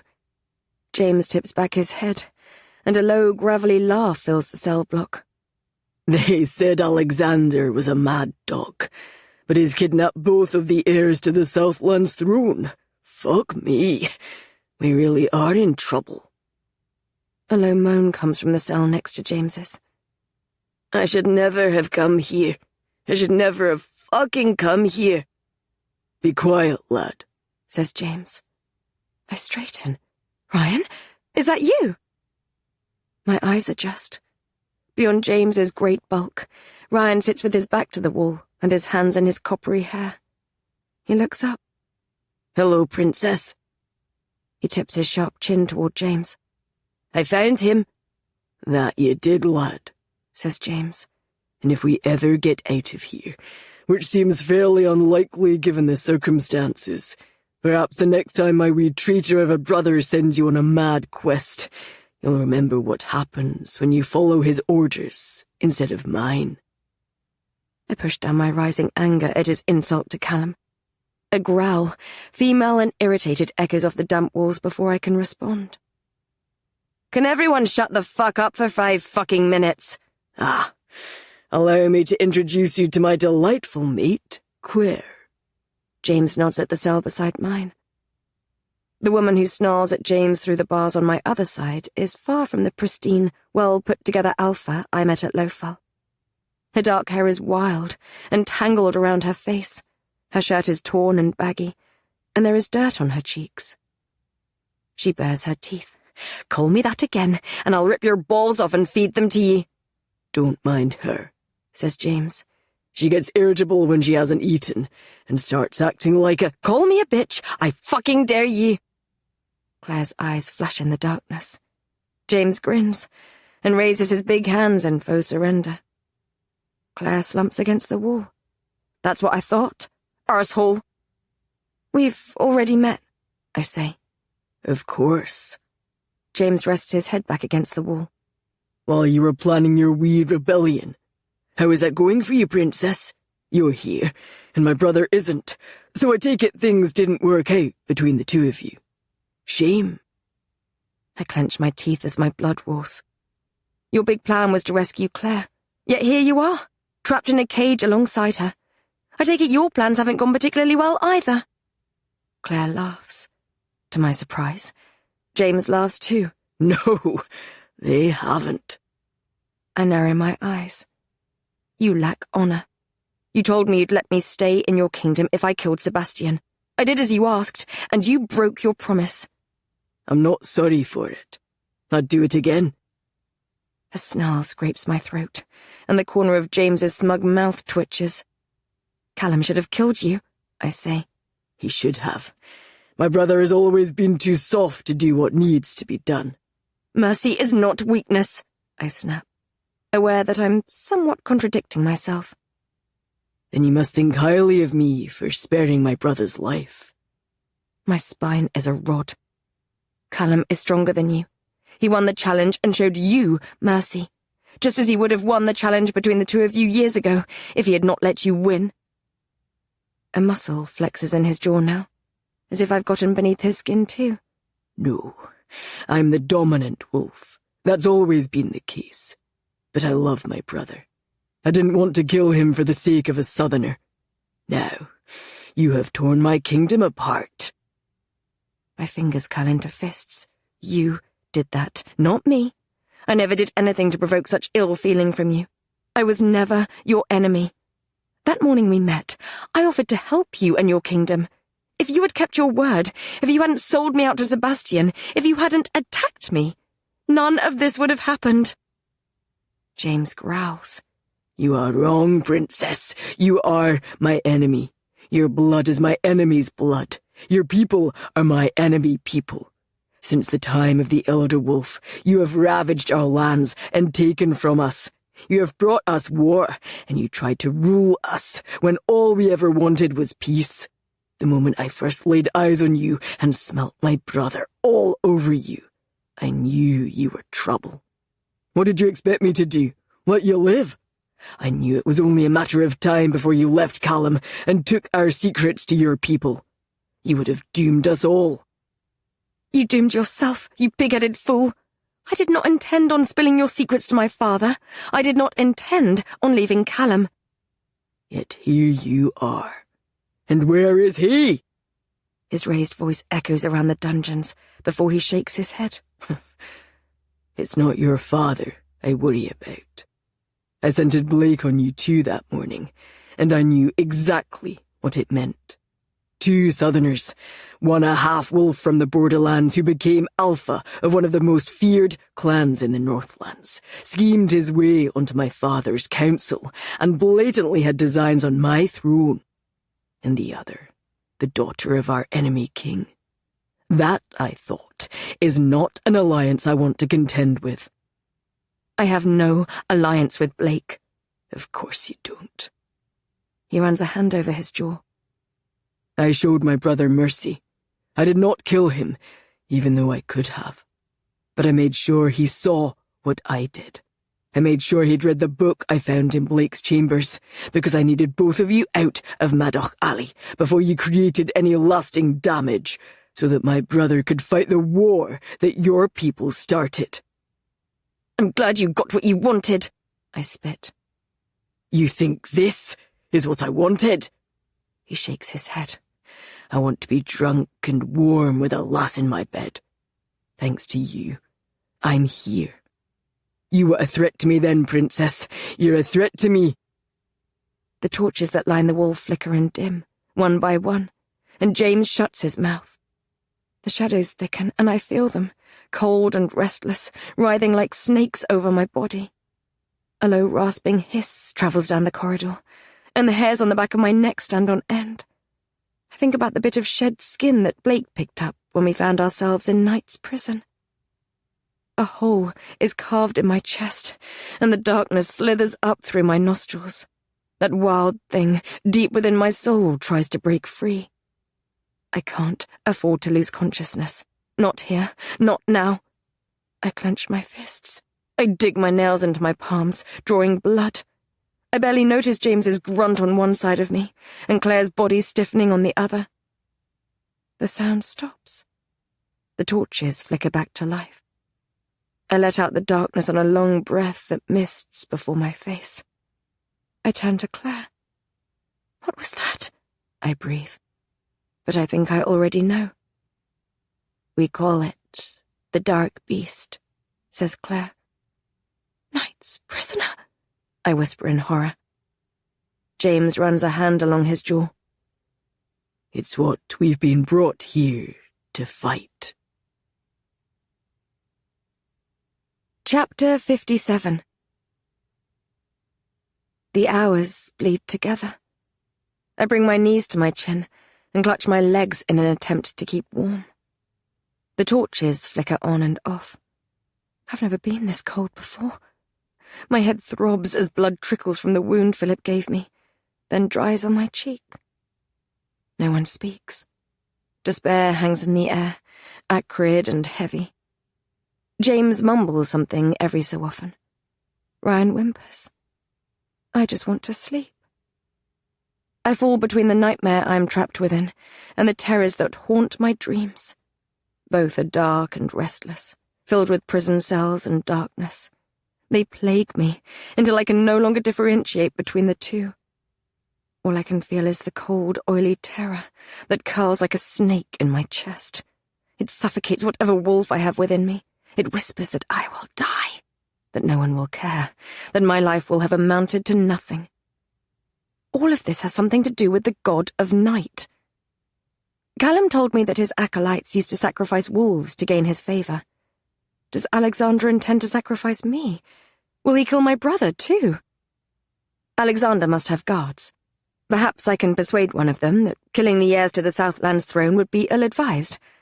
I don't want to use the name and title of my father, the man who killed my mother, to save myself. But I don't want to die either. I need to save Ryan, too. My mind frantically whirs through every possibility until dots dance before my eyes, and I slump against the wall. Hopelessness crushes over me. I hear my mother's voice echo in the darkness. Have courage, little one. I don't know how much time passes before footsteps approach the door. Hooded guards enter the kennels and open all the doors except mine. Wolves are dragged into the corridor. They're too weak to fight, and they're shackled, and collars are placed around their necks. James grabs the bars of my cell before he's led away. Does he know you're here? He asks hurriedly. Callum?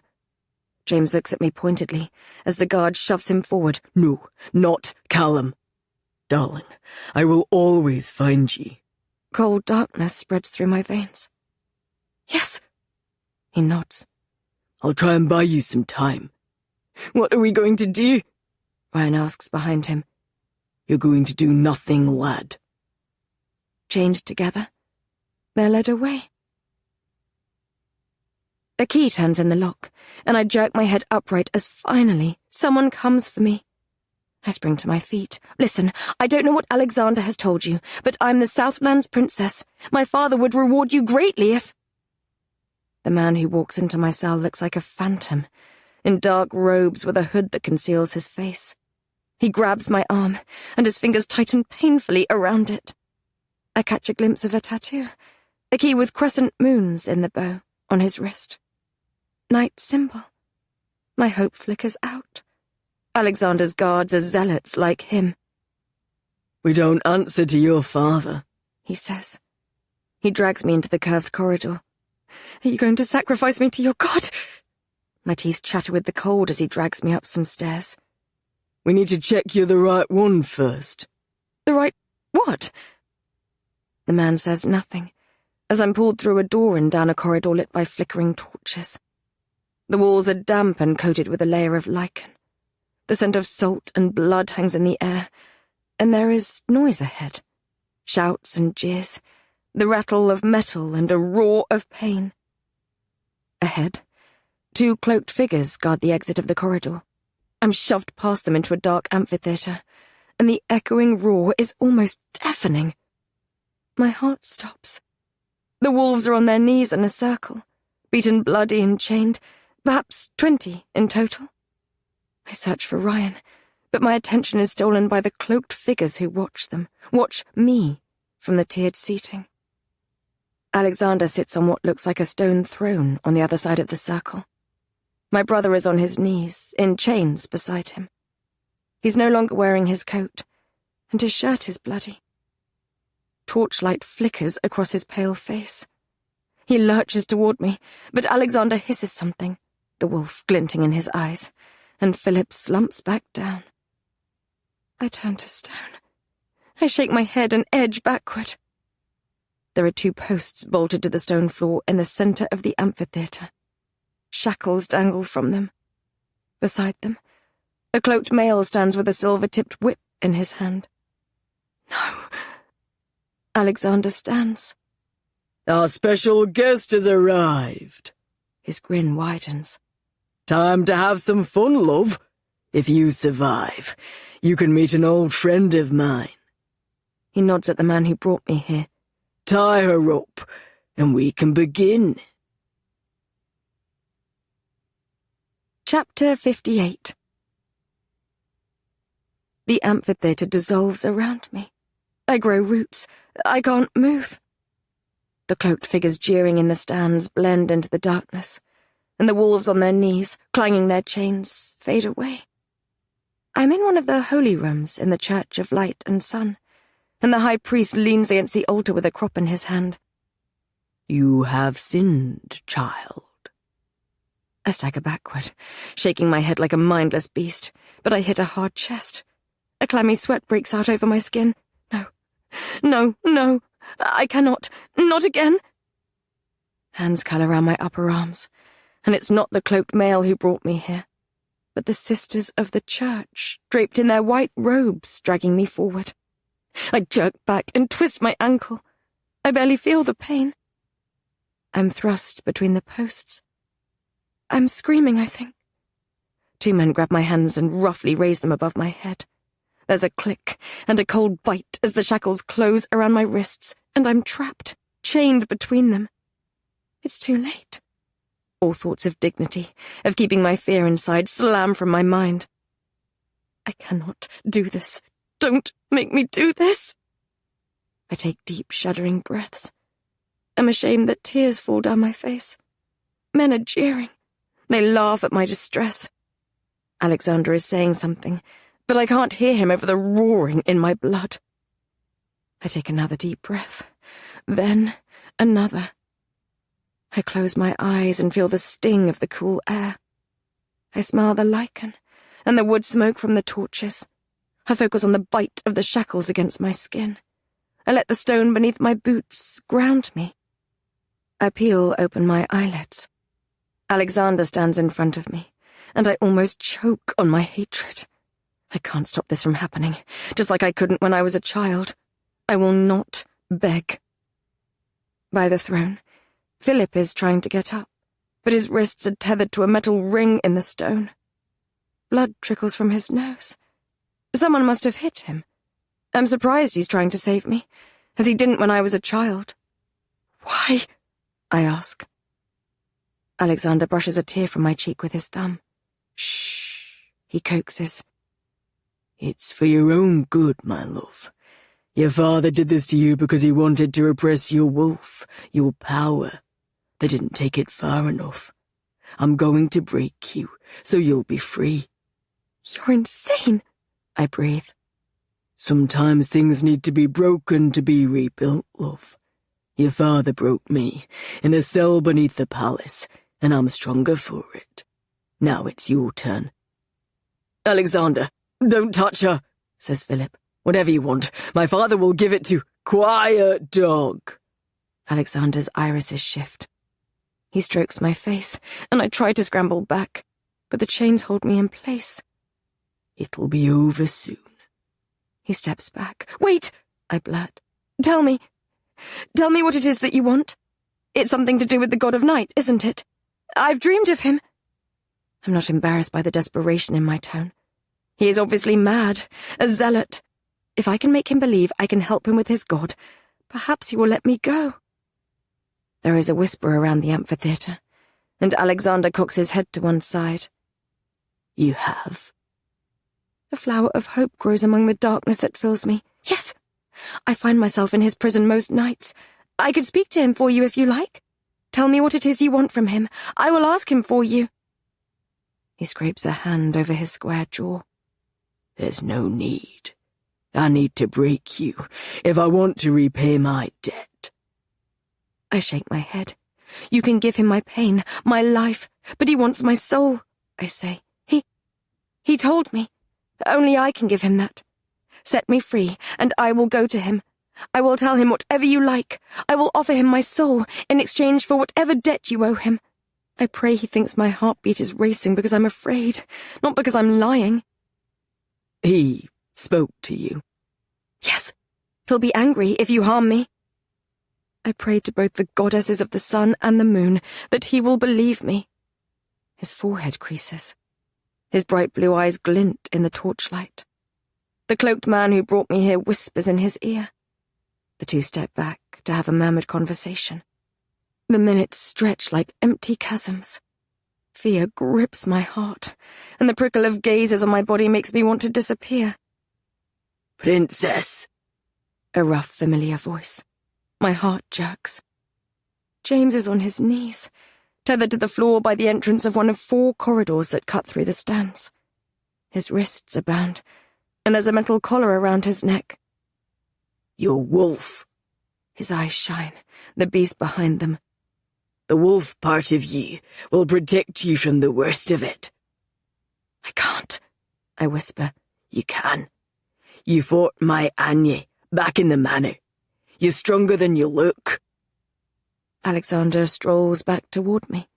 He smiles, almost lovingly at me. Nice try, love. I know you're afraid, but it must be this way. I'm falling. My stomach plummets, and darkness claims me. Philip is shouting something. Alexander steps back, and the man with the whip stands near me. I'm losing feeling in my hands, but I manage to clench my fists. I grit my teeth. I cannot do this. I cannot. James roars. He elbows the wolf to his side in the face, and there's a crack as he breaks his nose. My eyes widen as I catch a flicker of blonde hair and a soiled yellow kilt. It's Ian, the male from Lachlan's clan. The two brawl, and the chained wolves are knocked into one another.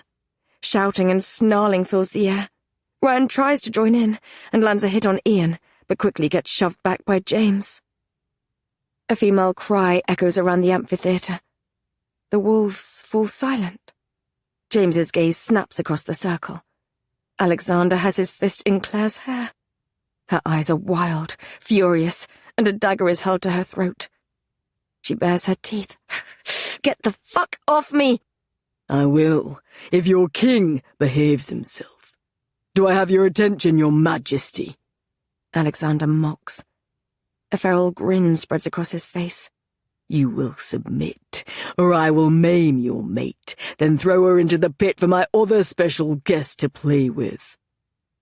James's steely gaze moves from Alexander to a trapdoor in the floor a few meters from where I'm bound.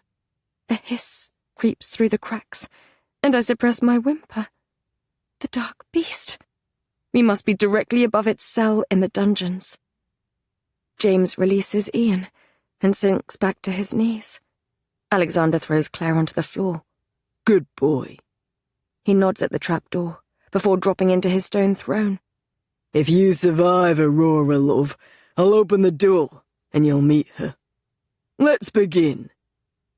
Philip's eyes widen. A plea fills my lungs. Panic alights my soul. I jerk my head toward Alexander. Wait!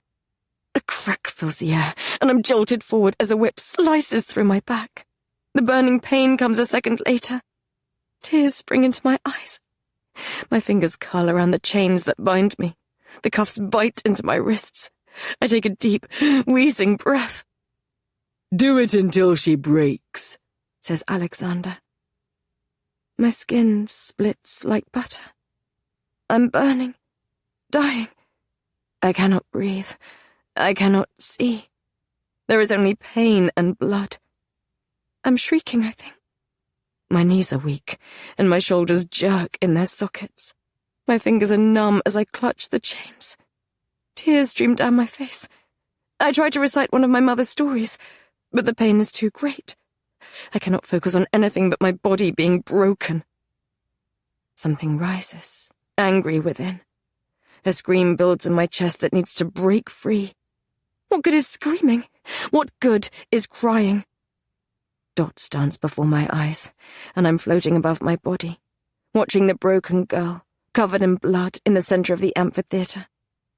My vision darkens, and I don't know if it's my life leaking away, or if that thing beneath the arena is making the torches flicker.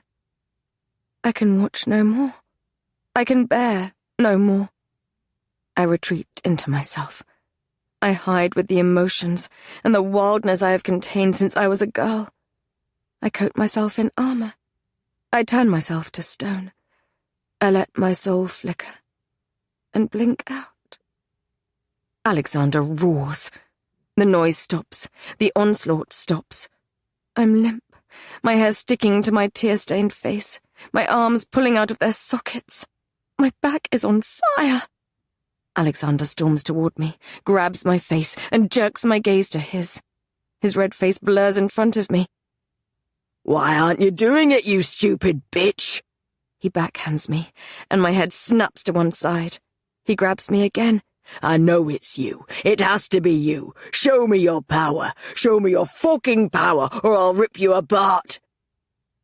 There's a gurgling noise behind him, and he turns. A blade protrudes from the neck of one of the men guarding the exit. His hood has fallen, and blood dribbles from his mouth. It spills down his chin, and puddles between his boots. His eyes are wide, shocked. In a fluid movement, someone pulls the blade out, and he slumps to his knees before face-planting the floor. Blake stands behind him. His face... he is fury incarnate. His shirt is wet, plastered to his hard chest and torso, and a couple of dark curls stick to his forehead. His jaw is as sharp as the dagger in his fist. There's a sword strapped to his back, and 2 more blades holstered in his belt. His essence overpowers me. It fills my hollow chest. It's dark and cold and inhuman, and puts out the fire that burns within. I thought I had felt his emotions before, but they were nothing compared to this. I cannot breathe. I cannot move. I can feel nothing but him. I'm reminded of that well that he told me about, and I wonder now if there is a bottom to the darkness. The wolf blazes, amber in his eyes, as he holds Alexander in his steely glare. Get your hands off my mate. I'd like to interrupt with a 1-minute advertisement. You can fast forward through it if you wish. Bienvenidos, bienvenidas a un programa especial. Hoy se van a conocer los 13 jugadores y el seleccionador, que ya lo sabéis que es Narcís, de la selección española de la Kings Cup Nations de la selección española. Así que por favor, un fuerte aplauso porque estamos en la tienda en Barcelona de JD. Bueno, no voy a estar solo, voy a estar acompañado y además con el presidente de la selección española, fuerte aplauso para DJ Mario.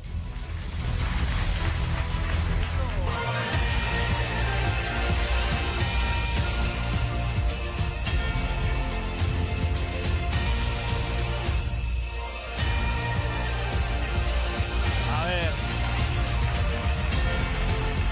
¿Cuánta gente? ¿Qué tal, Mario? ¿Más tío regalos para mí? Ah, no es para ti. No me jodas. ¿Dónde los dejamos? Pues debajo del árbol. Es para luego, sí. Venga, debajo del árbol, Luego. debajo del árbol. Vamos a darlo ahí. Pensaba que eran para mí, macho. No, luego los vemos. ¿Estás tú como presidente de... Chapter 59. My eyes meet Blake's. Something erupts inside me. The wild and dangerous thought I've been trying to cull spreads through my body and sets my soul aflame. My breaths come out fast and shallow. He came. I feel the whisper of his attention brush over me, even when he moves his gaze back to Alexander. Alexander releases his grip on my chin. My head is a ballast. I can't support it. It rolls onto my neck. My back is shredded, my shirt blood-drenched. It sticks to the welts that mar my skin, and every breath I take is excruciating. A slow grin spreads across Alexander's face. I wondered if you would try and take her from me. Too bad you're alone. Blake's lips curve into a cold smile. What makes you think I'm alone? Hello, Alex. A low, smooth voice comes from the entrance corridor to my left. Jack leans against the stand and waves, a guard dead at his feet. His dark skin is wet from the rain, and it glints in the torchlight. He holds a bloody sword in one hand. How have you been? Long time no see. A gruff voice, thick with the Northlands accent. Aaron blocks the exit to my right, big arms folded across his chest, his one good eye focused on Alexander. Two guards are sprawled before him, hoods askew and necks twisted at unnatural angles. A murmur fills the tiered seating. The cloaked people rise to their feet all around me. How nice. A family reunion. Alexander turns on the spot, spreading his arms. If we had Fenrir and Farah here, we'd have the old pack back together. Jack shrugs. They were otherwise engaged. Get Farah's name out of your filthy mouth, Growls Aaron. Alexander laughs. Still pining for that bitch, I see. Too bad she rejected you. Whatever Aaron growls in response fades into the background, as Blake bends down and plucks something from the pocket of the guard at his feet. It glints in the torchlight as he tosses it to James a few feet away from him. It's a key.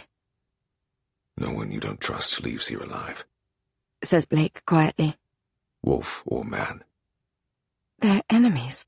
They despise one another, and I think James is going to say something unsavory to Blake. He nods. Except for you, presumably, he says under his breath. Blake smiles coolly. Except for me. James raises his shackled wrists and sticks the key into the lock of his collar as Alexander turns back to Blake. You want her, brother. Come and get... There's a flicker of steel, a swish of blades, and something slices the darkness. One of Blade's daggers plunges into Alexander's torso, the other in his inner thigh. He staggers back. He grips one of the knives and pulls it out, then slumps to his knees. Blood pumps quickly out of his wound and mixes with mine on the floor. He clamps the gash with one hand, while moving his other to the second dagger's hilt and sliding it out with a feral groan. He laughs. You're a fool, brother. You can't kill me. His voice is hoarse as he glares at the stands. Kill them all, except the princess. She is mine. Chaos erupts in the amphitheatre. The cloaked humans flood down the stands. James has passed the key around, and the wolves are already freeing themselves and tossing their shackles aside. James is on his feet, roaring, as he strangles a blonde man with his chain. He charges toward Claire. Jack blocks the blade of one of the acolytes as it slices down toward one of the prisoners, before he pulls Ryan to his feet and sticks another sword in his hand. The ground trembles, and I'm not sure if it's because of the thunder of feet, or the beast that lurks beneath us. Blake moves through the tide of blood and destruction toward me. He barely blinks as he unsheathes his sword and decapitates a man who gets in his way. He stabs a man who is helping Alexander in the face, and then smashes the Borderlands lord's head with the base of the hilt. Alexander crumples into his own blood. Blake steps over him. Blake! Aaron tosses another set of keys toward his alpha. The guard who shackled me to the post is dead at his feet. Blake snatches them from the air, and his scent of dark pine and poison engulfs me. Keep an eye on Alex. He can't die or we're fucked, says Blake. Aye. Aaron powers toward the unconscious lord, slicing down a human in his path. Blake presses himself against me, warm and solid, as he reaches for one of the shackles. There's a click, and my hand falls loose. My legs buckle, and he hooks an arm around my lower hips, careful not to touch my back as he frees my other hand. Gently, he lowers us to our knees. My blood and Alexander's seeps into our breeches. He searches my face. He brings his hands to my cheeks and brushes away the tears and blood with the pad of his thumb. My throat tightens. You came? Did you truly think I would not? The ground trembles, and Blake's jaw sharpens when a low hiss comes from beneath us. There's... My throat burns, and every breath opens the wounds in my back. Knight's prisoner. Yes. If it gets free, we're all dead. I'm going to get you out of here, but it's going to hurt. I blink back the tears. I know. Good girl. He brings his arm around my waist and rises into a crouch. Okay, hands on my shoulders. That's it. I whimper as the movement provokes a deep, burning ache in my back. Shh, I know. A film of water fills my eyes. Can you feel it? You're suppressing your emotions, caging your pain. I feel only a little. He lifts me to my feet, and when he puts my arm around his shoulders, a low, feral sound scrapes against my throat. I know. He soothes. It will only last for a short while. I have a sleep tonic in my pocket. I'll give it to you as soon as we're clear of the Grey Keep. Come on. We start to move. I grip the collar of his shirt tightly, and every time my side bumps into his, I whimper. Every step is torture. My knees are weak, and if his hand was not firm around my hip, I would fall. Men and wolves blur around us, black cloaks and kilts and chains. Aaron is by my brother, pulling him to his feet. Jack and Ryan fight back to back. Claire twists the head of a man who straddles James, and he falls dead at her feet. There is blood everywhere. Nausea rises inside me. Why? My voice is dry and hoarse, barely audible over the roars and the swishes of steel. I'm not even sure what I'm asking. Why did Alexander torture me? Why am I here? Why did Blake come? You know why. His mouth is close to my ear, and I'm not sure what he means. Shh, it's okay. We're almost there. The corridor I was brought through looms ahead. I let myself dare to hope, to water that small flower that raises its head in the darkness. We're going to escape. We're going to be free. I grit my teeth. I grip Blake tighter and straighten my spine. He quickens his step. The muscles in his shoulders tense beneath my fingers. The torches around the circle flicker, then die, and the amphitheatre plunges into darkness. We turn our heads toward the trapdoor. Alexander has crawled to it, his black shirt slick with blood. He pulls a key out of the lock and meets Blake's eyes as Aaron, blood spilling from his nose, charges toward him. You fool, Alex. Blake hisses. Alexander grins and flings open the door. Dots dance before my eyes, and I squeeze them shut. I can't afford to lose consciousness. Not here. Not now. I dig my fingers into Blake's shoulders and make myself look. An unnatural quiet fills the amphitheatre. Chains groan, then scrape along the floor, making the hairs on the back of my neck stand on end. A low hiss vibrates over the walls, and even the men in cloaks shrink from it. A sour scent, like decaying meat, floods my nostrils as a slithering sound fills the gloom. Moonlight and darkness, freedom and chains, power and distraction. An unnatural rasp seems to come from everywhere at once, and it reminds me of the voice that came from Kai when he first awoke. Does he know? Do you think? Blake hurls me back, and I withhold my scream as a tide of shadow spills out of the trapdoor and rears up, contained only by the ceiling. It winds around the circle, blocking the exits. The darkness moves like mist around a serpentine face and body. It blinks down at us with eyes of onyx. You've been so naughty. Something rattles in the cage inside me and floods my body with ice. Sweat beads on my skin, and my vision begins to fade. Oh, I am so hungry, so very hungry. The darkness crashes down into the amphitheatre like a stormy obsidian wave. Shouts fill the air as men and wolves scatter, and two males are plucked up as if they're weightless. A horrible crunch is followed by a squelch as they disappear, screaming, into the maw of the beast. Black blood spatters the ground. My pulse is racing so quickly, I think I'm going to pass out. The fever is coming for me, and I can't keep it at bay.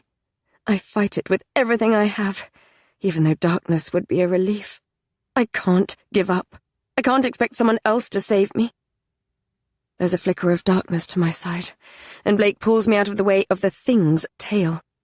We land hard on the ground, Blake's arms curling around me, and I bite down hard to stop myself from screaming as the welts in my back are exposed to the air.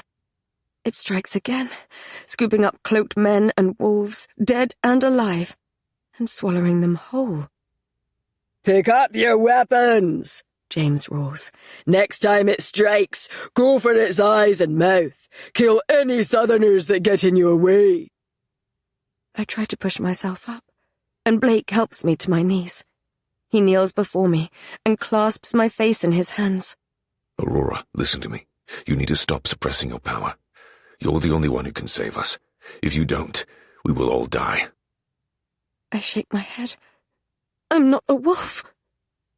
Out of the corner of my eye, Alexander staggers forward, eyes set on me as the shadows writhe around him.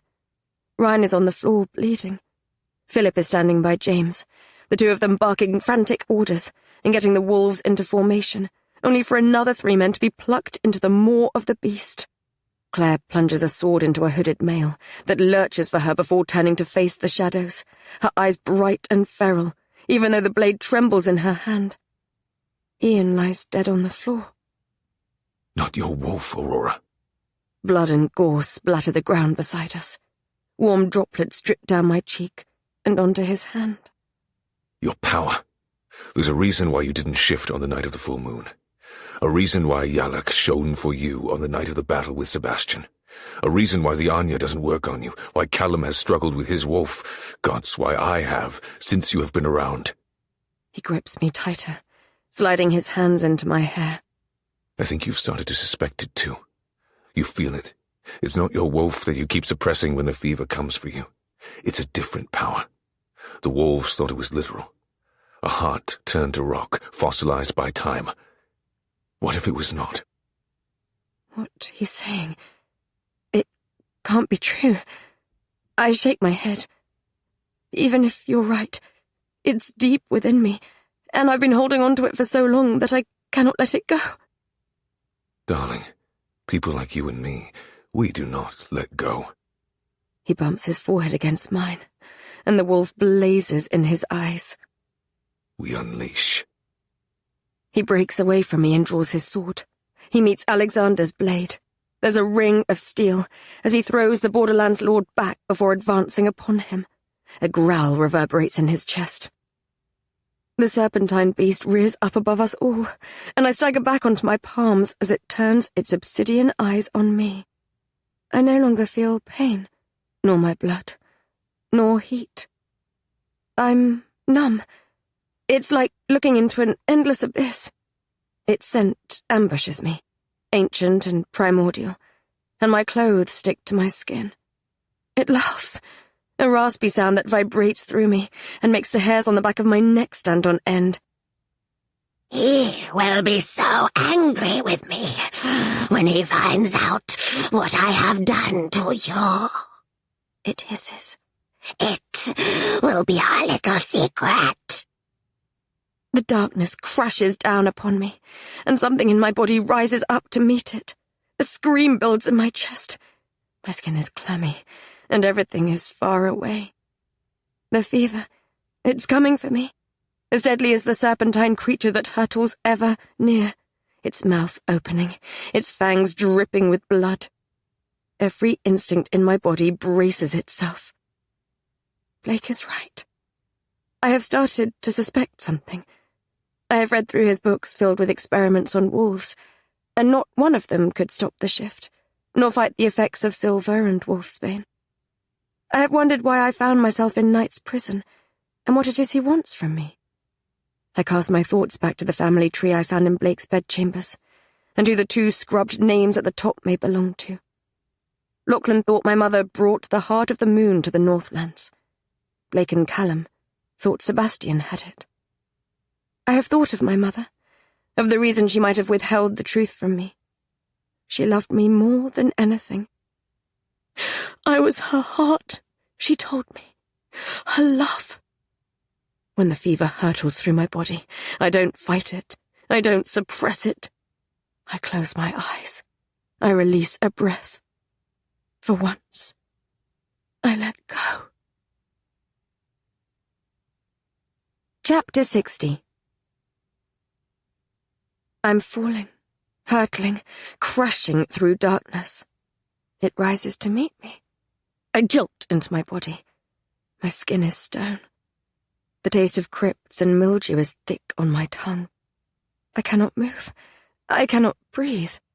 I'm a statue in the palace gardens, and moss coats my skin like wet velvet.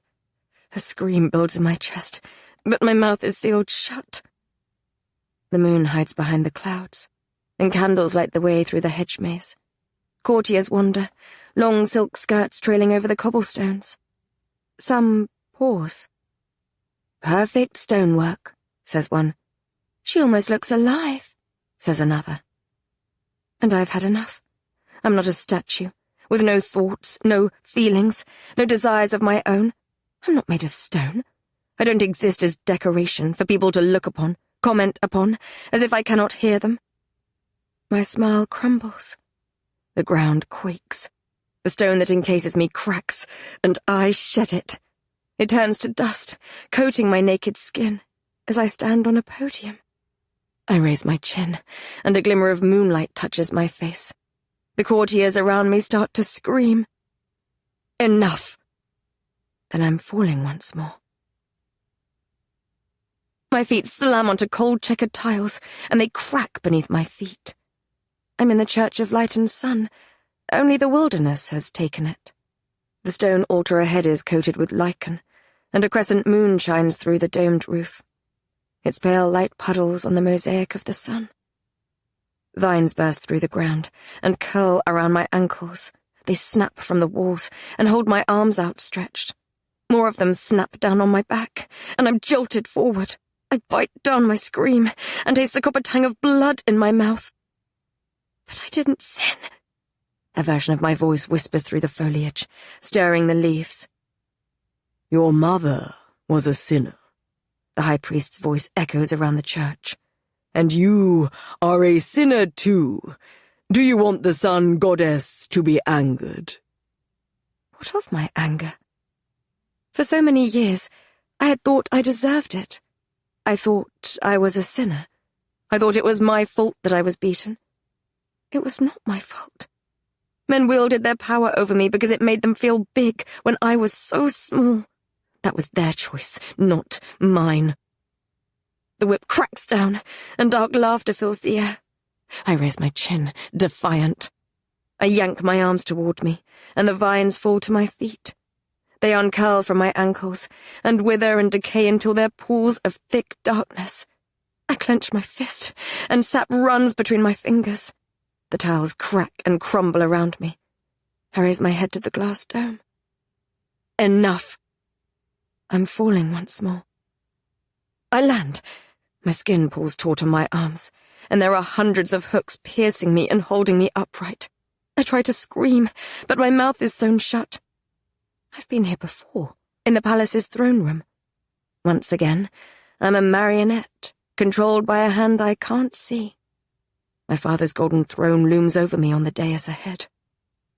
The invisible puppeteer is using the control handle as usual, and I begin to spin. But I'm not a puppet. I'm not a pawn in the games of kings. I'm not someone to be controlled by others, to marry cruel lords for my father's gain. I can pull strings too. I see them now, threads of power that glow like moonlight. They reach outward from my chest. I pull my arms free, and the hooks tear through my skin and turn my white dress crimson. I pull the strings from my legs and my feet. The music grinds to a halt. Blood drips down my body. When it hits the floor, the puddle grows and creeps through the room. I rip my sewn-up lips apart. The wooden cross brace hurtles from the ceiling, and the courtiers scream and scatter as it crashes onto the tiles before me. The floor shakes, then crumbles. Enough! I fall. I land in a heap on the grass. The moon is full in the cloudless sky. It paints the lake by the nearby cabin silver. There are two figures sitting at the bank. A woman and a small child, around 3 years old, nestled into her side. Both have long red hair that brushes the ground behind them. My heart clenches. I push myself up and walk toward them. Unable to stop myself, I run. The grass tickles my bare feet, and dandelions whisper between my toes. "Mother?" I say. "The moon is beautiful. Isn't she, little one?" she says, and something erupts in my chest. It aches, yet it's warm. Tears spring into my eyes. I had forgotten what her voice sounded like. The musical cadence, the lilt of the snowlands. "Yes," I say, at the same time as the small child beside her. My heart cracks, because it's not the adult version of me she speaks to. I don't think she can hear me. I try to walk around her. I try to see her face, but the scenery turns, and I end up facing her back once more. My mother sighs. "There is so much I need to tell you, so much you'll need to know when you grow up. Yet I'm running out of time." She leans back on her hands, and her hair tickles the grass. The small version of me snuggles into her side. "I hope you remember these times, and you remember me fondly." The small girl yawns. My mother hums the same haunting melody I hummed to Blake when he was in need of comfort, and the young version of me begins to gently snore.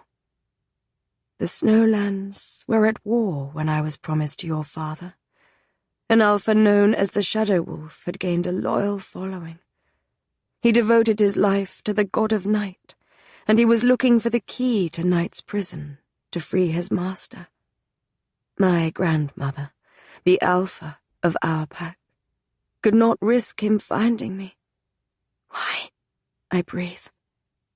She looks down at the small sleeping babe at her side, almost as if she spoke. "It's in our blood, little one, passed from generation to generation down the female line, getting stronger as each branch of our family tree grows. My grandmother believed that the next generation would be powerful enough to either release the god of night or to defeat him. She feared the alpha would force a child upon me and then sacrifice her to free his master."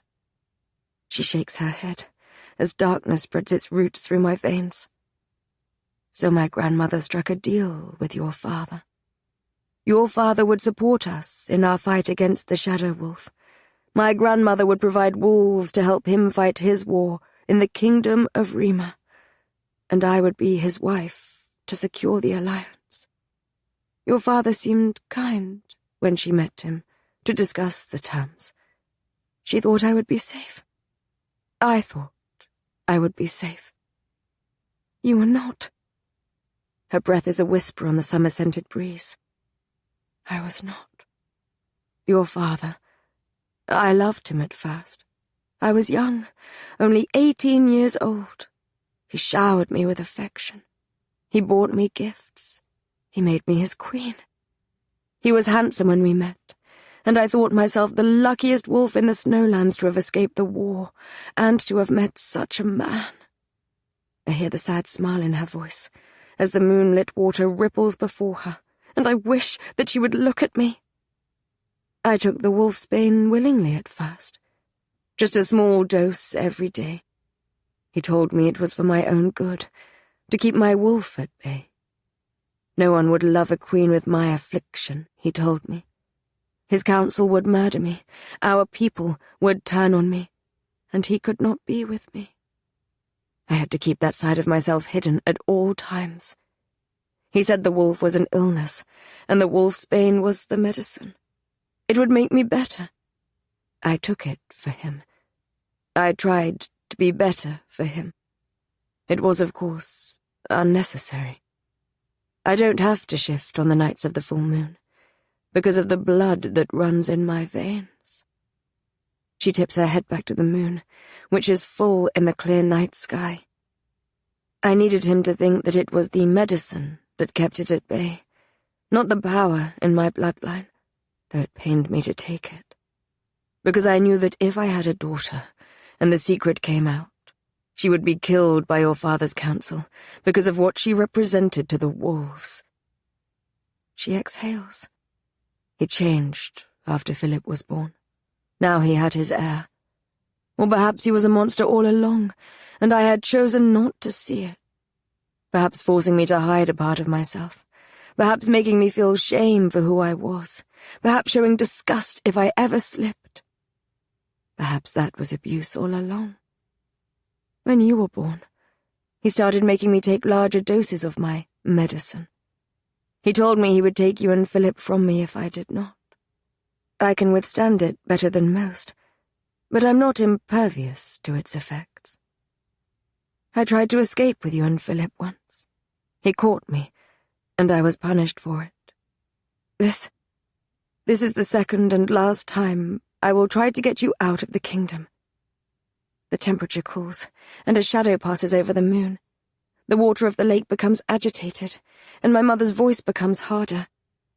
The next day at dawn, I tried to send you away with my lady-in-waiting. I instructed her to take you to the port at the White Cliff, and get passage on a ship to the snowlands. There, I thought you would be safe. But your father's men came in the night, and took us back. My heart stops. She is not talking to the sleeping child. She is talking to me. He locked me in my chambers, and made me take more and more of my medicine as punishment. He told me he would kill you if I did not. My breath mists in front of my face, and the soft grass hardens beneath my feet. A crack fills the air as the lake freezes, and snow falls from the sky. I knew he had killed her, had taken her from me. But the knowledge of how long his abuse lasted, and that my mother knew she was being poisoned, I cannot bear it. So I took it. I got weaker day by day. I let him kill me, because I was afraid. Afraid of him. Afraid he would harm you. And because I was afraid he would find out the truth. Tears slide down my cheeks, hot in the winter air. My throat is tight. What truth? I whisper. Yellach did not rip out her heart so the elder wolf could be close to her power. She sent him her daughter so that he would protect her. The power the wolves seek. It was never a rock or a relic or a tool to be used. It was a person, and then a bloodline. We are descended from Yallach and the elder wolf, little one. You are the heart of the moon. My heart shatters into 1,000 jagged pieces. My fists clench, and my fingernails bite into my palms. The ice thaws, and the snow stops falling. The shadows shift, and the moon lights the lake once more. The summer breeze makes the green trees rustle. She kisses the small version of me on the head, then lays her down in the grass. My mother stands up and looks out onto the water. "What do I do now?" I ask her. "Whatever you want to do." Slowly, she turns. My heart almost bursts when I look upon her face. I had forgotten how blue her eyes were, and the way she wore coal to underline them. I had lost count of the freckles that covered her nose, and I misremembered the warmth of her smile. I forgot how she smelt like lavender and snow and horses, and how that scent made me feel warm and safe, and like no one could harm me. Facing her as an adult, there are things I don't think I even recognized as a child, like the grit in her stance and the steel in her gaze. My mother, I realize, was a warrior. She did not fight her battles in the field with swords and shields, but she was a warrior nonetheless. She fought every day to protect my brother and me, to keep us safe from the man who would harm us. "First," she says, "you must fight." "I miss you so much." She touches my cheek. Her hands are delicate yet calloused. Warm. I had forgotten. "I'm so proud of the woman you have become." A tear slides down my cheek. Her face starts to fade. The warmth of her touch disappears. The sounds of the summer become distant. Panic swells within me. "Don't go," I plead. "I'm not ready. Don't go." "They will make you feel as if you have no choice. There is always a choice." She smiles, and her voice sounds like it comes from a whole universe away. "Have courage, little one." I'm hurtling upward. The wind tears at my face and my clothes. I squeeze my eyes shut. I cannot breathe. I cannot feel. My knees slam onto hard earth. I open my eyes. Pain sears my back, and the sounds of battle fill my ears. I'm in the amphitheater, and a wave of shadow crushes toward me.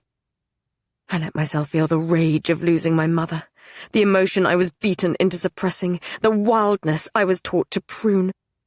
It fills my lungs and makes my entire body vibrate with the force of it. It hurtles inside me. It presses against my skin. I push myself to my feet. Enough! I meet the obsidian gaze of the darkness, and the scream that has been building in my chest all of my life. I let it go. No. I unleash. Chapter 61. A scream erupts from my lungs. The jagged pieces of my heart tear like glass, and the wild thing inside me extends its claws. Power flares up from my soul. I taste it. Night and untouched mountains and moonlit forests, long before the first men came to this world. My back knits itself together, and the pain melts from my bones. My skin glows, and a bright, blinding light flashes before my eyes. As the tide of darkness crashes down, a wave of my moonlight rises to meet it. The serpentine creature rears back and releases a blood-curdling shriek of its own. Its eyes bleed like ink as it looks upon me, as if it's used to only darkness. And still, I scream. The shadows that shield its body dissolve and expose scales the color of obsidian. When my light touches its skin, the sizzle of burning flesh fills the air. The creature flails. Its tail cracks the stands. Debris rains down upon me, but still I scream. Threads of light burst from my body, and they link me to the wolves. I'm pulled in what feels like 1,000 different directions. It's like the night of the full moon. My soul is being pulled apart, and I don't stop. My senses erupt. I taste seawater and rum. Jack. There's a flicker of black fur beside me, and when he leaps past me and crashes into Night's prisoner, he is a snarling wolf with claws like knives.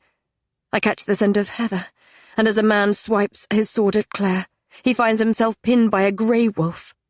The smell of the battle and bracken crashes through me, and James shifts at my side and rips off the head of one of the acolytes.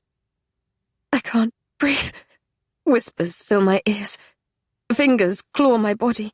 They pull at me, try to take my soul from me. I scream.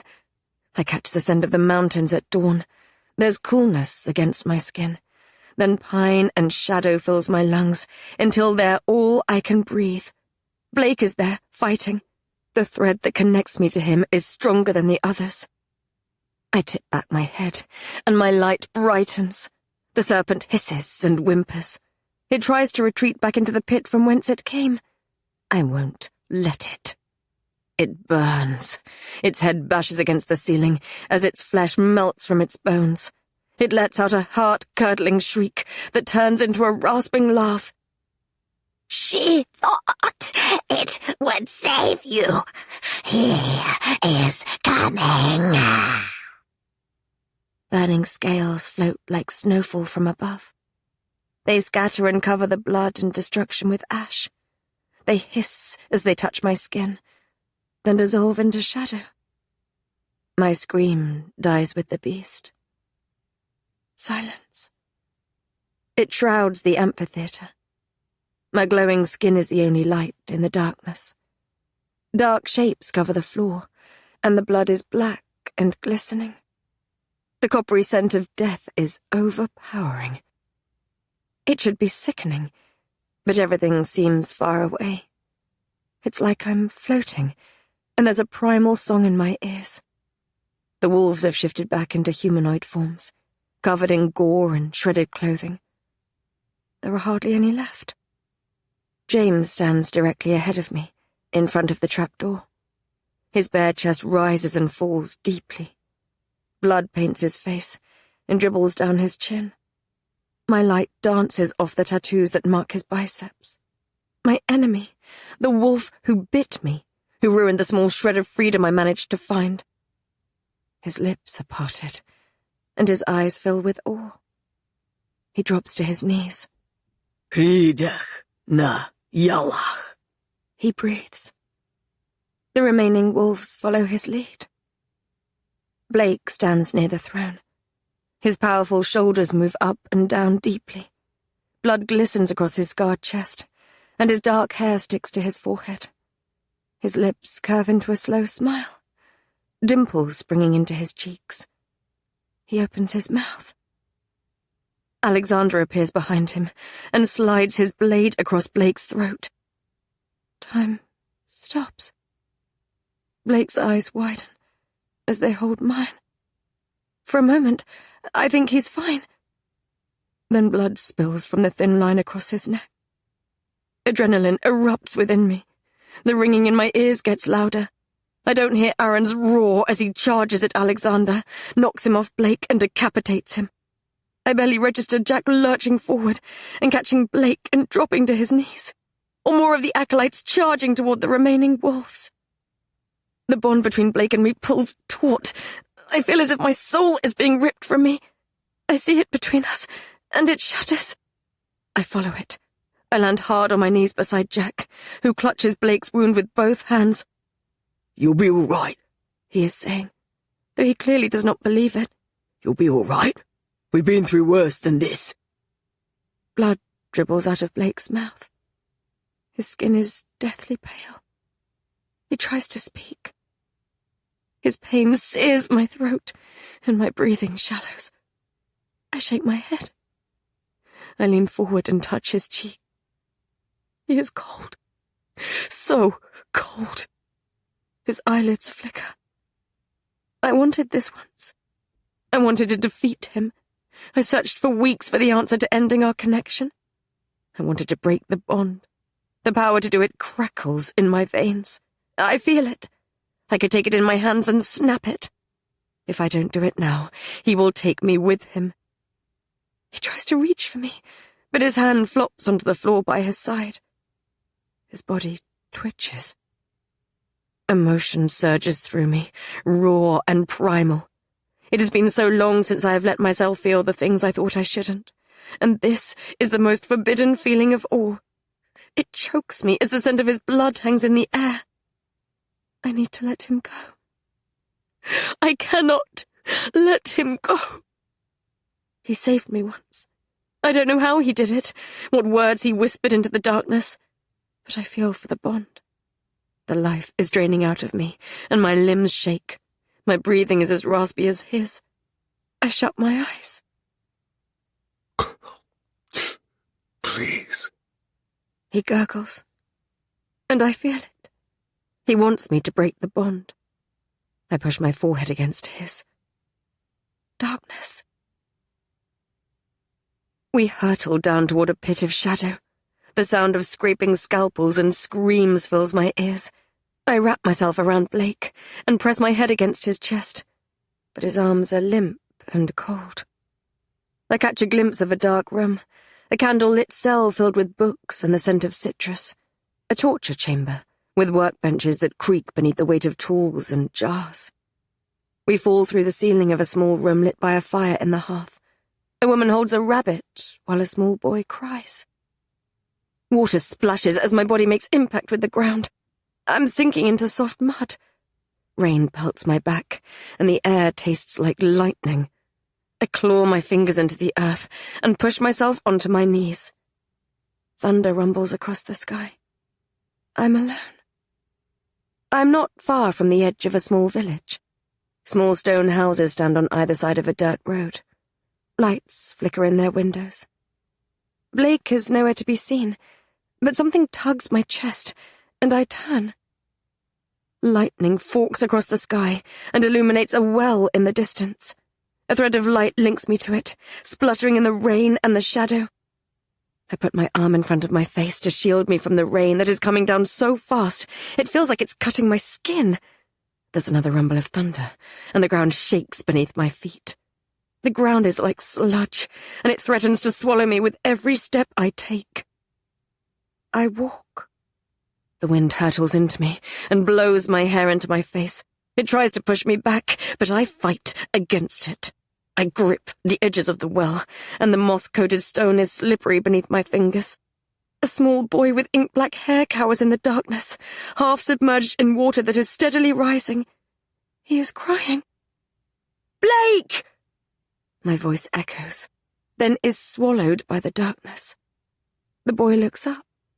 He flickers and changes into the man who tricked me, deceived me, manipulated me, saved me. His skin is white. He breathes in sharply. His chest and torso are bare. The wolf shines in his eyes, and his jaw clenches as lightning floods the well. Aurora? The water drains, and the bottom drops beneath him. He gasps and grabs the sides, digging his fingers into the cracks in the stone. His biceps ripple, and he grunts as he slides down. The bond between us jerks and pulls me forward. It flickers, a fraying rope between us. Break it! He shouts. Thunder rumbles, and he flinches and slips down a few meters. I cry out as my torso slams against the edge of the well. I grab the bond between us with my numb fingers. It jerks and frays. Break it! His voice echoes. You have the power! You always have! No! Don't be obtuse, Aurora! Rain rolls down his face, his lips. I'll pull you down with me! I think of every dream he wandered into. Smugness etched onto his face as he told me to fight. The hypocritical, condescending, obnoxious fool. "You are not even trying!" I shriek. His throat bobs. The thread of the bond flickers in front of his face. Blake's gaze moves to it. I feel what he's about to do. Panic bursts within me. "Don't you dare!" I grip the bond harder and grit my teeth. "People like you and me, we do not let go, Blake!" He's breathing as hard as I am.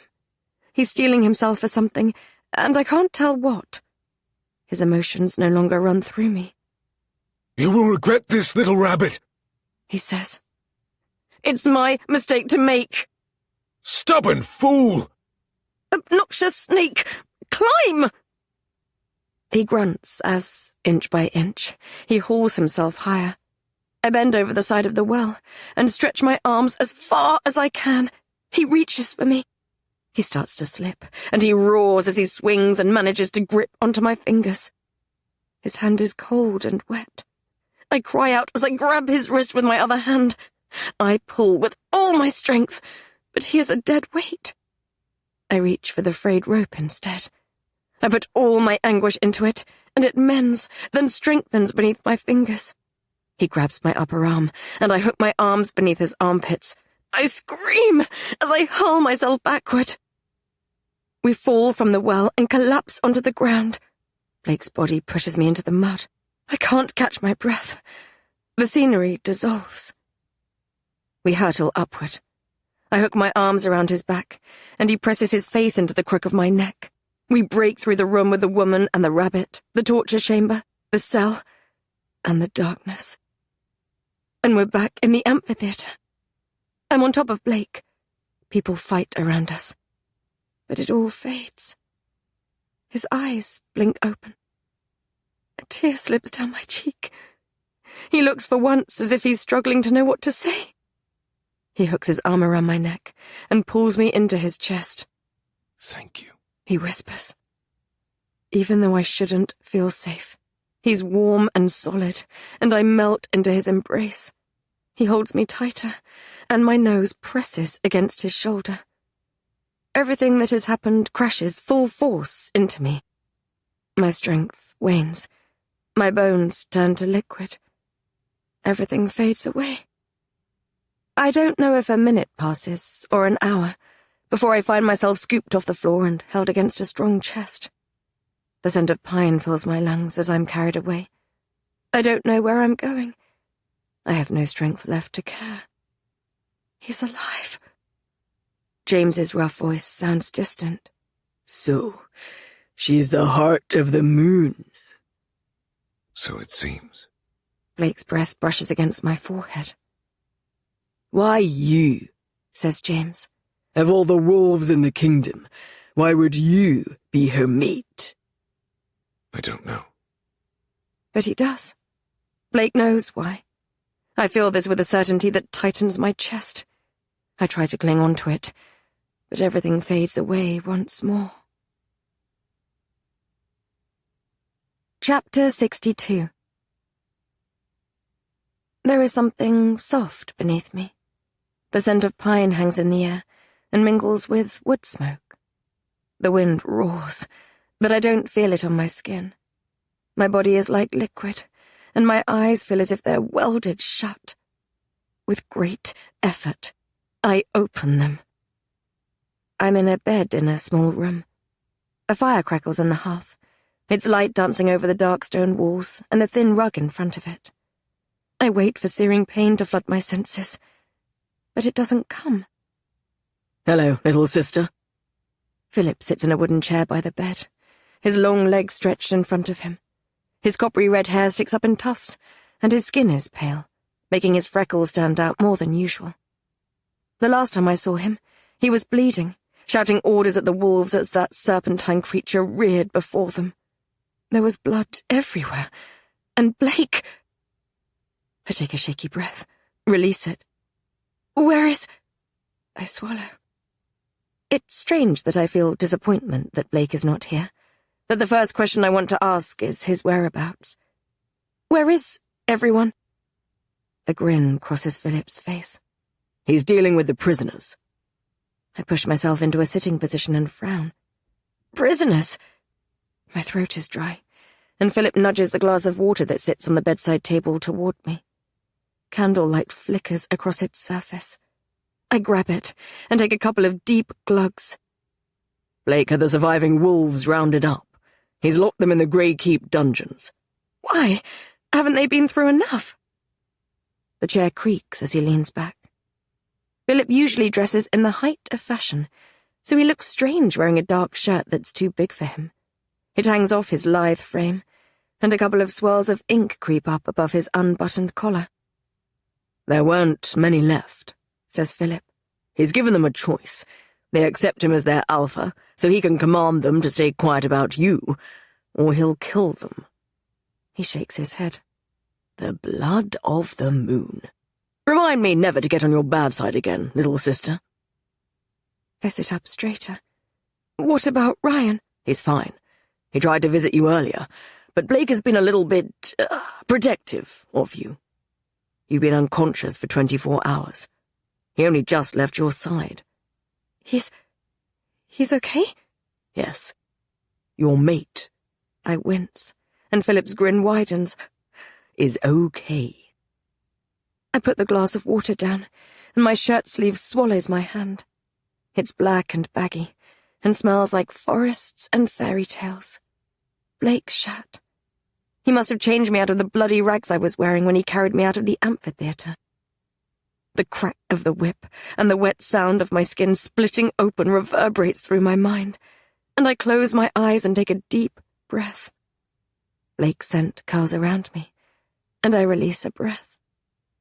Is it safe here? I ask. For now, it seems. Alexander's army are otherwise occupied with Callum's army. Philip shifts in the chair. There's a leather satchel at his feet. Are you going somewhere? I ask. He glances at the door, then lowers his voice. Yes, and I want you to come with me. We should stick to the original plan. Come to the Snowlands with me. I realize things might have changed between you and Blake, but there's something off about him. I still don't trust him. The wolves will tear you apart when they find out what you are, and goddess forbid father ever discovers it. I can't come with you. There's something I need to do. He holds my gaze, his eyes searching, then inclines his head. Okay. I saw her, Philip. I saw Mother. His eyebrows lift before a pitying look crosses his face. She's dead, little sister. I'm aware of that, I say. I don't know. Perhaps it was just a dream, or a suppressed memory, or my mind making sense of all the things I saw when I was young. But I know that what she told me was true. Father hurt her. He killed her, Philip. He nods, and something like shame crosses his face. I thought as much. I bite my bottom lip. Do you want to help me? I should. I wish I could. There's something I must do first, too. I've not been entirely honest with you, sister. The reason why I was caught by surprise when Alexander could command me was because I was claimed by another alpha in the Snowlands. Ingrid? No. He smiles sadly. An alpha named Fenrir. My eyebrows knit together as recognition jolts through me. He is the wolf Alexander said was in the prison cell, with Blake and the others. Philip nods. If both Alexander and Blake worship night, I say. Fenrir worshipped him too. He made no claim to be doing otherwise. He was horrifying, and I committed many atrocities in his name. If I could go back and change things...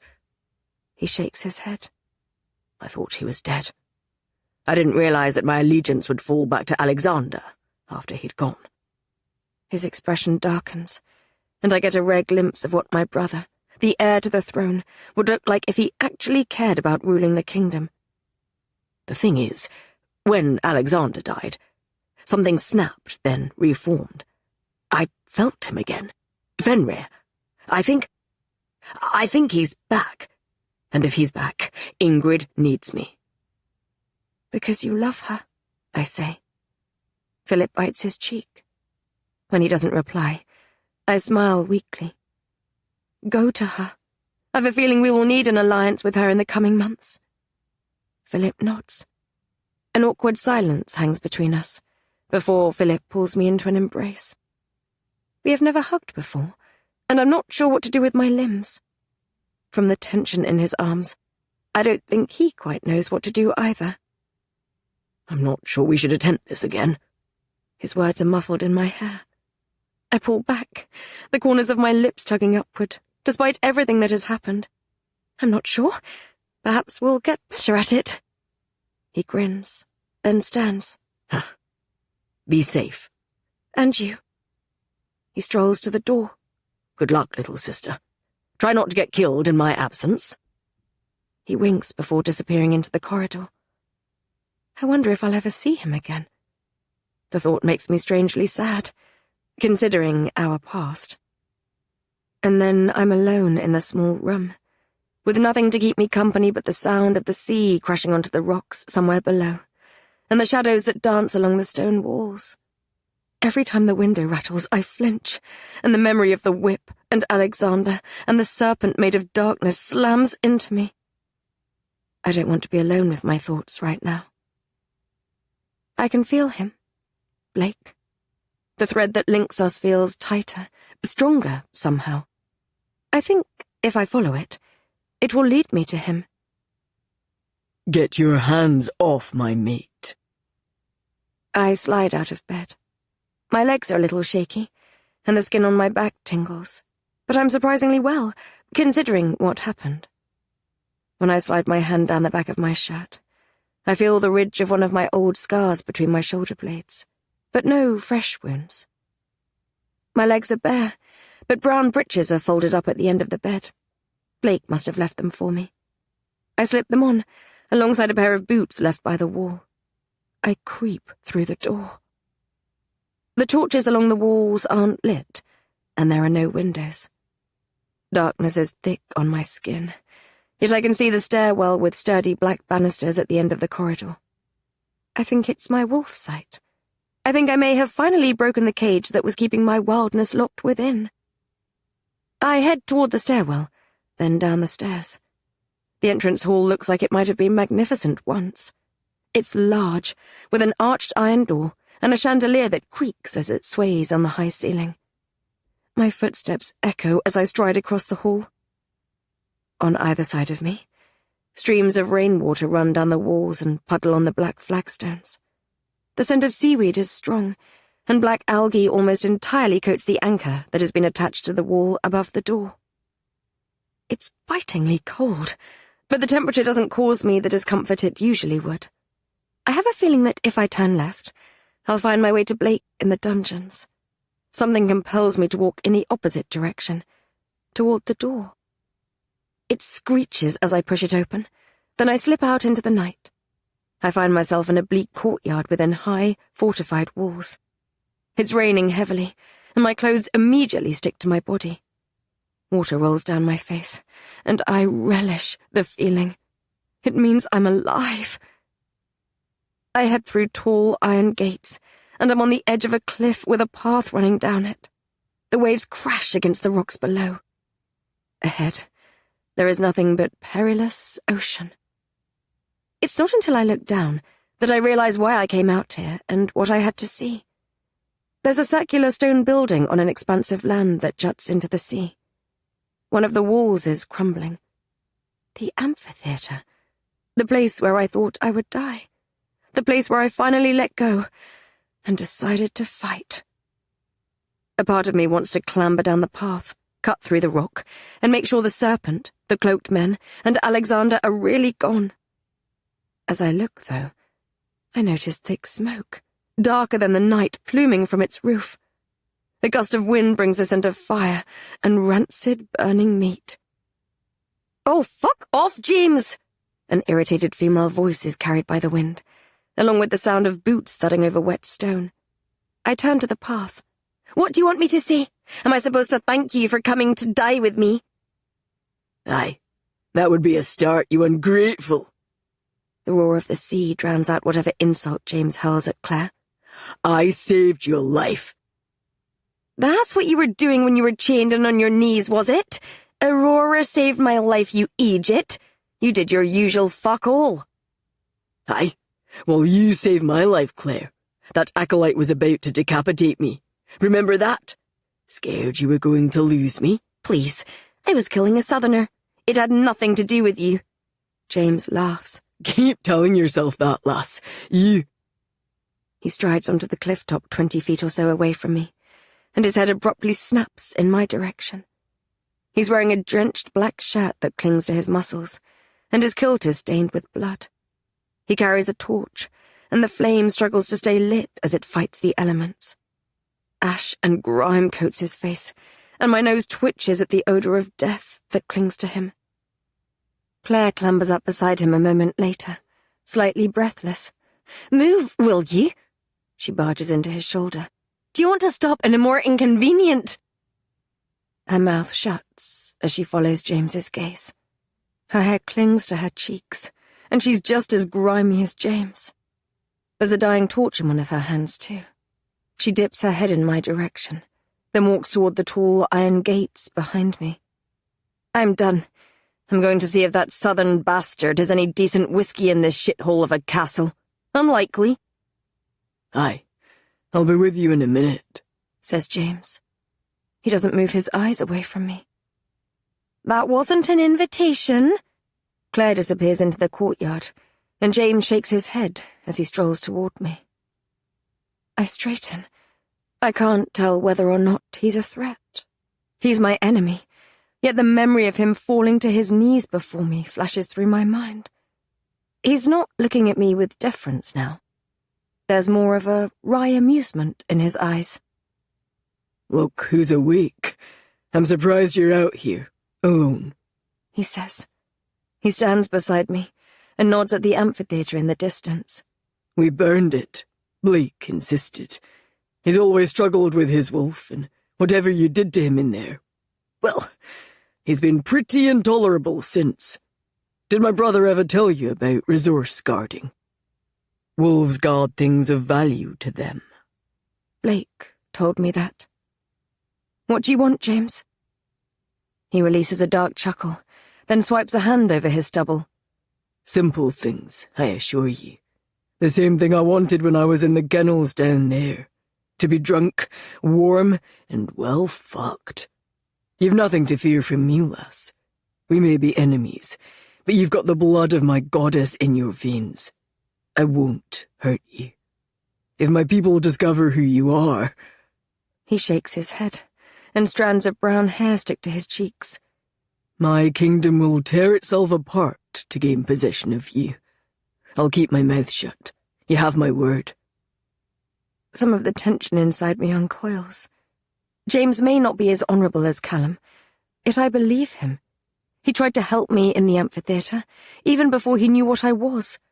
I have a feeling that there may be some good in him, buried deep. James shrugs a big shoulder. I know you found the idea of marriage to me abhorrent. I find almost everything about you abhorrent. Almost. Are you warming to me, princess? No. You're not going to suggest we wed again, are you? He rolls his eyes. That ship has long sailed away. Aye, you're bonny enough, but I only asked you before to piss off the Southlands, and because I knew Blake was up to something. You should be in the north, with the wolves, with my brother. His honour won't let him marry another wolf's mate, but still, a marriage alliance with Callum would be sensible. I hate to say it, but with all this talk of night lately, I think something worse may be coming. We may need to unite the kingdoms to defeat this threat. No, I say. James arches an eyebrow. Don't be stubborn. I know things are complicated between the two of you, but... For our kingdoms to be united in marriage, my father would have to agree. He is ruler, not me. I shake my head. Even if he was willing to work with the people he has oppressed and killed, even if Callum could be persuaded to join forces with a monster, I will not be presented to the wolves as a political pawn. My spine is like a rod as something wild and thorny jolts through me. I'm not sure why I'm telling James this, of all people, yet I feel like he'll understand. My father has ruled for long enough, I say over the roar of the waves. He is not fit to be king. Philip has no designs on the throne, and with him in the snowlands, there is only one heir left. With my father out of the way, the throne will fall to me. Maybe we need to bring the kingdoms together, but I won't come to Callum as the princess of nothing, with no power or influence, and ask for an alliance. I will come to him as his equal. I will come to him as the queen. James's eyes glint in the darkness. I was planning on heading back to Highfell to challenge whoever the new Alpha is, but if you need some help killing Southerners, I think I'm long overdue a visit to your father. I assess him.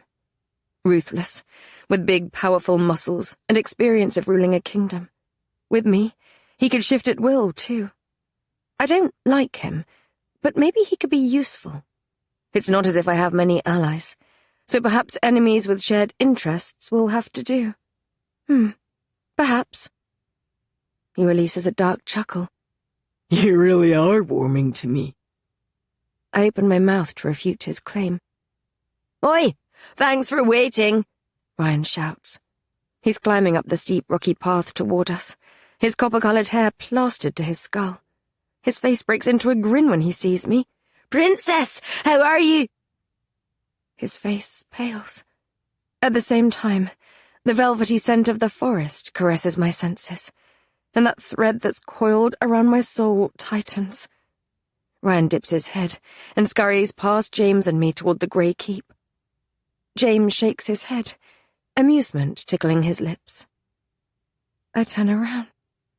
Blake stands between us and the iron gates of the keep.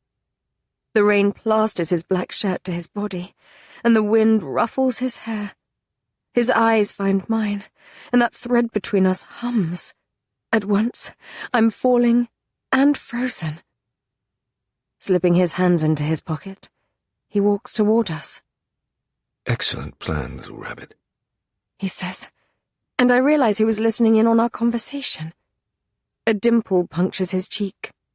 "Would you like my help?" Chapter 63. I forget how to speak. As Blake stands before me on the cliff edge, the waves spraying the rocks below, I can partially understand Ryan's desire to dip his head and get away from him. Dominance I hadn't noticed before seems to roll off him. Perhaps I strengthened the bond between us, and now I'm more aware of him than before. Perhaps whatever links me to all wolves senses the animal in him. He feels dangerous. It could just be how still he is, as the elements rage around him, or the tension in his shoulders, despite the calculated dimple in his cheek. A streak of blood on his face mingles with the heavy rainfall, rolls down his cheek, and drips off his chin. James grins, widely. He grips Blake's shoulder and turns to me. "See this? Stiff shoulders, hard biceps, tight jaw." He points at Blake's face. "Classic guarding signs. If I touched you now, Princess, he'd probably try to kill me." Blake flashes James a dangerous smile. "If you touch me again, I'll remove your hand and insert it up your asshole." James laughs and taps Blake lightly on the jaw. "Terrifying." He starts to walk away toward the iron gates of the keep. Blake turns and kicks him lightly on the back of his knee, causing him to stumble. "Prick!" "Cunt." The corner of Blake's lip twitches as he turns back to me. The realization slams into me that even though Blake and James would happily kill one another, Blake was part of James's inner circle of alphas for 2, maybe 3 years. James knew Blake well enough to determine the true meaning of the bond before even Callum did. Perhaps they're friends, in a way. As the gates screech shut, and James's footsteps are swallowed by the rain that hammers the ground and the sea, my stomach tightens. Blake and I are alone for the first time since I broke into his bedchambers, and he was restrained by Lachlan's men. We're supposed to be enemies, working against one another. But he saved my life, and I saved his. He runs a hand over the back of his neck. He's caged his emotions from me, but I think he feels as awkward, as uneasy as I do. "How are you feeling?" He says finally. I'm well, thank you. And you?" He releases a soft laugh and shakes his head. "I'm fine, little rabbit." He sighs, and my muscles tighten. I'm sure, drenched and shivering as I am, he's going to tell me to go back inside, that I need to be resting. I don't want to go back to bed, not yet. I don't want to be alone with my thoughts. I don't want to risk the nightmares that I'm sure will come. He strolls over to a boulder on the edge of the cliff and sits down so he's facing the ocean. I release a soft breath. I walk toward another rock a few feet away from him and sit down. My legs dangle over the side of the cliff. In the distance, the amphitheater is almost completely consumed by black smoke. James said you insisted it was burned, I say. Why? It was the bodies I wanted burned. The acolytes spawn Night's Mark, which means they've offered their souls to Night. I've heard stories that some of his prisoners are strong enough to possess the dead. They got me thinking about Kai, Back at Madar Ali, and the way his eyes changed. Do you think he was possessed? He shrugs. I don't know. But they know the truth about you. I didn't want to risk it. He turns his head to look at me. What you did in there, you were magnificent. My blood cools. A crease forms between Blake's eyebrows. What's wrong? I felt powerful for a moment. But then, I shake my head. I wanted to escape my fate. I wanted to feel like more than someone else's puppet. I didn't want to be an object anymore. Wars will be fought over me, won't they? People will try to kill me. Not because of who I am, but what I am and how people can use me. I'm a weapon. Darling, no. His voice, silk soft, cuts through the roar of the wind. You're not a weapon. You're a fucking tornado. There is something so intense in his eyes. I have to drag my gaze to the roiling waves. Alexander called you his brother, I say. We're not related, but we are brothers, in a way. Just as Jack and Aaron are my brothers, too. Some bonds are forged by blood, some by light and love and hope.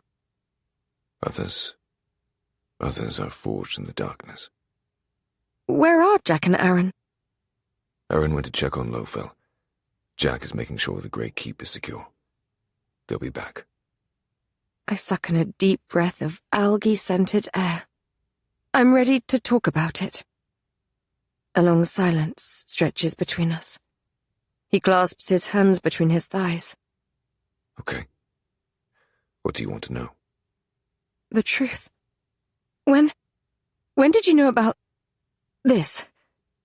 I touch my chest, not wanting to say it aloud. I'm not sure. I thought I just wanted to play with you at first.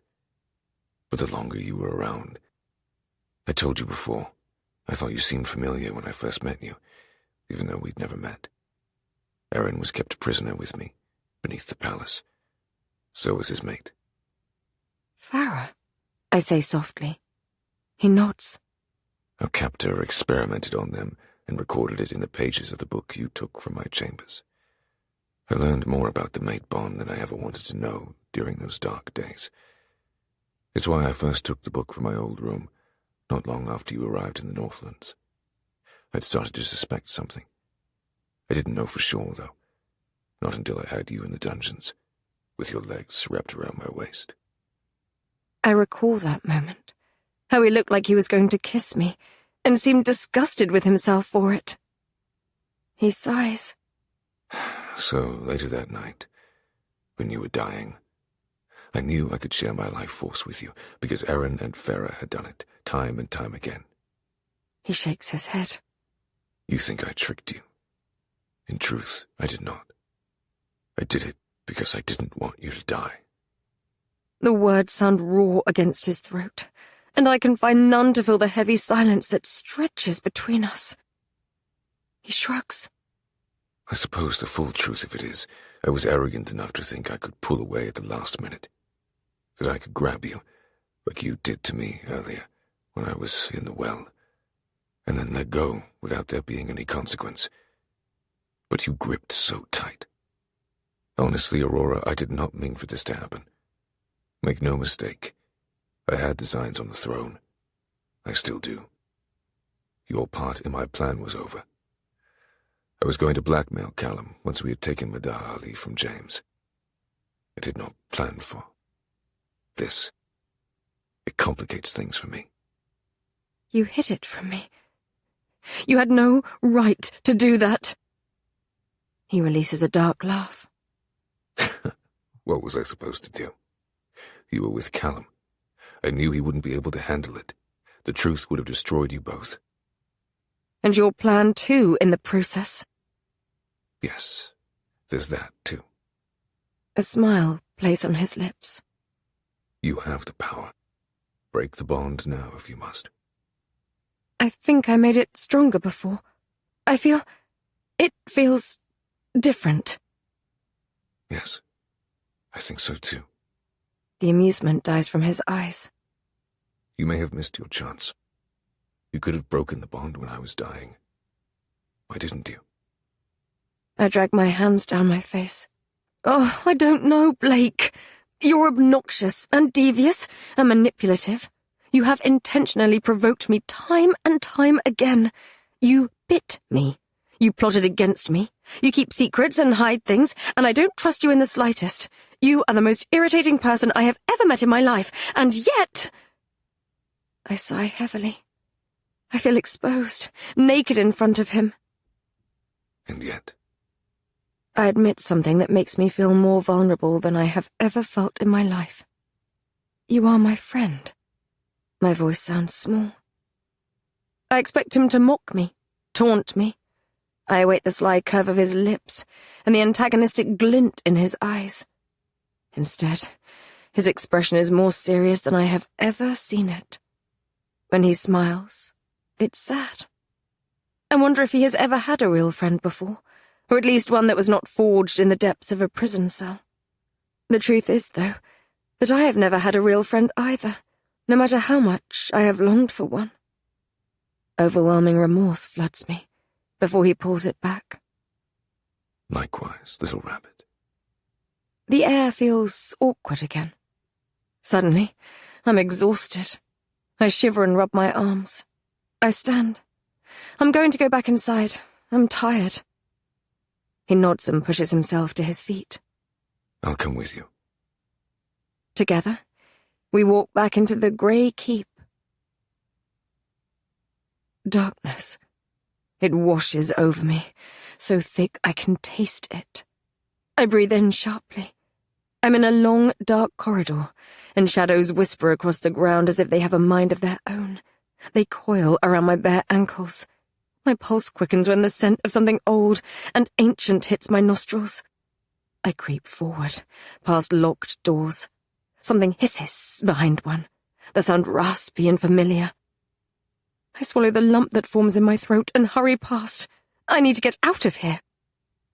I walk through an archway into a hexagonal room. Something about the shape seems familiar, and I recall the drawing of the labyrinth I found in Blake's bedchambers. It's of no consequence to me. Blake's silky smooth voice comes from one of the archways to my left, where Knight's mark is carved into the stone. If you want an army, I can build you one. My blood turns to ice. I follow his voice, and I halt. I'm behind a large obsidian throne. A male sits upon it, and fear grips me so tightly I can't move. He radiates a cold, ancient power that makes the hairs on my arms stand on end. I can't see his face, but I catch a glimpse of short hair as white as moonlight, and a tall, jagged crown encrusted with diamonds. He drums his long fingers on the arm of his throne, and my soul knows who he is, even if I have never seen him depicted before. I do not trust you, the male speaks, his voice cold. Blake kneels before the throne, his head bowed in deference. When he raises it, the corner of his lip lifts. Is that not part of my appeal, Master?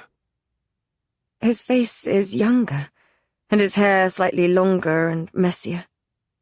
Shock slams through me. This is a memory, like the others I infiltrated. A dream, Blake's dream. And we are in Knight's prison. Knight laughs, a cold, dark sound that makes me shiver. You are one of my favorite toys. Very well. Take the Kingdom of Wolves in preparation for my return. It will pain Yalok when I break her creatures and find the key. Bring me the heart of the moon, and you will be rewarded beyond your wildest imaginings. But fail me, and your punishment will be severe. I will not fail you. My heartbeat thunders. It's a cacophony in my ears. I inch back, and Blake's eyes lock onto mine. They widen slightly. A brief flicker of panic crosses his face, before he schools it into nonchalance once more, and brings his gaze back to his master. Is there something wrong? The crowned male begins to turn and clucks his tongue. Is one of my souls misbehaving? Bring them to me. I don't wait for the god of night to see me. I don't wait for Blake to catch me. This may be a memory, but I have the terrible feeling there will be dire consequences if I'm caught. I run. I run faster than I have run in my life. My muscles scream. My feet slice on the tiles. My lungs feel as if they will burst as I crash back into the hexagonal room. Footsteps pursue me. Blake pursues me. One of the archways glimmers with light. I turn to it and pray it's the exit. I ram my entire being against the door within it. I catch the scent of pine and shadow. It crashes open. Darkness engulfs me, and I'm falling. Bright, blinding light. Chapter 64. My eyes jolt open. I'm in the small room in the grey keep, and the embers in the hearth glow orange. Blake sleeps on the chair, with his head dipped onto his chest. I'm breathing too quickly, and I try to calm myself, terrified I will wake him.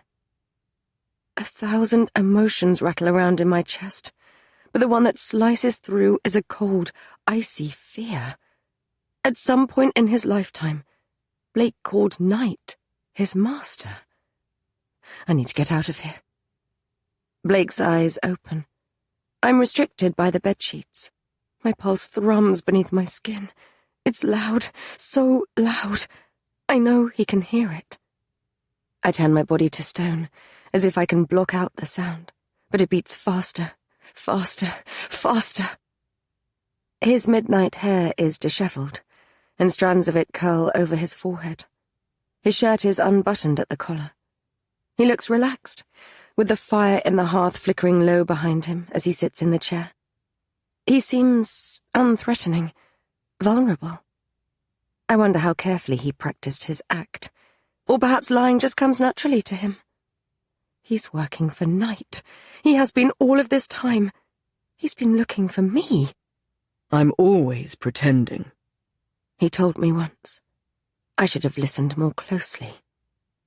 I know he's acting now. I can see it. His hands tighten on the arms of the chair. His back ever so slightly straightens. I feel that coil of wariness as it tightens around my soul. For so long, he has felt like a spring wound tight. I think this is the moment when it finally snaps. I know his secret. My pulse becomes a cacophony in my ears. Does he know that I know? He stares at me, and there's the hint of a challenge in his eyes. Say it, he seems to dare me. Bite. My breathing quickens. I need to get away. I need to warn Ryan, James too, I suppose. I need to warn the whole bloody kingdom, and my people too. I need to stop him from using me to release his master. My gaze darts to the door, but I know he'd catch me. I force myself to relax, to release a breath, to smile.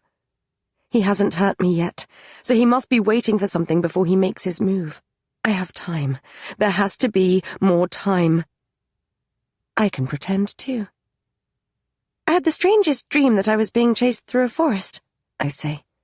I settle back down on my pillows. I'll put him at ease, wait for him to go back to sleep. Then I will run. He blinks. Once. Twice. That sounds frightening.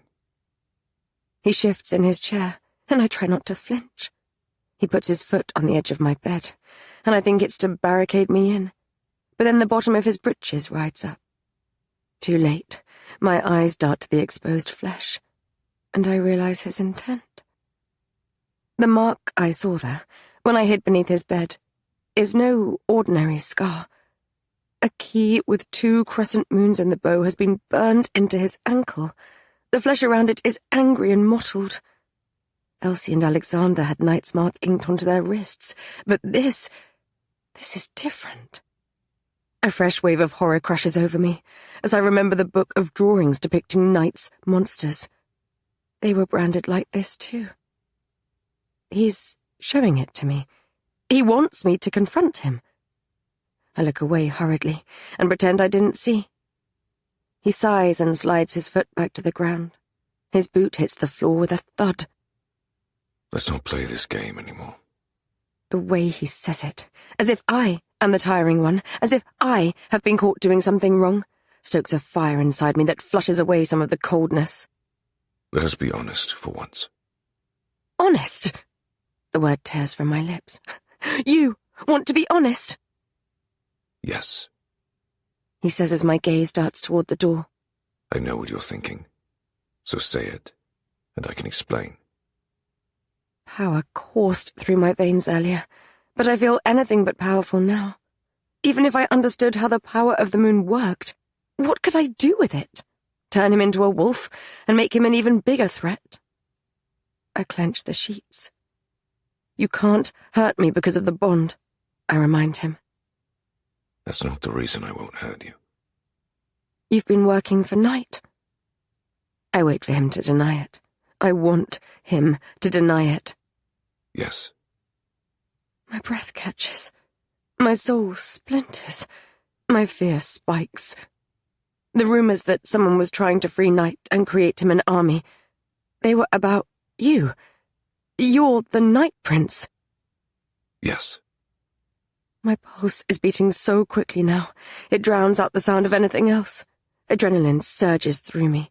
Run, run, run. Aurora, we don't have time for this. Don't. I lurch across the bed toward the door, and the bedsheets tangle around my thighs. The glass of water on my bedside table spills. He grabs me around the waist and throws me back onto the mattress. I open my mouth to scream, but he pins me down and clamps his hand over my mouth. He climbs on top of me, and his thighs clench against my hips. His scent floods my senses. I grab his wrist and curl my fingers into his bone. I taste the salt of his palm. Bite, bite, bite. Don't. The wolf flashes in his eyes, feral and beautiful. Listen. His essence floods me, dark and powerful and suffocating. It strokes and coaxes, and is laden with such intense dominance that I almost whimper as I try to push it away. Something inside me wants to yield to it, to submit. He is using the Anya, like before, but fear cools my blood. He is more powerful than he was letting on the last time he did this. All this time, I thought it was Callum who was holding back with me. I see now. It was Blake. Sweat beads on my brow. His words, spoken in his chambers at Madoch Alley, come back to haunt me. When the time comes, little rabbit, I will give you everything I have. I promise. Is this it? Is this his glorious defeat? Stop fighting, Aurora. Listen. My own power rises to meet his. I reach deep inside of me and grab his shadowy fingers. His grip tightens, and I gasp as I'm held within his grip. Still, I think I could fight him off. As the telltale dots appear across my vision, and my breathing becomes rapid, I know that all I need to do is let go. I think he knows it too. I think he's giving me a reason to acquiesce to him, a way for me to pretend that he forced me into submitting to him, because he knows my truth, even if I can't stomach it. I want to know what he has to say. I want to trust him. I want him to tell me this is a mistake, and that I wasn't wrong to save his life. So, that traitorous part of me stills, obeys, submits. I pretend I don't want to. I even let out a soft whimper against his palm. The corner of his lip twitches, as if he knows my game. I sink back into the sheets and stop writhing beneath him. When I blink up at him, my body softens and becomes pliant. His shoulders dip with relief. Are you going to scream? He asks. I shake my head, and he pulls away his palm. Good girl. I'm breathing fast. So is he. I'm going to tell you the truth, Aurora, and I need you to listen carefully because I fear we don't have much time. Are you listening? I nod. Yes. Good. I'm not one of Knight's acolytes. I'm not some fool who dresses in a dark cloak with a symbol inked onto my skin. I'm much worse than that. I'm one of Night's prisoners. Just like the serpent you killed, just like the monsters you have heard of. The prison I've pulled you to in my dreams, that was my home for a time. You've realized that, haven't you? The brand on your ankle, I say. Yes. He brands all his prisoners with his mark. The acolytes copy it, as if they could ever know what it means. He leans back so he's kneeling over me, and I can't settle my unsteady heart, or the beast that has awoken in my chest. I'm still gripping his wrist, I realize. For some reason, I don't release him. His pulse thrums, agitated beneath my fingertips. My soul belongs to the god of night, He says. So do the souls of the others who were trapped in the cell beneath the palace with me. You asked me once whether I'd killed the Maester of Healing. I told you that wasn't the right question. Do you know now what the right question is? I inhale a shaky breath as I piece together everything I know, everything he has told me. Dread runs thicker than blood through my veins. I nod, the movement stifled by the pillow. Ask me. He says. How did you escape? My words are quiet, barely audible as the wind picks up outside, and the sea roars against the cliffs. It's as if the weather is reacting to the turbulence inside me. A shadow flickers across his face, and that cold, endless ache that I felt from him when he kissed me floods me. I feel as if I'm drowning. I didn't. In the cell beneath the palace, I died.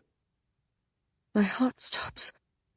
A powerful, unreadable emotion erupts from my soul and mingles with his darkness. I don't understand. He smiles, but there is nothing warm in his face. That was Night's big trick. He covets desperate souls, and I was so very desperate. I made a bargain with him. I asked him to give me the power to escape from the Maester and to set the others free. In exchange, I would give him my soul. He honored his promise, I suppose. He gave me my freedom in the form of death. Only instead of my soul going to rest, he took it for himself. Words bubble, then die in my throat. I know with certainty that what he's telling me is true. I feel it with every nerve in my body. My skin is as cold as his eyes. I don't know what to say, how to react to such horror. That traitorous part of me wants to comfort him, just like I did when I found out what had been done to him in the palace. Like then, I realized the horrors he has undergone make him even more of a threat to me. I thought I knew torment. I did not. Not until I became Night's plaything. I would have done anything to gain my freedom. I was dead for months, but it felt like a lifetime that I was trapped. Over time, I realized Night was as desperate to get out as I was. I made him a new promise. If he let me go, I would give him what he desired. The dream you witnessed, the memory, it was the night when Elsie prayed to him because our father was going to kill her. I told him I could use Bruce to our advantage and get a footing in the Wolf Kingdom. He agreed to let me go. How? Night doesn't have the key. Night doesn't have me. Night used Yalak to do it. The walls of his prison are thinner on the night of the full moon.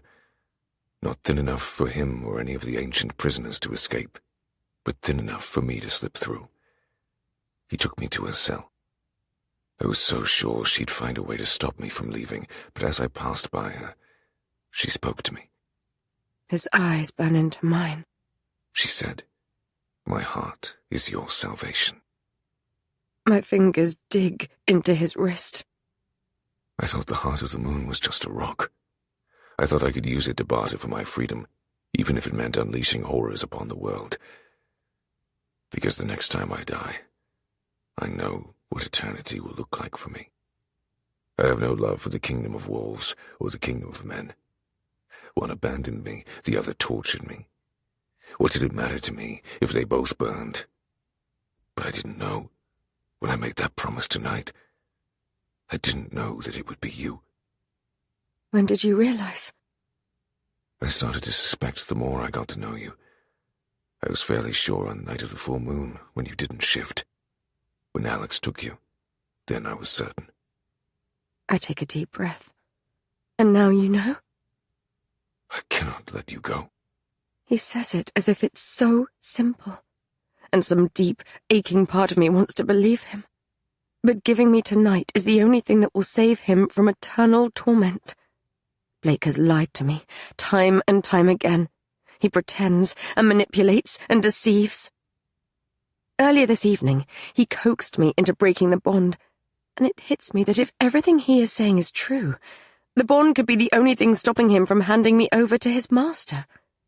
Anything that happens to me will happen to him, too. His chest deflates as if he feels my hesitance. I know I haven't given you much reason to trust me. But I believe that if Knight, or any of his army, got their hands on you, you would be tortured and killed in order for you to release enough power to break the walls of his prison. So if you don't believe that I don't want to hurt you, then at least believe that my own self-interest will compel me to keep you away from the God I serve. But I need you to believe one of these options, and quickly. Because Alexander's soul belongs to Knight too, and now he's dead. He has told Knight where you are. I saw it just now, while I was dreaming. My breathing quickens. My blood cools. A part of me knew more acolytes would come for me, yet I thought I would have more time to figure everything out. Slowly, he climbs off me and stands at the side of the bed. I sit up. I know what you want, little rabbit. I heard you talking to James. You want an army, and a kingdom, and a crown. I can give you your vengeance. I will drop your father's head at your feet if you ask it of me. You need to evade Knight, and no one in this kingdom knows him better than I do. I can help you. I will help you. But we need to go. He glances at the window, which rattles in the wind. Knight's acolytes, the beginnings of his army, any other prisoners that might have slipped through the hole in that prison wall. They are coming. I swallow down my rising fear and cling to some hope that we still have time. There has to be more time. We need to tell Ryan and the others. No, they are coming for you. If you want to keep them safe, we need to go, now. We'll draw them away. Just you and me. He holds out his hand for me to take. Callum! Fuck Callum. There's an uncharacteristic sharpness in his tone. I shake my head, because I'm so sure that his game is not yet over. And what do you want in return for your help, Blake? He cocks his head slightly. There is something I want above anything else. You know what that is, don't you? His eyes bore into me with such intensity that my breath hitches.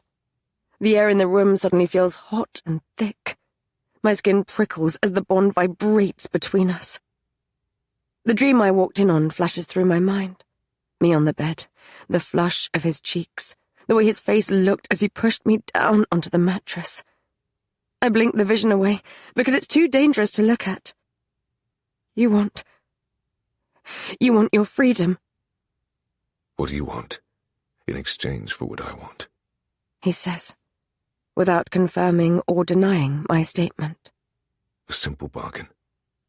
I look at his hand, still outstretched. Nothing is simple when it comes to Blake.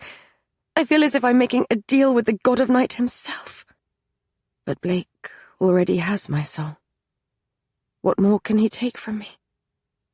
Those dangerous dimples crease his cheeks. Come on, little rabbit. We need to go. Now. They are coming. Goddess help me. I put my hand in his. The Night Prince was written by Lauren Palphreyman and read by Zara Hampton-Brown, Shane East, and Sean Masters. The Night Prince was produced by John Marshall Media.